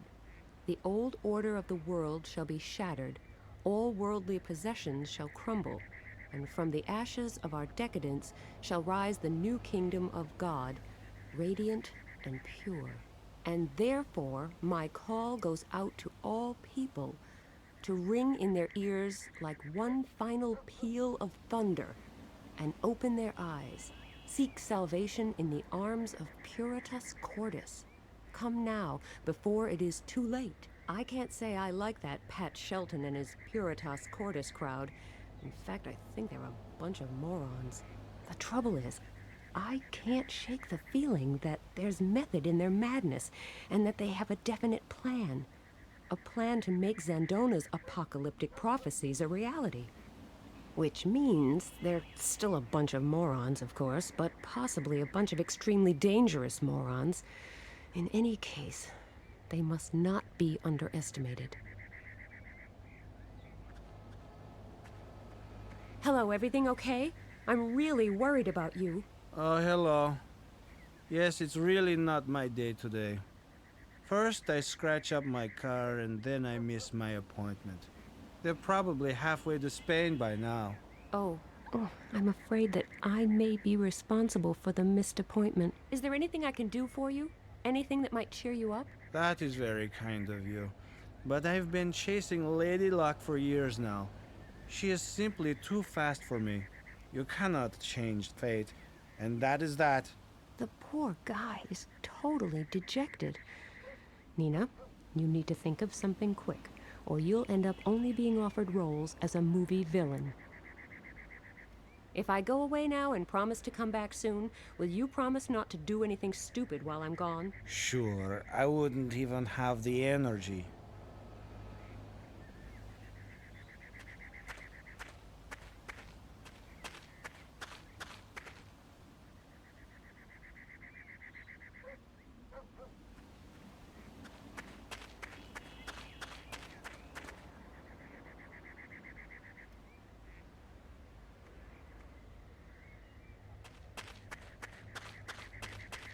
Hello again. Dropping by my humble abode? You live here? Well, it's not exactly the Ritz, but at least it's quiet. Unless somebody hangs around whining. What happened to the poor fellow? He missed the bus. Now that is truly a tragedy. You sure drink a lot. Yes, I know. I take it you have never lived on the streets. No, not really. It's a simple decision. Solid food gives you a lot more energy, of course. But energy for what? Nobody expects me to have enough energy to build a house or fix my car. And I don't have a job either. So I don't really need any energy for anything. What I really need, on the other hand, is a way to forget all this misery. At least for a while. And I need something to keep me warm when the nights are cold. I understand. No, you don't. And I can't even blame you for that. It is really hard to comprehend if you have never been in a similar situation. Won't you at least try to escape this vicious circle? How would I do that? You could quit drinking, for one thing. And I could see about finding you something to eat. I tried that. But it seems people would rather feed pigeons than their own kind. I get it. The world is wicked and nobody loves you. If I get you something to eat, will you stop drinking? Then I could use my money to find myself a place to sleep. It's a deal.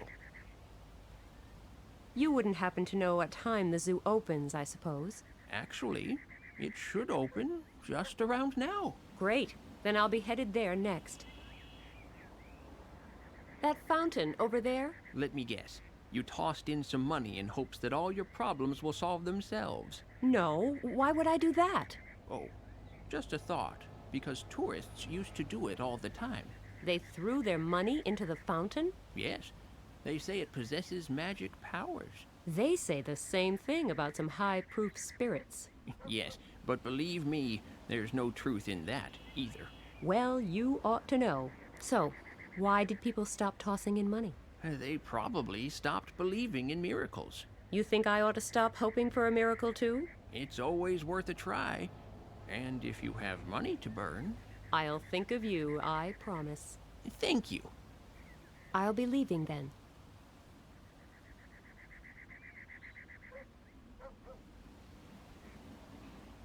The zoo. I wonder what kinds of fierce, exotic, and dangerous creatures I'm going to meet here. And of course I'm looking forward to seeing the animals too.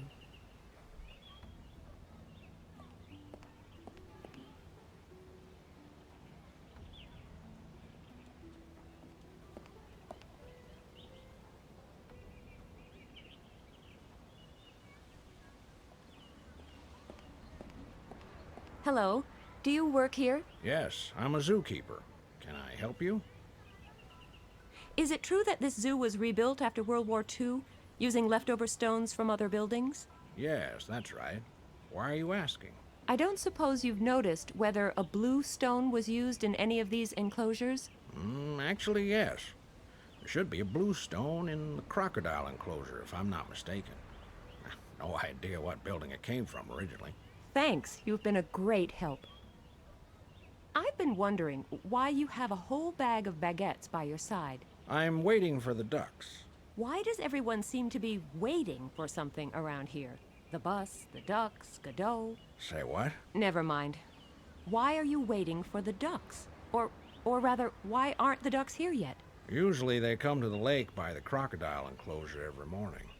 They know that visitors to the zoo love to feed ducks, and therefore they're here the minute the zoo opens. Clever critters. Could I have one of those baguettes? Sure, as soon as the ducks are here. Can't I have it now? Why? The baguette is meant for feeding the ducks. How would you feed them if there are no ducks? Have a nice day. Thanks. Same to you.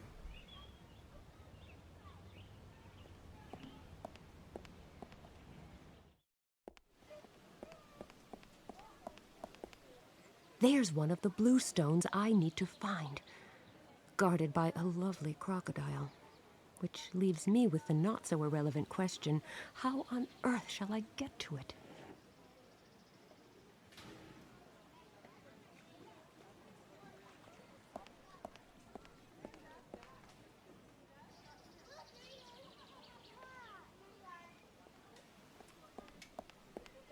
This magnificent specimen appears to be a Nile crocodile.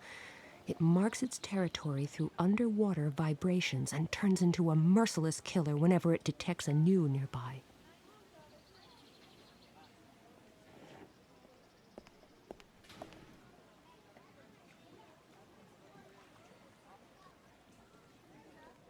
Grumpy teddy bear versus crocodile. What a duel. Good luck, Teddy. You'll need it.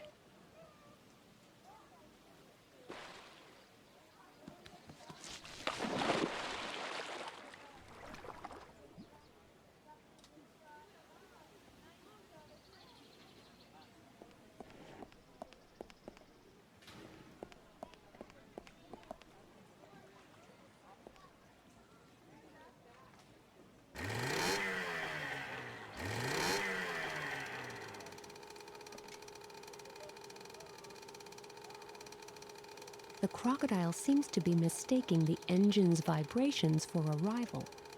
It is completely focused on defending its territory now.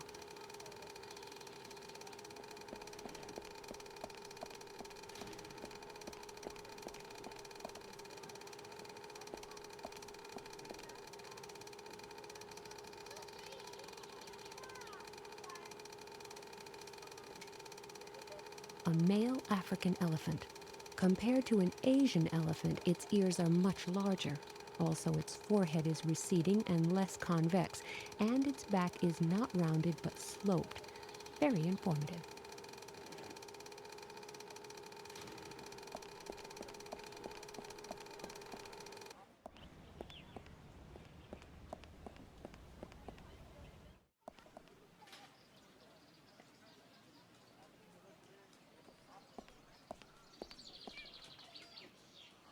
Aw, cute.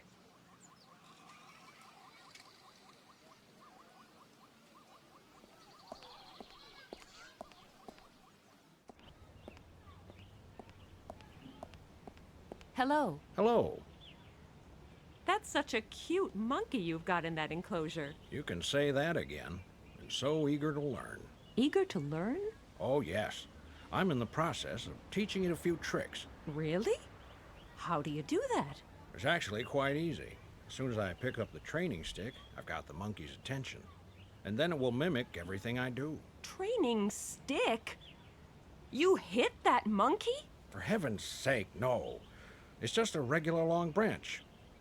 All I do is hold it in my hand, and then the monkey will react. No idea why, but it works. Have a nice day. Thanks. Same to you.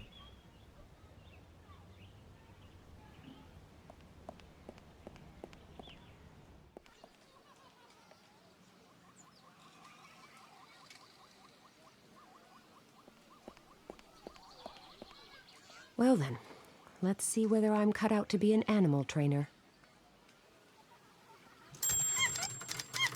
Hey, it's working.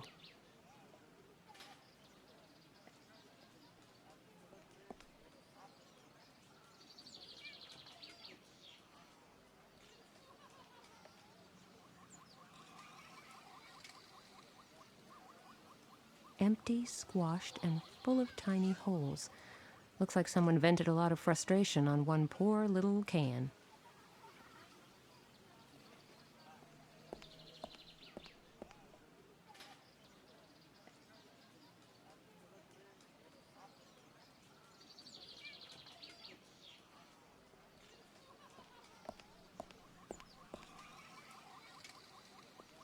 Maybe this way I can make the monkey jump through the hoop.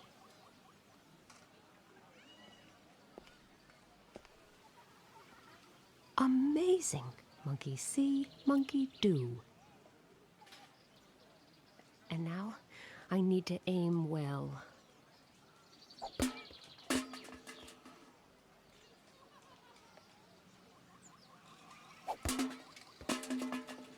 I always knew I'd make a great role model someday.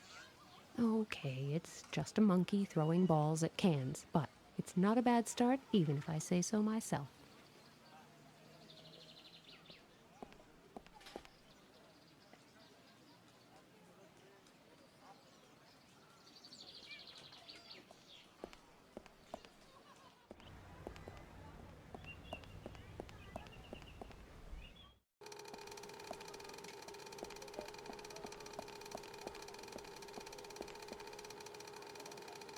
How odd that such a large animal is so crazy about tiny peanuts.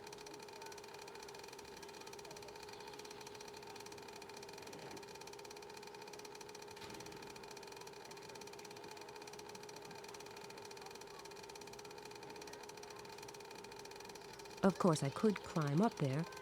No problem, honestly. But I don't really care to right now. Nope. Hey, little buddy, would you care for some peanuts? There. You're going to have to work for the rest of the peanuts.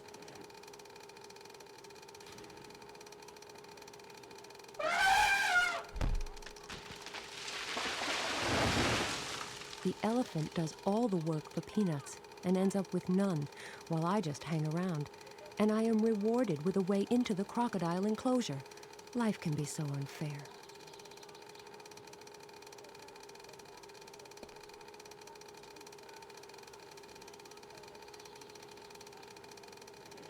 Good thing that stone was already loose, and now I'll get the heck out of here.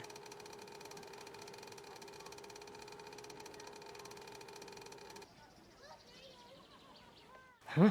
Looks like the street cleaner knows how to work fast after all. The entire bridge is sparkling clean. Well, the van Mr. Rossi was waiting for took a wrong turn here, drove straight through the puddle, and completely soaked the street cleaner. So he no longer had a reason not to sweep the rainy side of the bridge. Life is quite simple once you actually understand it. And here's the stone I was after. I might be able to use the point to scrape away the sand around it, and now use the umbrella as a lever. The stone is mine.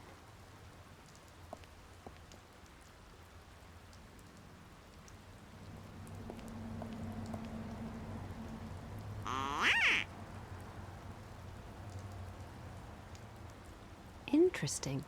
This noisemaker seems to appeal to the ducks.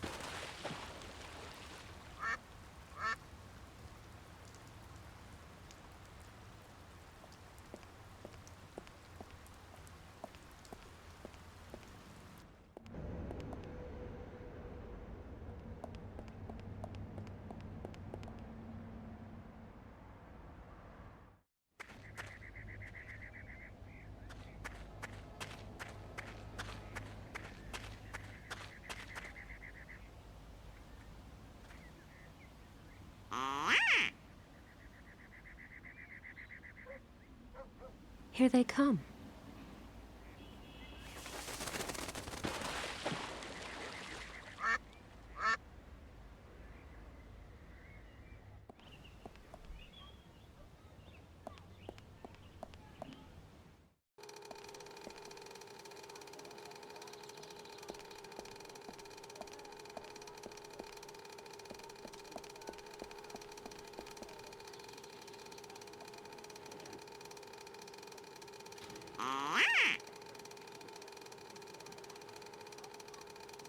Here they come.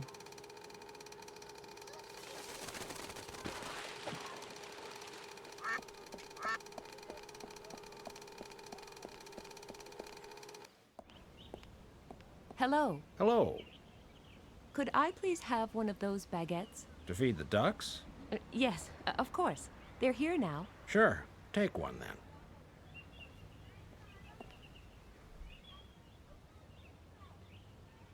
Have a nice day. Thanks. Same to you.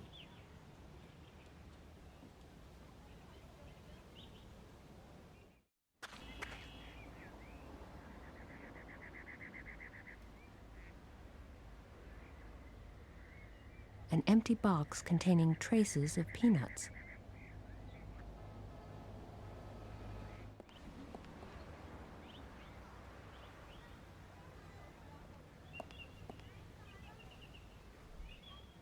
A little soggy, but I think that's an improvement over rock hard.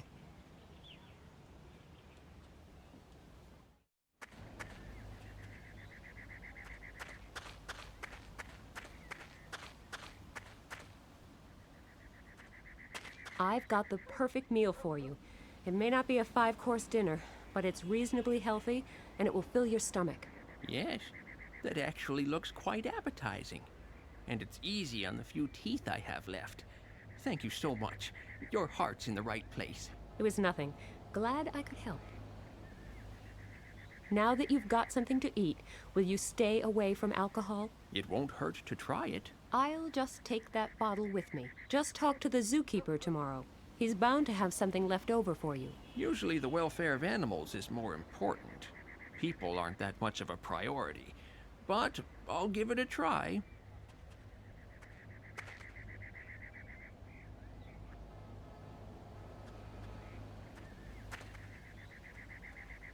I'll be leaving then.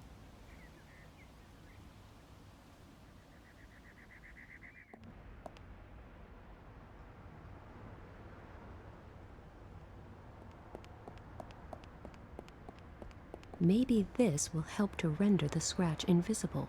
Oops! Oh, rats, I spilled a little from the bottle. I hope it won't show too much. But it still looks a whole lot better now.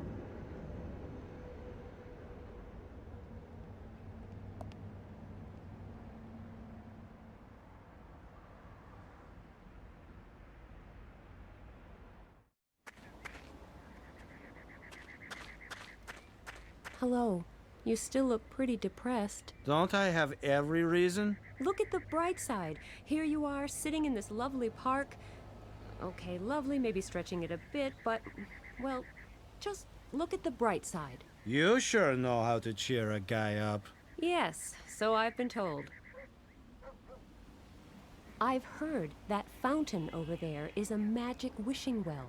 People used to come from all over to toss in a coin and make a wish. Maybe you should give it a try.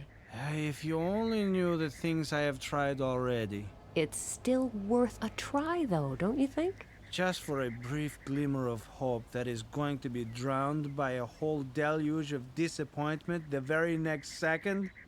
That negative attitude isn't helping, you know. That is what my shrink kept telling me for years. She was right. But why is she no longer saying it? Because she is being treated herself now for chronic depression. What this guy needs is a serious miracle. I've fixed your car. You can hardly see the scratch now. Do you enjoy kicking a man when he is already down? What? I really did fix your car. It may not be perfect, but considering what I had to work with, it's not a bad job. Why would you do that? Why would my luck suddenly turn around and smile on me and send me an angel? Who knows? Maybe I'm just having a particularly friendly and helpful day. Very likely that. Just do me a favor and stop trampling my feelings. It would have to be a miracle if anything that could happen to me. And miracles don't happen just like that. But Please! The poor guy is so despondent that he cannot even imagine why someone would simply want to do him a favor. He seems in dire need of a miracle. If I go away now and promise to come back soon, will you promise not to do anything stupid while I'm gone? Sure, I wouldn't even have the energy.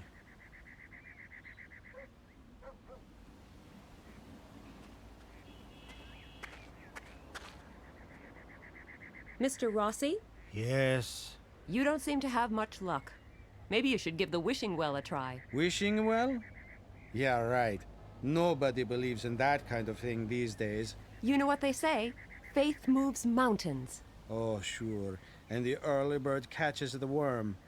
I can really do without your words of wisdom. Maybe we should just give it a go. I think this might be a good investment for my 5 cents. I can always fish them out again. This round is on me. You'll never know if you don't try. Mamma mia!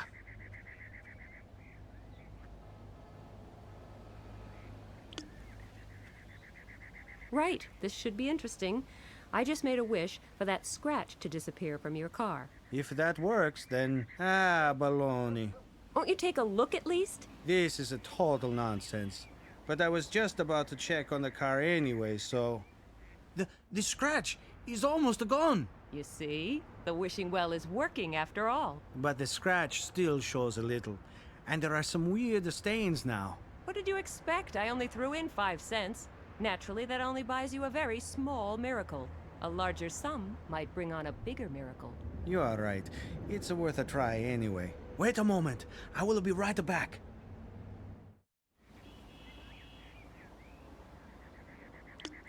Well, have the scratch and the stains disappeared now? Not really. Typical. That's a 10 cents gone down the drain. 10 cents? That wasn't very generous of you. It's twice as much as you paid. Well, maybe the wishing well feels you're playing games, so it's taking its sweet time over that miracle you wanted. Could be. I am going to stay here and wait for the miracle to happen. I will probably just be disappointed again, but it's not like I have anything better to do. Good luck, then.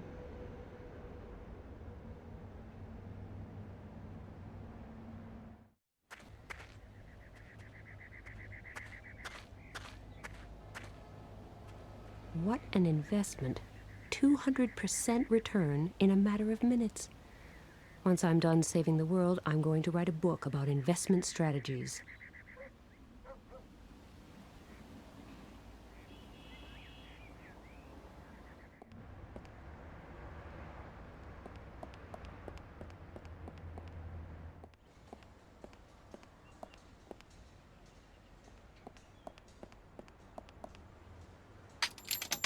I traded in most of my fortune for a piece of gum.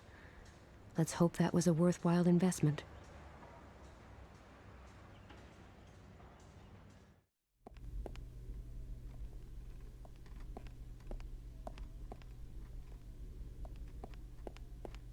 A drunk tank.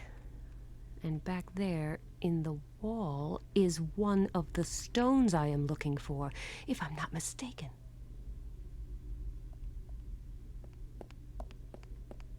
Hello, I've got a question. Yes? That cell over there, the one on the right, could I take a look inside it? The drunk tank? What for? You are not drunk, are you? I'm not quite sure. Well, why don't you just think it over? Yes, I'll do that.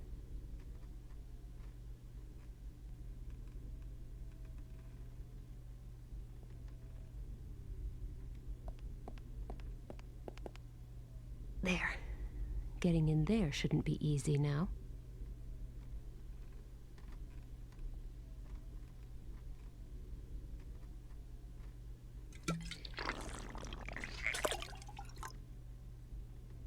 Yuck. This stuff is disgusting.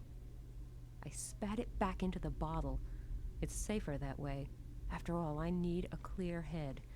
But I bet the horrible taste in my mouth will linger. If I want to get into the drunk tank with the blue stone, this might be a good time to demonstrate my superior acting skills. Well, hello there, purty thing. I'm totally plastered, but I wanted to... Thank you so much. Really? Let me smell your breath then. Ugh, that smells of cheap booze. But you don't really look drunk to me. I think we had better perform a blood test. If we must. Please, take a seat over there.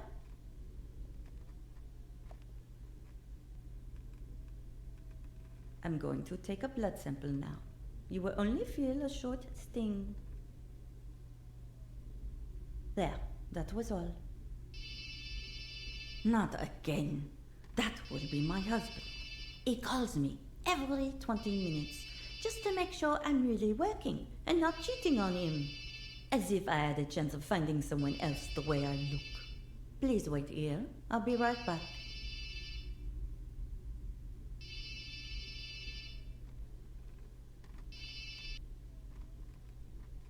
I need to think of something quick, or my little ruse will be exposed.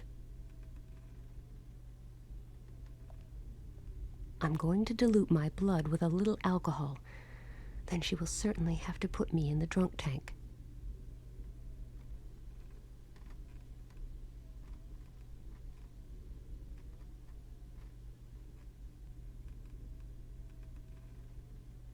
All right. So now we get to continue. I'm now going to put the blood sample in the analyzer.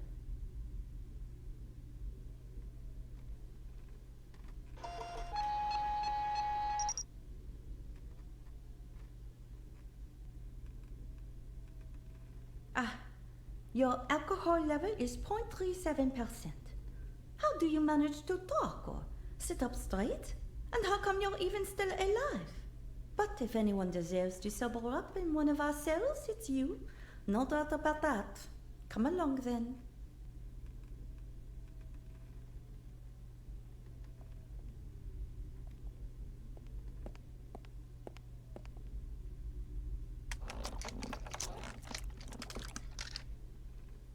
That's odd. The key won't go in. The lock must be blocked somehow. Good thing we have more than one drunk tank available.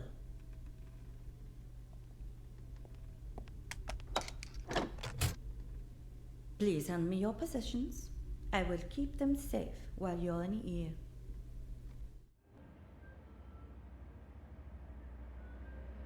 There seems to be another cell next to this one.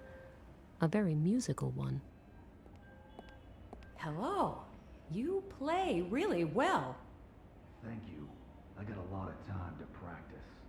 Oh, how long have you been locked up here? No idea. Is the war over yet? Yes, and Napoleon has been banished to Elba. What did you do? Oh, they accused me of all kinds of things. Actually, though, I am completely innocent. Yes, I guessed as much.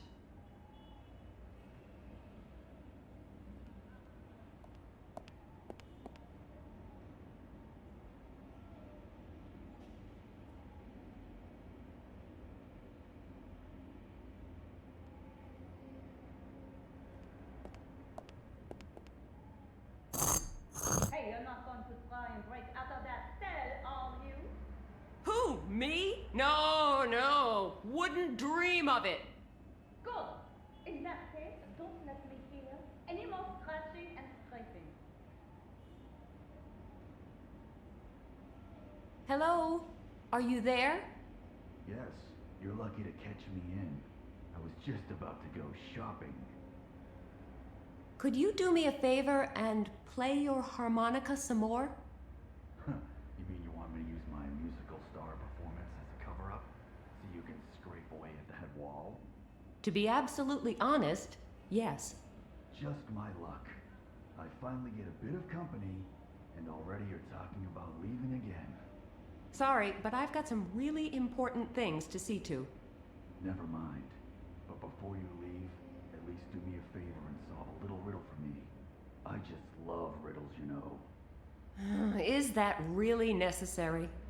Yes. All right then, shoot. I'm thinking of a 3-digit number. You need to guess which one. Don't worry, I will give you a few clues. The first digit is a number between 1 and 5. Take a good look around your cell. It doesn't matter how long you search. You will never find the answer. The second digit is simple. They have you trapped. It is an odd number, larger than 1. And finally, the last digit, definitely even, and also to be found in your cell. They all stand, but not all of them can walk. What? Are you quite sane? Yes. Thanks for asking. Let me know when you think you have the answer. I think I figured out the answer to your riddle. I can hardly wait. The first digit is a number between 1 and 5. The riddle was, take a good look around in your cell. It doesn't matter how long you search, you will never find the answer. So, what is the first digit? 5. And what was the second digit? The riddle was quite simple. They have you trapped. 9. And the last digit? The answer to the riddle was in your cell too. They all stand, but not all of them can walk. 6. Wow, I'm impressed. What a shame that this probably means I won't be able to enjoy your company much longer. But you can be sure that you have my eternal gratitude.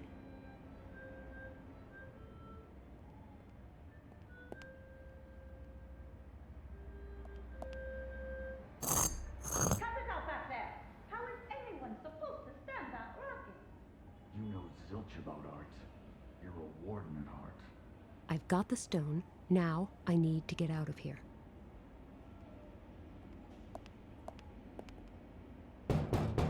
What do you want? I'm sober again. Excuse me, that can't be. You had a blood alcohol level of 0.37% just now. Something must have gone wrong with the blood sample. Either your measurement was wrong or the sample was manipulated. Manipulated? By whom? Search me. Anyway, I insist on a second test. And if that proves positive too, my lawyer will sue you for procedural error. Procedural error? Yes. No one but you can confirm that the blood test was carried out according to the proper procedure. There wasn't even a doctor present. You had no authority to take a blood sample. What? So, either you release me and fast, or I'll hit you with so many charges this place will be closed down in no time. Closed down? This is a police station. Not for long. With all those bike races and track and field events on TV these days, suddenly everybody is an expert on blood sampling. Come on out then, and don't show your face around here again. Oh yes, and don't forget your hat.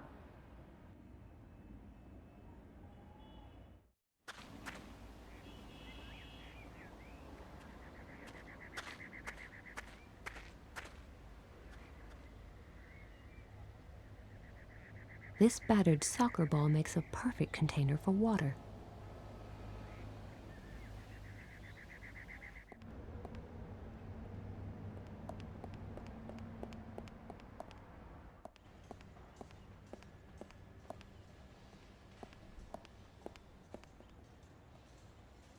Fill the entire fountain this way? Oh, joy. This will keep me on my feet for a while.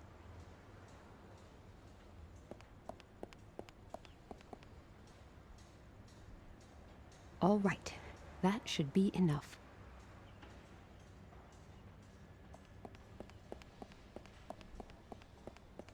I think I will switch on the fountain.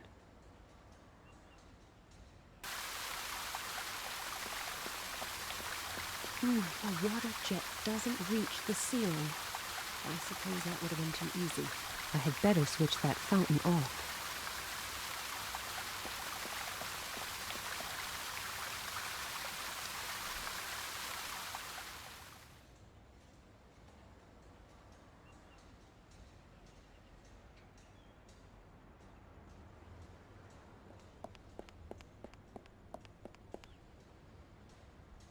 All right, this plugged up one of the jets.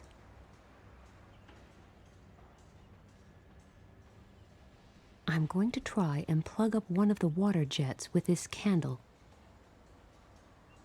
It worked. I even managed to plug up 2 of the jets at once.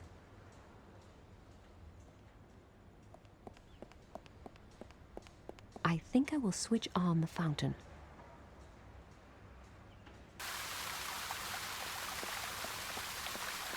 Yay, it worked. The water jet rinsed the crumbly paint off the ceiling. I had better switch that fountain off.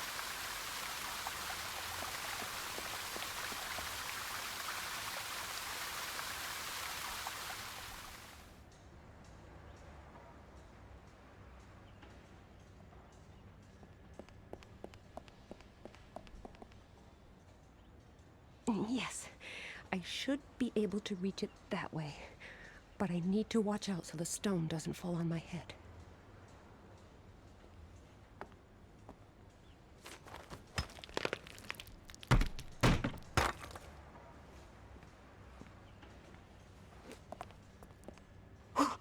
That was a close one.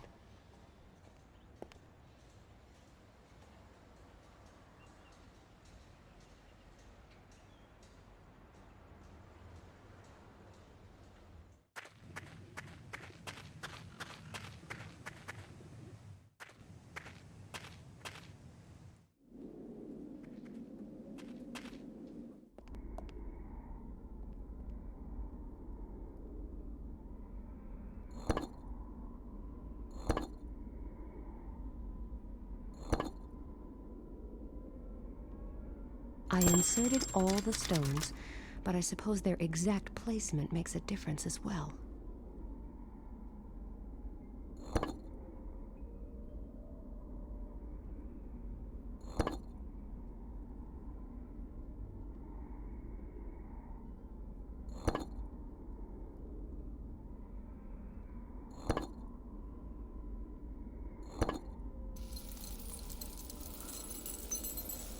What? A mechanical bridge emerging from the ceiling in a chapel that is 350 years old?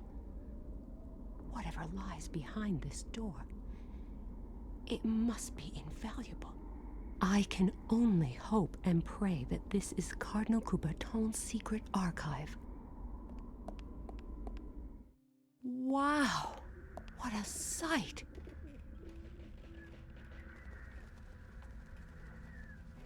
Latin. I learned some Latin in school, but not enough to read through a whole archive. Remember, you've still got me. Just how did you do it? To cut a long story short, I did really well. Indeed, but I haven't been idle myself. I managed to obtain some information that should help us find the documents fairly soon.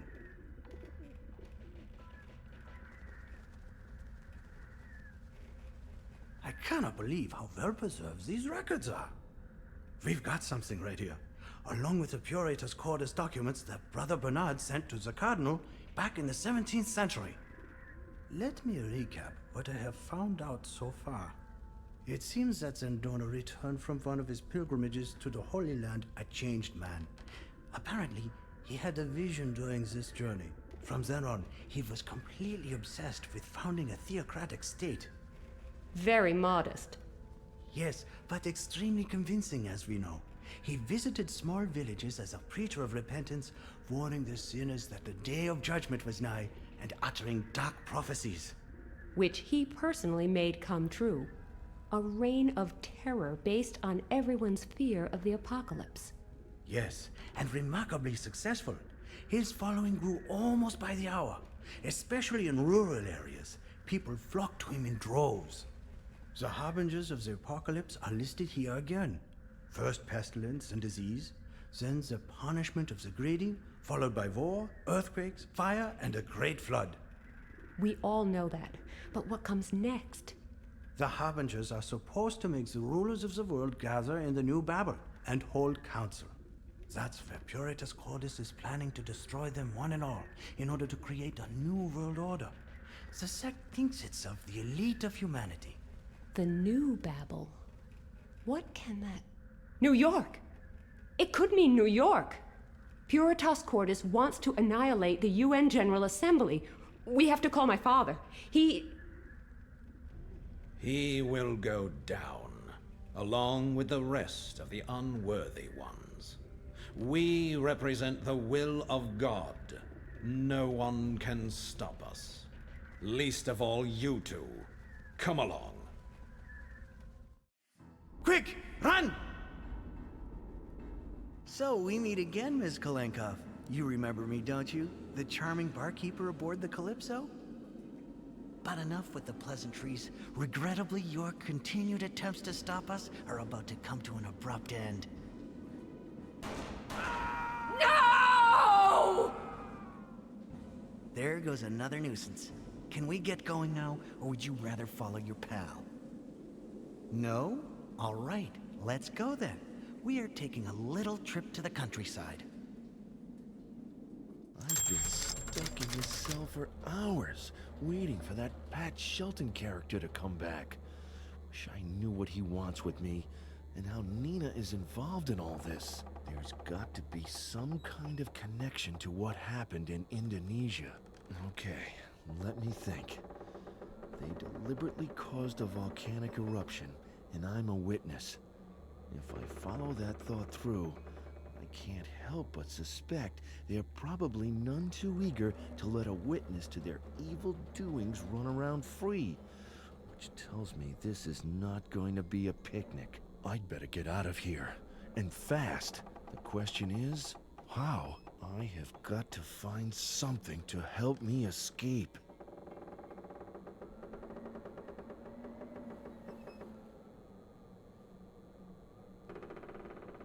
Ugh, do I have to? Well, I guess so.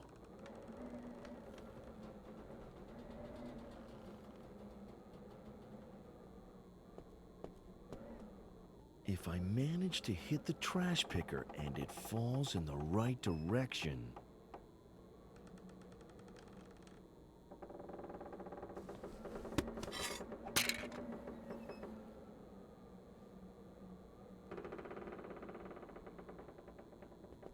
Great, it worked. I just need to pull the door off its hinges and...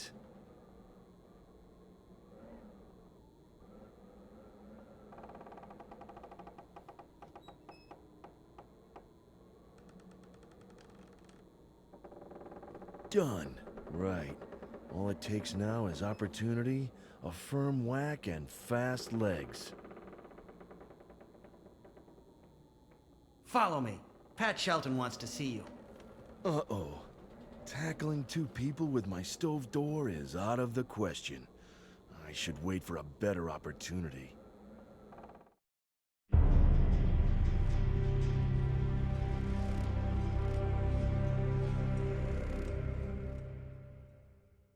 I am so glad you could make it. There is something I would like to show you. Nina! Max! Yes, Nina Kalenkow and Max Gruber. I would love to leave you to properly celebrate your reunion, but we haven't got the time, I'm afraid. The reason for our little gathering is quite simple. There are some things you want to know and some things that I want to know. You claim it is a coincidence that while in two completely different parts of the world, you happen to develop an interest in the very same matter. How can you expect anyone to believe that? That would be highly unlikely, even if you were total strangers. But in your case, and your collaboration with David Correll of the Church Intelligence Service is certainly more than just coincidence. I don't know who you are working for, but you must know more than you have told me. A lot more. And yet, I am sure you do not know everything. So let us make a deal. I will now show you what you want to know. You see, truth is like an eternal flame. You can try to conceal it, try to shade it, but it cannot be extinguished. And the truth has long stopped hiding its ugly face behind the veil of technology and progress. It shows its terrible grimace day by day. 660 children starve to death every hour. Millions of people slave away in horrible, degrading circumstances, while their bosses become richer and fatter all the time. The deserts are expanding, the polar caps are melting, the ozone hole is growing. The climactic catastrophe is at hand! Every day, we do our best to destroy our planet with all the powers at our command. Today alone, another 140 or so animal and plant species have become extinct. I know, it's terrible. So, can you make this world a better place? Yes, I can. Zandona was a great prophet. Too great for his time. His vision could not be brought to life in the 17th century. Today, things are different. Vision? Zandona never had any visions. He was just a very sick man who wanted to destroy the world. Destroy? How blind you are! He never wanted to destroy the world! He only wished to root out the evil that is responsible for all the destruction in our world. I will show you. This is La Palma, one of the Canary Islands, a paradise for sun-loving tourists. For us, the island holds quite another fascination, the Cumbre Vieja volcano. The brittle western slope of the volcano is covered in clefts and fissures where water has collected. And now for the interesting part. By placing several bombs in carefully calculated spots, we can use thermonuclear explosions to heat that water so that it will evaporate instantaneously. If you had paid attention in your physics classes, you would know that such a sudden evaporation of water would create sufficient pressure to shatter the volcano's brittle slope and send it crashing into the sea. Can you guess what comes next? That's right, a tsunami. Waves 200 meters high will charge across the Atlantic with the speed of an airplane. The tsunami will sweep across the east coast of the United States. New York will disappear in an apocalyptic flood, taking with it the self-proclaimed rulers of the world who are currently squabbling in blind incompetence at the UN headquarters. The resulting vacuum of power will be filled by our followers, some of whom have been biding their time in key positions for decades. They will take control and lead humankind to a new golden age! Except for the people on the East Coast. I guess you won't be leading them anywhere. Haven't you been listening to me? I told you this is about saving the world. By leaving millions of people to drown? How is that saving them? I am saving them from their own destructiveness. They would kill each other anyway, sooner or later. But in that case, not just a couple of million people would die, but the basis for our existence on this planet would be permanently destroyed. Don't you see? Those who hold the power in this world are leading us to our doom, day by day. But now, we have a chance of seizing this evil by the root and wiping it out, once and for all. Without its rulers, humankind will be as helpless as a flock of sheep without a shepherd. They will turn to God and to Puritas Cordis, for we are the ones who saw the catastrophe coming and who know how to avert any further disasters. And nobody suspects that Puritas Cordis caused those disasters in the first place. It does not befit the sheep to question the will of the shepherd. We will teach people to live devoutly. We will teach them the ways of Zandona, and we will welcome them to the new state of God. They will be led by our supporters, chosen from among the wisest of the wise and the most pious of the devout. And what will your role be in that state? Mine will be the voice that proclaims the will of God. In other words, you will rule over all the rest. So this is really about power, as always. Certainly, the power of the Lord. But that's enough of me, enough of us. I have fulfilled my part of the bargain and told you much that you probably did not know. At least, not in so much detail. Now it's your turn to uphold your end. Who are you working for? What do you know? Who else knows it, and how does the Church Intelligence Service mean to prevent the inevitable? We had an agreement. Talk! Who are we working for? Church Intelligence Service? I don't know what you're talking about, but all that Zandona nonsense seems to have softened your brain. That's the only explanation I can think of. I will not be made a fool of. Very well. You asked for it. You see the grave over there? It's fresh. All that's missing is a body. So, for the last time, what do you know? Who have you told? And what has the Church Intelligence Service got to do with it?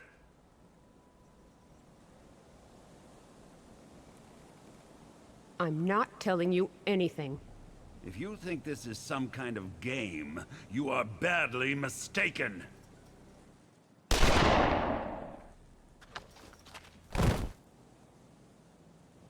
totally unnecessary death, brought on by your own foolish stubbornness. I should give you some time to think about the error of your ways. Maybe you will be a bit more cooperative when we talk again. Take her to the cell. Oh, what have I done? Max is dead. I should have prevented this. No matter how, I should have prevented it. I was the only one who could have averted this disaster. I could have saved my father. I could have saved Max. Yes, I could have. And what did I actually do? I am responsible for the death of David Corell, who died trying to help me escape. I sealed the fate of Max with a single wrong answer, and my father will be next. And what am I doing? Sitting here in a cell, waiting for it all to end. I hope it will be over soon.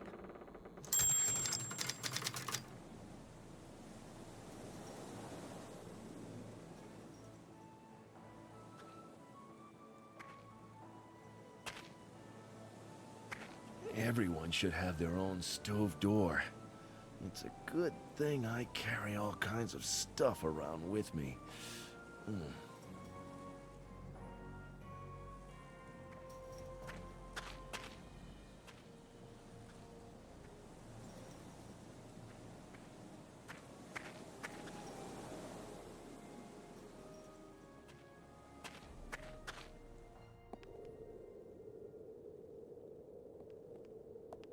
Well, hello. You're not mourning my death, are you? Max! Max, you're alive! Shh, not so loud. Otherwise, that might change pretty quickly. Max, you have no idea how glad I am to see you. Who would have thought I'd ever hear you say that? Ms. Kalenkow, you amaze me. Of course. You don't have any witnesses. Never mind. If seeing me return from the dead makes you this happy, maybe I should do it more often. Just as crazy as ever, I see. Would you really want that to change? No, not really. But how come you're still alive? I'll explain later. For now, let's concentrate on finding a way out of here. Agreed. Do you have a plan? No, not yet. You know me. But we'll think of something. Okay, but be quick about it. Pat Shelton might come back at any minute. By the way, in case I haven't mentioned it yet, I'm glad you're still alive. I just love hearing you say that. I think I'm going to call the guard. Hello? What's up? Why are you yelling like that? I'm freezing. In fact, I fully expect to die of exposure in just a few minutes. Tough luck. This stove hasn't been working for years. I somehow don't think your boss will be very happy when he comes back and finds his informant frozen to death. Stop whining already. It's not all that cold in here. Oh, sure. You can keep warm by moving around. I don't have that option for obvious reasons. I am totally convinced that you're just trying to annoy me. But fine. I'll have a look at the thermometer.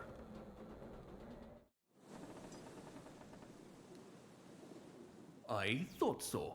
It's almost 20 degrees in here. You're nothing but a pathetic crybaby. Fine, so I'm a crybaby. Can I have something to warm me up anyway? No. Russians never feel cold when it is this warm. Would you mind telling me why you're keeping me prisoner here? What do you want with me? That's none of your business. Now look, I do think I have a right to know why I'm locked away in this cell. I don't know, and I don't care. What? You don't know either? No, and I don't need to. All I know is you're not allowed to leave here. And it's my job to keep an eye on you. That's enough.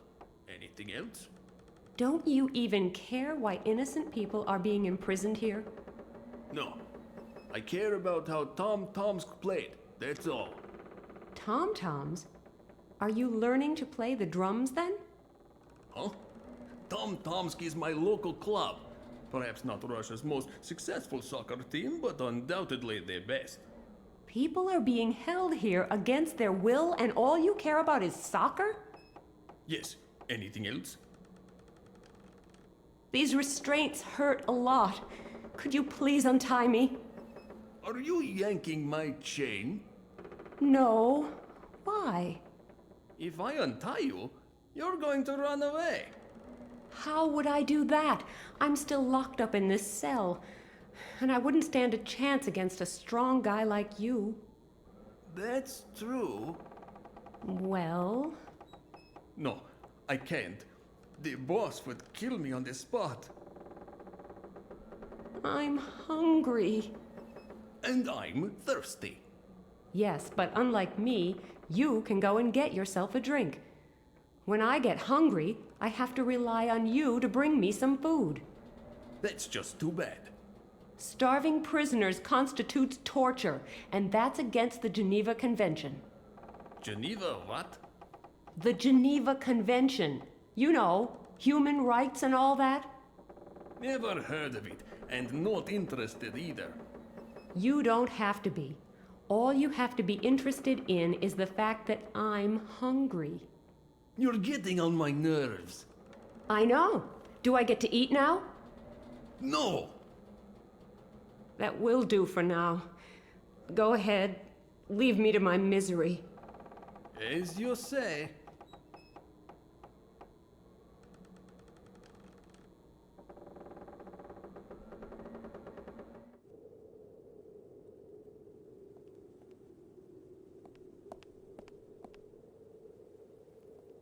Yes, this should work. That way I can spring the mousetrap and still keep all my fingers. I rather like that idea. I just saved an innocent little mouse from a gruesome fate and got a big piece of cheese as a reward. Looks like this is a guard's patrol route.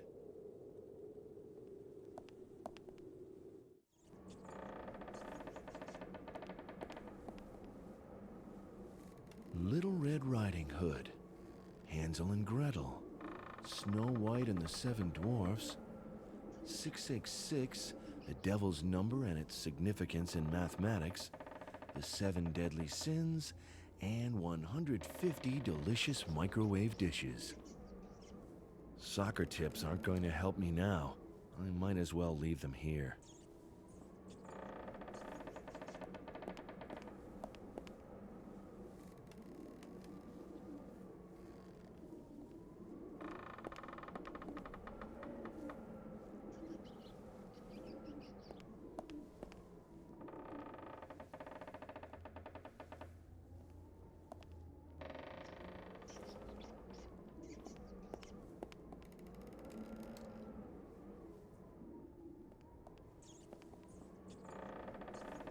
It actually still works, but there's no game inserted. Should I turn the television on or take it with me?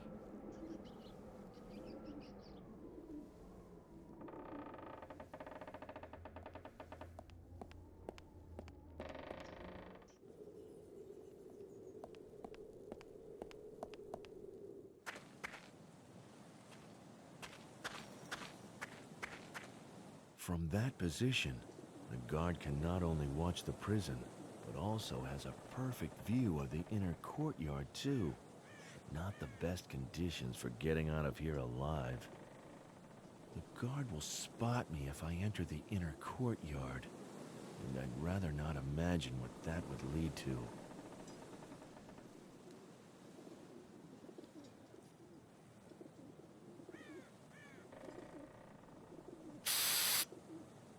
The temperature display has dropped down to 8 degrees. I think I'm going to call the guard. Hello? What's up? Why are you yelling like that? It's cold in here. Not just a bit chilly, but really freezing. Cold? It sometimes gets cold in January in Siberia. Very funny.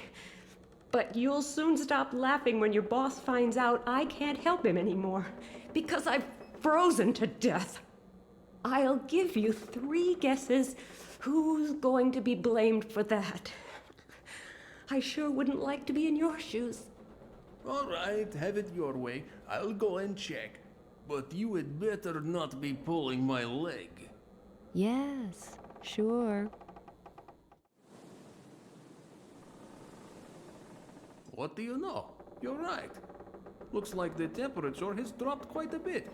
It's down to a mere 8 degrees Celsius now. That's odd. I still feel cozy and warm. It's probably the vodka. So, can I have something to warm me up now? Share my vodka? Forget it. But I'm sure that nobody needs this cowl here. I can cover you with that. Don't do anything stupid, though. Right. And now, be quiet. All right. Thanks. That will do for now. Go ahead. Leave me to my misery. As you say.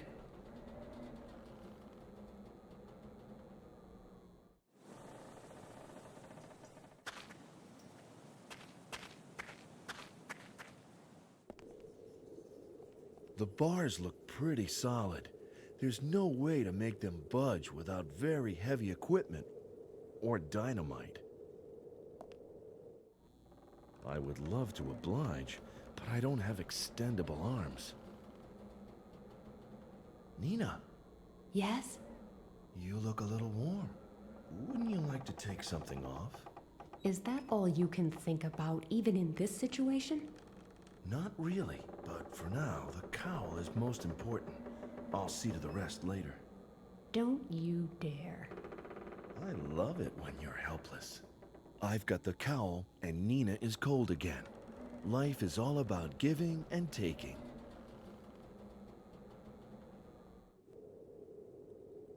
It's the perfect disguise, as long as I'm not forced to remove the hood.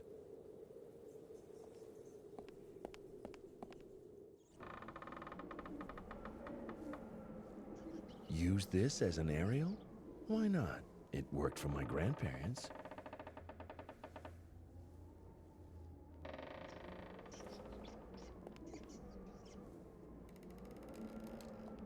I'll put the television down here for now.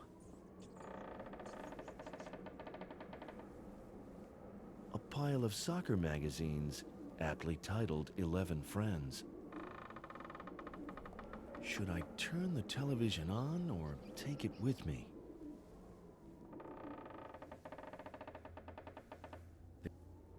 There's some boring soccer game on TV. A team wearing black and white is playing against another team wearing white and black. There's no sound either, which might be a good thing, at least with certain soccer commentators.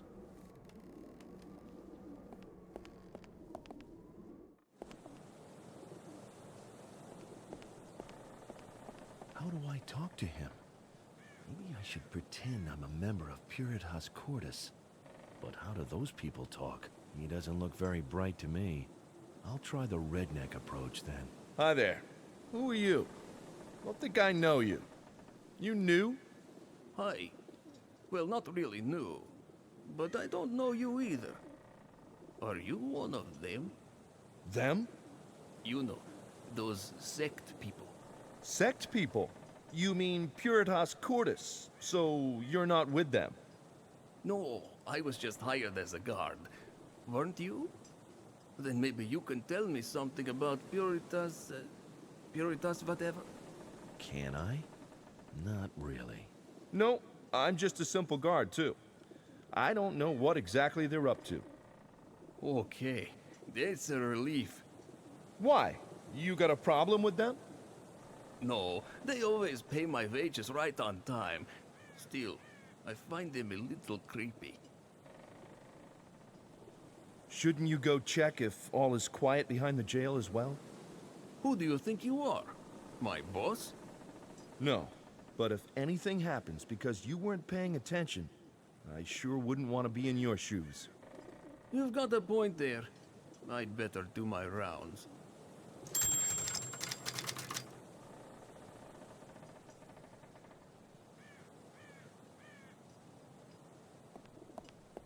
It's always a good idea to have some herbs handy. Not that I have the faintest clue what I might need them for.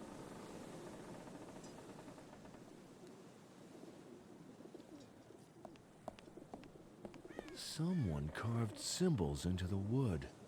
Is it some kind of language? I don't know. I can't make it out. Let's take a picture of these carved symbols. Maybe that will help.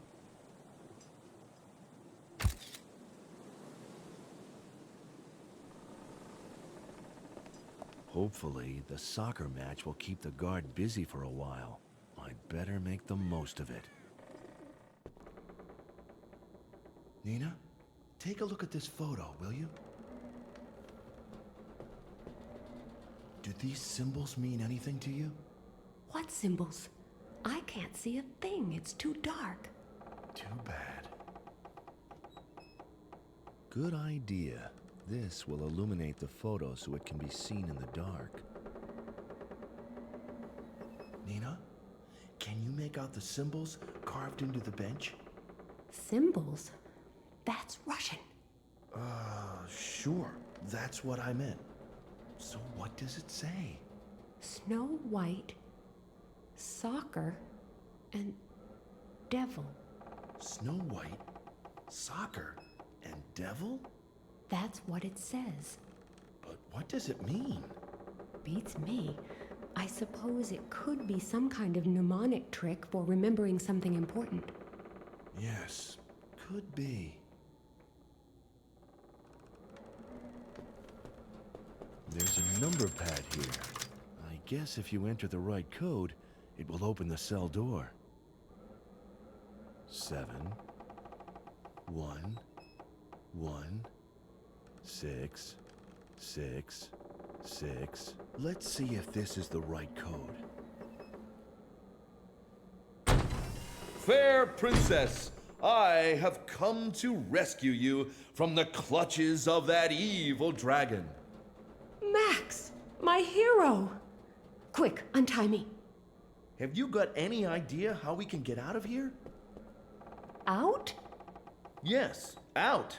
Or were you planning on staying for coffee? I'm not leaving. You heard what Shelton is up to. Sure, but what can we do?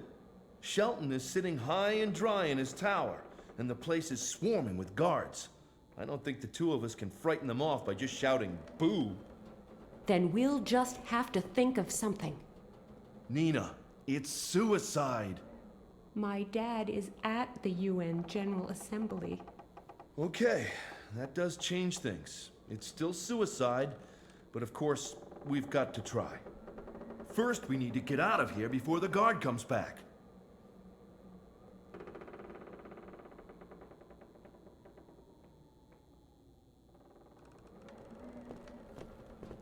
Wait here. You can't go out into the yard without a cowl. And even if you were wearing it, your perfect figure would just be too easy to recognize. Max. They're all men here, remember? If someone speaks to you and you have to answer, you'll blow your cover. So you expect me to just wait here, twiddling my thumbs? I'll think of something, but until then, you stay here. okay? Yes, but get a move on. We have to get into the tower as soon as we can and prevent the detonation of that volcano. Nina, you may not like this at all, but I've got an idea. What are you doing with that sack? You can't seriously think. Unlike you, I have a perfect disguise. But what are we gonna do if someone comes in and sees you? I don't know, but I do know that there is no way I'm climbing into that sack. We could just sneak out of here, but you do want to save your father, don't you? That means we have to do everything in our power to foil this sick individual's plans. And we can only do that if we don't get caught. But... Have you got a better idea? No, but... Well then, in you go before they discover you and it's too late.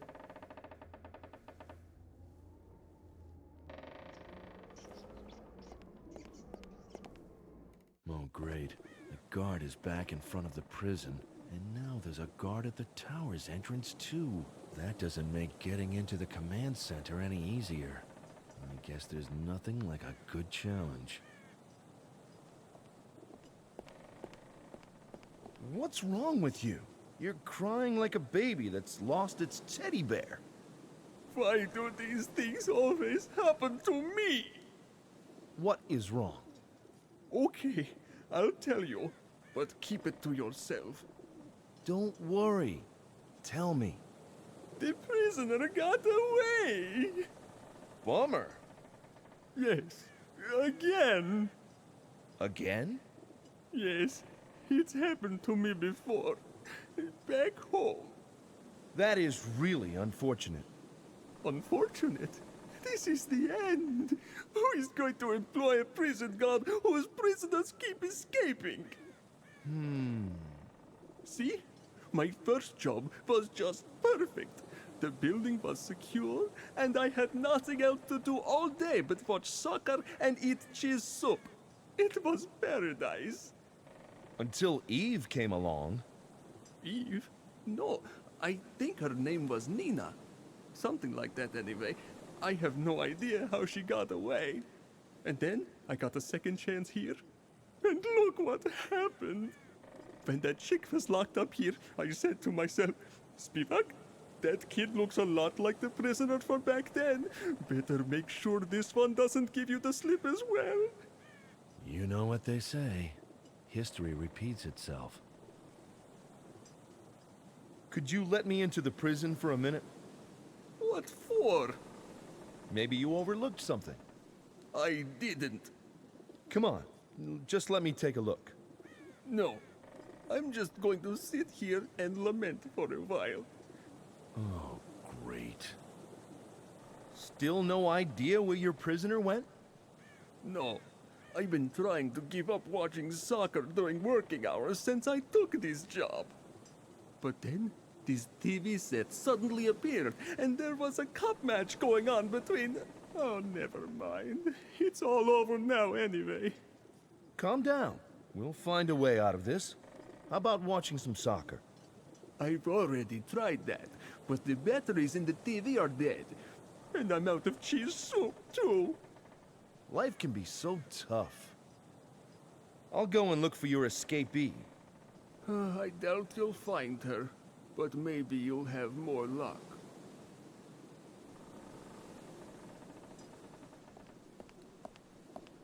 Hi. Nice weather, isn't it? Nice weather? It's going to come down in buckets any minute now. Maybe so, but remember, rain is as much a gift from God as sunshine. It helps the plants grow and provides water for the thirsty. Well, you've got a point. Are you one of us, then? I took you for just another of those mindless guards. If I pretend to be a member of Puritas Cordis, I'll probably slip up pretty quickly. Or maybe not. Could it really work? I'll try a cautious approach. Does it really matter whether I'm a member of Puritas Cordis or just a guard? Our pure hearts and firm faith are what bring us together. Wisely spoken, brother. But between you and me, if you're not a guard, why have I never met you before? They gave me pictures of all the followers of Puritas Cordis on the estate. so I wouldn't let in anyone who's not supposed to be here. But I don't remember you at all. Take off your hood so I can get a better look at you. Ugh, not a good idea. Not a good idea at all. How do I wheedle my way out of this one? You are right, brother. Officially, I'm one of those mindless guards, but I'd like to become one of you. Wonderful. But you'll have to be patient. Pat Shelton is up to his elbows in work right now, but I'd be happy to introduce you later. I'll even put in a good word for you. I can't imagine how any amount of good words would persuade Shelton not to shoot me dead on sight. That would be wonderful. What's that hatch for? It leads down into the storage cellar. There's a coal chute behind the hatch. A coal chute? Mind if I take a look? Is there a new delivery of coal? No, not that I know of. Then why would I open the hatch? You're right. There's really no need. Oh, well. But that could still be a way of getting inside the house. Your leader's a pretty busy man, isn't he? Yes, it's really bad at the moment. So many public appearances, the press campaign, interviews on television, you name it. I really don't envy him. Not to mention all the organizing he has to do. Oh, and then those gripers were after him, and he had to take care of them too. But no matter how busy he is, he's always friendly and helpful, and willing to lend us an ear. You'll soon see what a wonderful person he is once you're one of us. I can hardly wait. And there's that big plan he wants to put into action, right? Big plan? What big plan? You know, that New York thing. New York? What are you talking about? Does he really know nothing about the plan with the flood wave? But in that case, how is Shelton going to put his plan into action? It must take a lot of organizing, surely. Don't any of these people know what they're actually doing? Oh, I heard rumors about a big plan involving the UN headquarters in New York, but maybe I got it wrong. I don't know. I've never heard of such a plan. No one knows just what Shelton does up in his tower, or why he needs all that technical equipment. But I know, and I also know I'm gonna find a way into that tower. And I certainly know what I'm going to do with Shelton once I get my hands on him. Trust is very important to us. We know that we can entrust our fates to him because he protects us. We have proof of that every day, and that's what makes us the happiest people on God's earth. Yes, blessed are the poor in spirit, but who can blame them? They're just trying to find a bit of strength and security in a world that's threatening to crumble with uncertainty. We simply must find a way into that tower if we're to stop Shelton. How we do it isn't all that important, but it's got to be soon, before it's too late. I have a question for you, purely theoretical. What would happen if the prisoner escaped from her cell? The warden in front of the jail, the one responsible for this sector, would push the alarm button inside. What if, for some reason, he didn't push the button? Oh, he would, believe me. Pat Shelton is a real stickler for the rules, and everyone here knows what will happen if they're not followed. Still, it's possible. No, you don't know Shelton. Besides, even if you're right, I'm not leaving my post unless the alarm is sounded. Otherwise, I'll be the one in trouble for not doing my duty. Oh, okay. I've got to do my rounds. See you later. God be with you.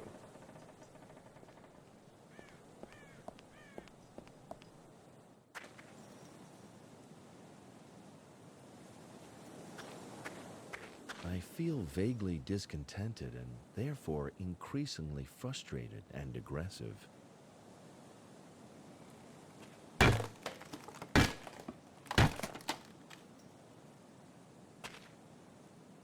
I feel so much better now.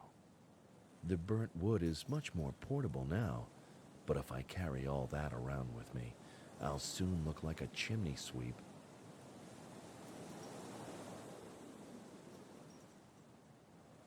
It might be a good idea to remove the evidence of my vandalism.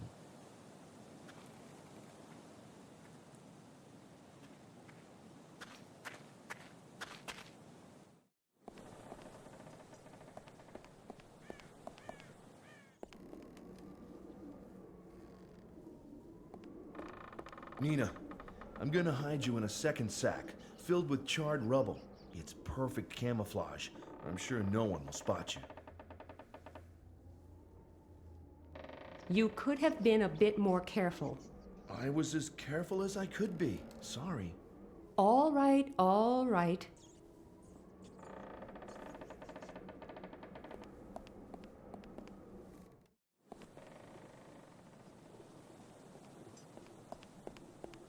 Hey, could you open the hatch for me?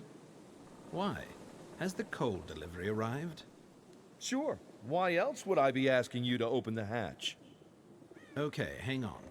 I'll go get the key. Okay, then I'll go get the coal sack.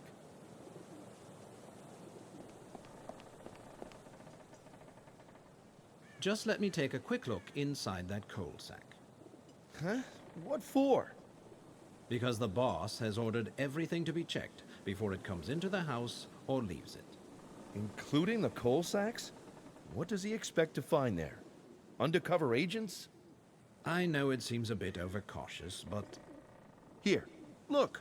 Nothing but coal. Yes, okay. In it goes. I'll lower it as carefully as possible. I can only hope Nina won't fall too hard. And if she does, I hope she'll grit her teeth and not cry out. Let's see if I can find a window to the cellar room where Nina is. Nina, are you okay?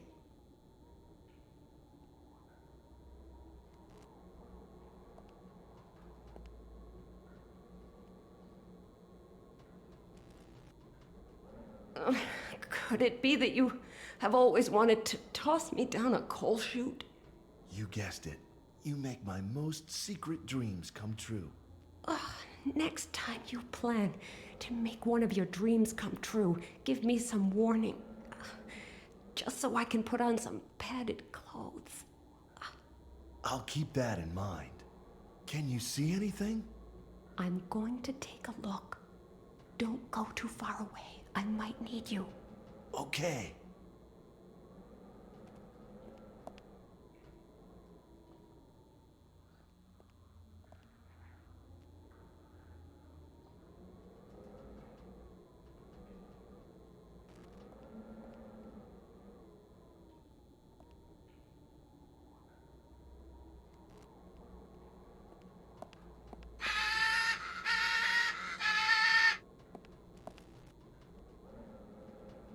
What's wrong, Polly? Why all this noise? Usually only raise a ruckus whenever a stranger enters the room. But there's nobody here, so calm down. The parrot starts screeching the minute it catches sight of me and I get too close. Very annoying. The handkerchiefs are far too small to cover the cage. Max, I've got something for you.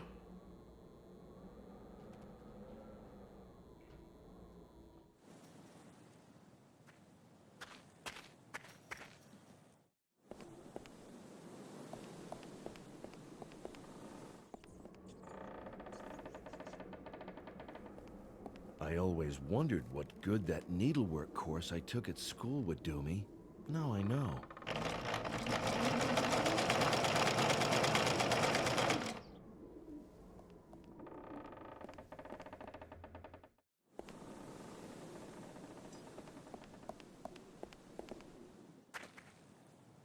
There's no way I can squeeze through there. I'm far too muscular. Nina is down there. I can pass small items through the bars to give them to her. Nina, I've got something for you.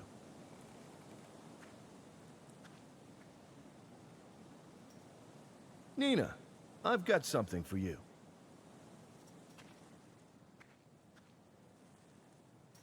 Nina, I've got something for you.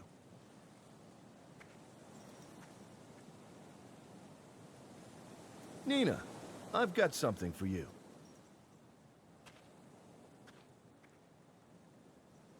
Nina, I've got something for you.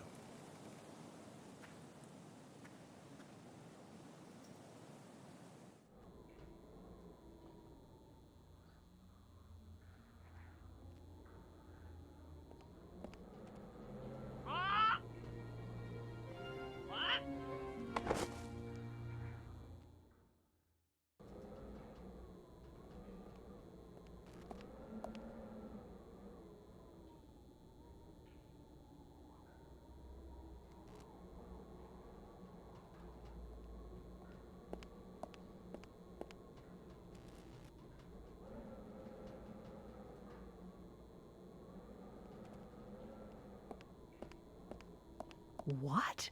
There's everything here that I need to light a fire? How odd. I usually have to go find some 5 million items first. But who's complaining? I'm sure it will be much harder the next time around.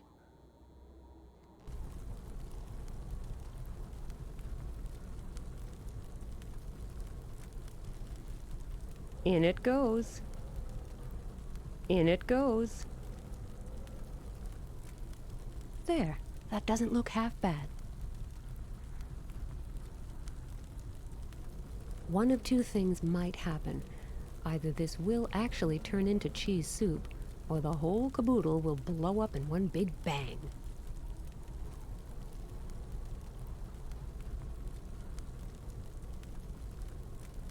Well, it didn't explode, and it doesn't even taste all that bad.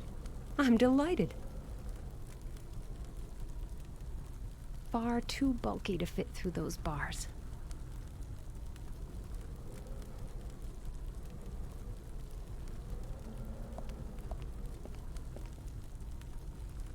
I'll pour some of this cheese soup into the vase. Max, I've got something for you.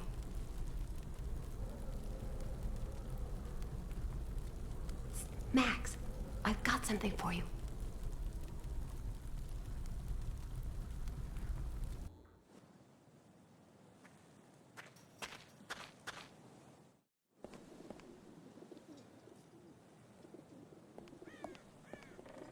I brought some hot cheese soup to cheer you up. Oh, thanks a lot. But first I should... Oh, never mind. The prisoner is gone anyway. No point in letting the tasty soup get cold.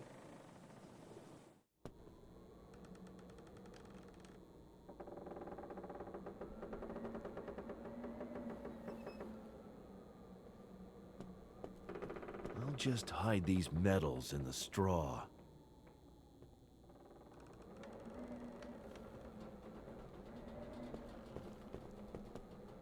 Enjoying your cheese soup? Yes, it's really good. But don't get your hopes up. I'm not sharing it. What's that sparkling in the straw over there? Sparkling? What do you mean sparkling? I don't know. That's why I'm asking. I don't know, and I don't care. What if it's something valuable? Why would there be anything valuable in there? Don't know. Maybe the prisoner hid something back there. Right. But you keep your hands off. It's all mine. After all, I'm the one responsible for this cell.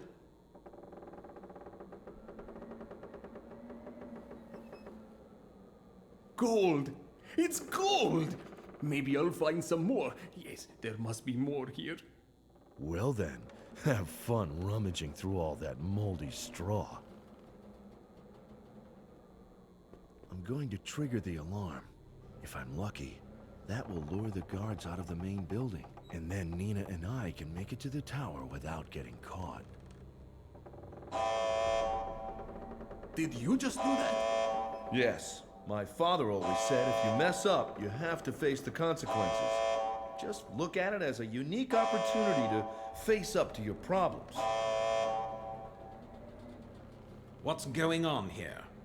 Well, it's not really what it looks like. What are you doing in the cell? And where's the prisoner? It's a long story. And what about those gold coins you've got in your hand? That should keep those two busy. And with any luck, the guards from the tower should already be on their way here, too. I'll just go and let Nina know. If there's any chance of stopping Shelton, now is the time to try. We made it this far. Now you need to get all the way to the top. Me? And what will you be doing? Organizing a coffee party? Sure, with the guards. Somebody has to watch your back after all. You're going back out there? It won't be long before they realize you're gone, and that I'm not as dead as they think, maybe. When that happens, there'll be quite an uproar here. But what are you going to do? Run around in circles and hope they don't catch you? I don't know. I'll think of something. Max? Yes? Take care. Remember what you promised. If anyone gets to kill you, it will be me. Yes, I know. Don't worry. You'll get to exercise that right someday. Actually, I'm more worried about you right now. There could be guards in the tower. Pat Shelton is definitely there. And even if the place were deserted, I'd have no idea how we can stop the disaster from happening. Just leave that to me. I've got an idea. Really? What idea? I don't have time to explain. And not the slightest notion what this idea really involves. Yes, you're right. We should hurry. Here's some stuff I found. Maybe you'll find a use for some of it. Thanks. Be careful. I'd like to see you again. Same here. You be careful. I'm in luck. No guard to be seen anywhere. That just leaves Pat Shelton. Well, Pat Shelton and a bomb that may cause half the world's population to drown. Half the world's population, including my father. But it's not going to happen. I am here to foil this madman's evil plans. Shame about the nutritious soup, but if I take good aim... Would you care for some hot soup, Mr. Shelton?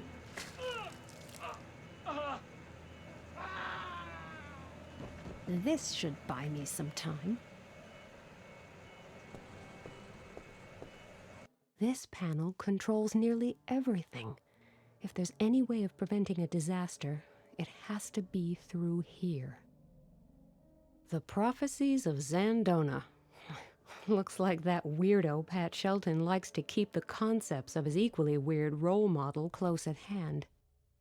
No thanks, I wouldn't read something like that if you paid me, and it's too ugly for a paperweight. A telephone. Unfortunately, all the cables are missing. Warning, you are about to change the radio frequency between the bomb and the control station. Please enter the new frequency.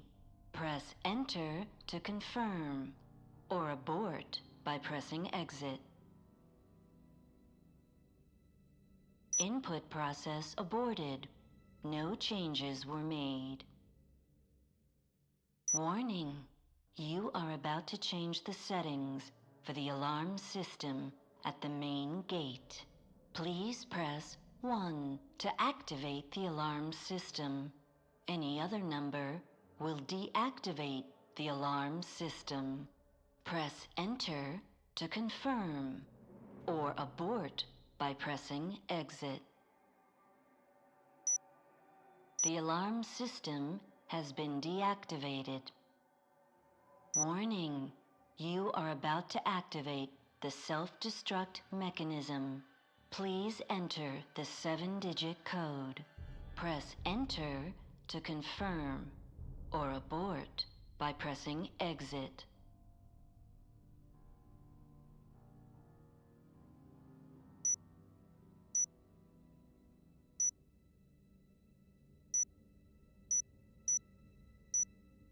Warning, warning. The self-destruct mechanism has been activated.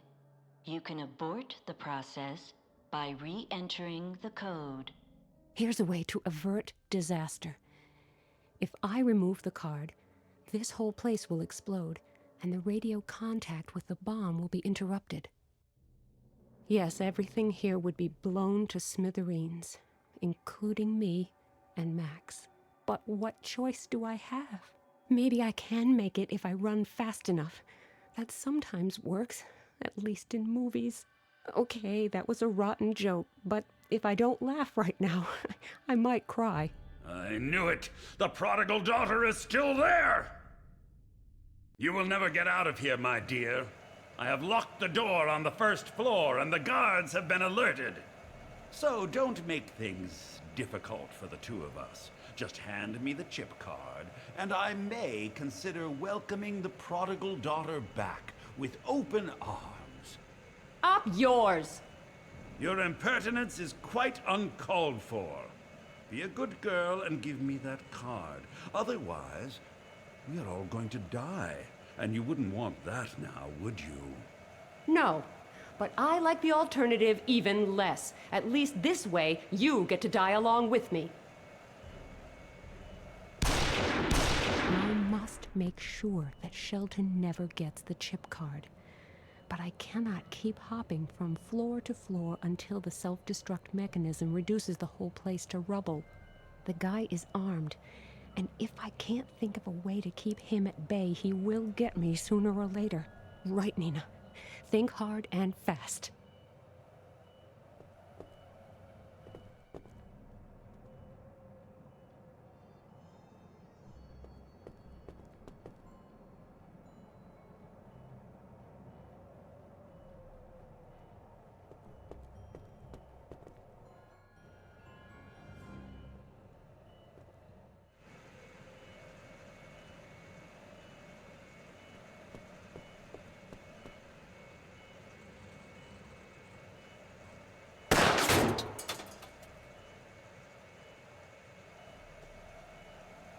Judging from the holes in this canister, those guards are really good shots.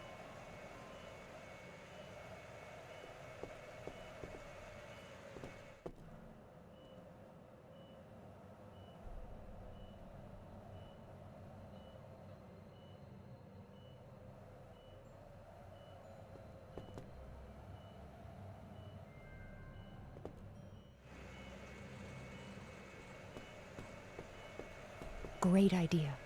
If I let the oil drip from the bullet holes, the slippery stairs will pose a problem for Shelton. This won't keep him at bay forever, but at least it will buy me some time.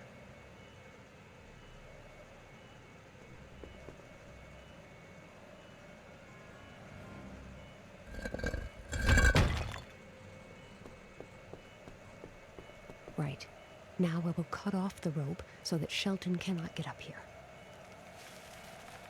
Oh, there. I did it. The world is saved. And I'm about to die. I don't think I'm really cut out to be a heroine. Right now, I'd rather be, anywhere but here. I hope that Max will make it at least. But how could he? This explosion is going to blow everything here to Kingdom Come. Nobody can survive that. The system will self-destruct in 60 seconds. I'm so sorry, Max. There is so much I still wanted to tell you. Nina! Nina! Where are you? Nina!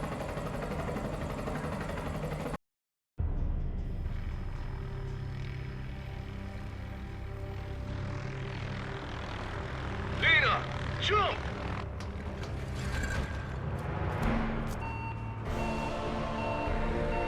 Nobody can escape their destiny!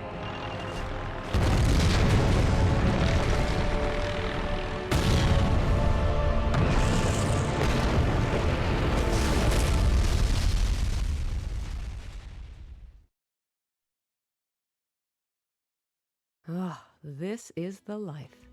Blue skies, sunshine, the ocean, cocktails. And last but not least, me, the man of your dreams. Right. Don't you think a little thank you might be in order? Thank you? For what? Well, who just saved your butt for you? Not to mention the rest of the world. Hold on. If it wasn't for me, you'd still be languishing in Shelton's moldy old cell. Yeah. And who rescued you from the tower when the bomb was ticking? Well? Okay, maybe you did contribute a bit to getting us through this thing alive. A tiny little bit. What an ungrateful world we live in. Don't worry, you're still my hero. Finally. I was starting to think I'd have to wait forever to hear you say that. Oh, Max, the important thing is that we're both here now, far away from any trouble. Yes, it was about time. No stress, no urgency, no disasters. And no other women. Sam? Don't worry. She was never serious competition. I've forgotten her already. I should hope so. And now let us just enjoy the peace and quiet. Shall I get you another cocktail? What a wonderful idea. I'll have a sea breeze. Coming right up. With the number of natural disasters suddenly dropping so rapidly, and the danger no longer as immediate, the UN General Assembly naturally failed to decide on any concrete measures. A totally non-committal letter of intent was signed. Everything is back to normal. When Vladimir Kalenkow returned from the UN General Assembly in New York and heard about his daughter's adventures, he blew a fuse. He absolutely forbade Nina to ever use him as an excuse for her adventures again. Nina refused to comment.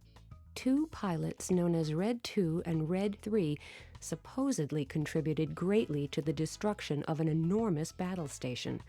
Rumor has it they keep reappearing in a famous series of Japanese role-playing games. Fleming Olsen was shocked to discover that the end of days is still a way off. Since his fortune has dwindled considerably due to his excessive travels, and probably won't last that long, he has gone back to working in the tourist industry.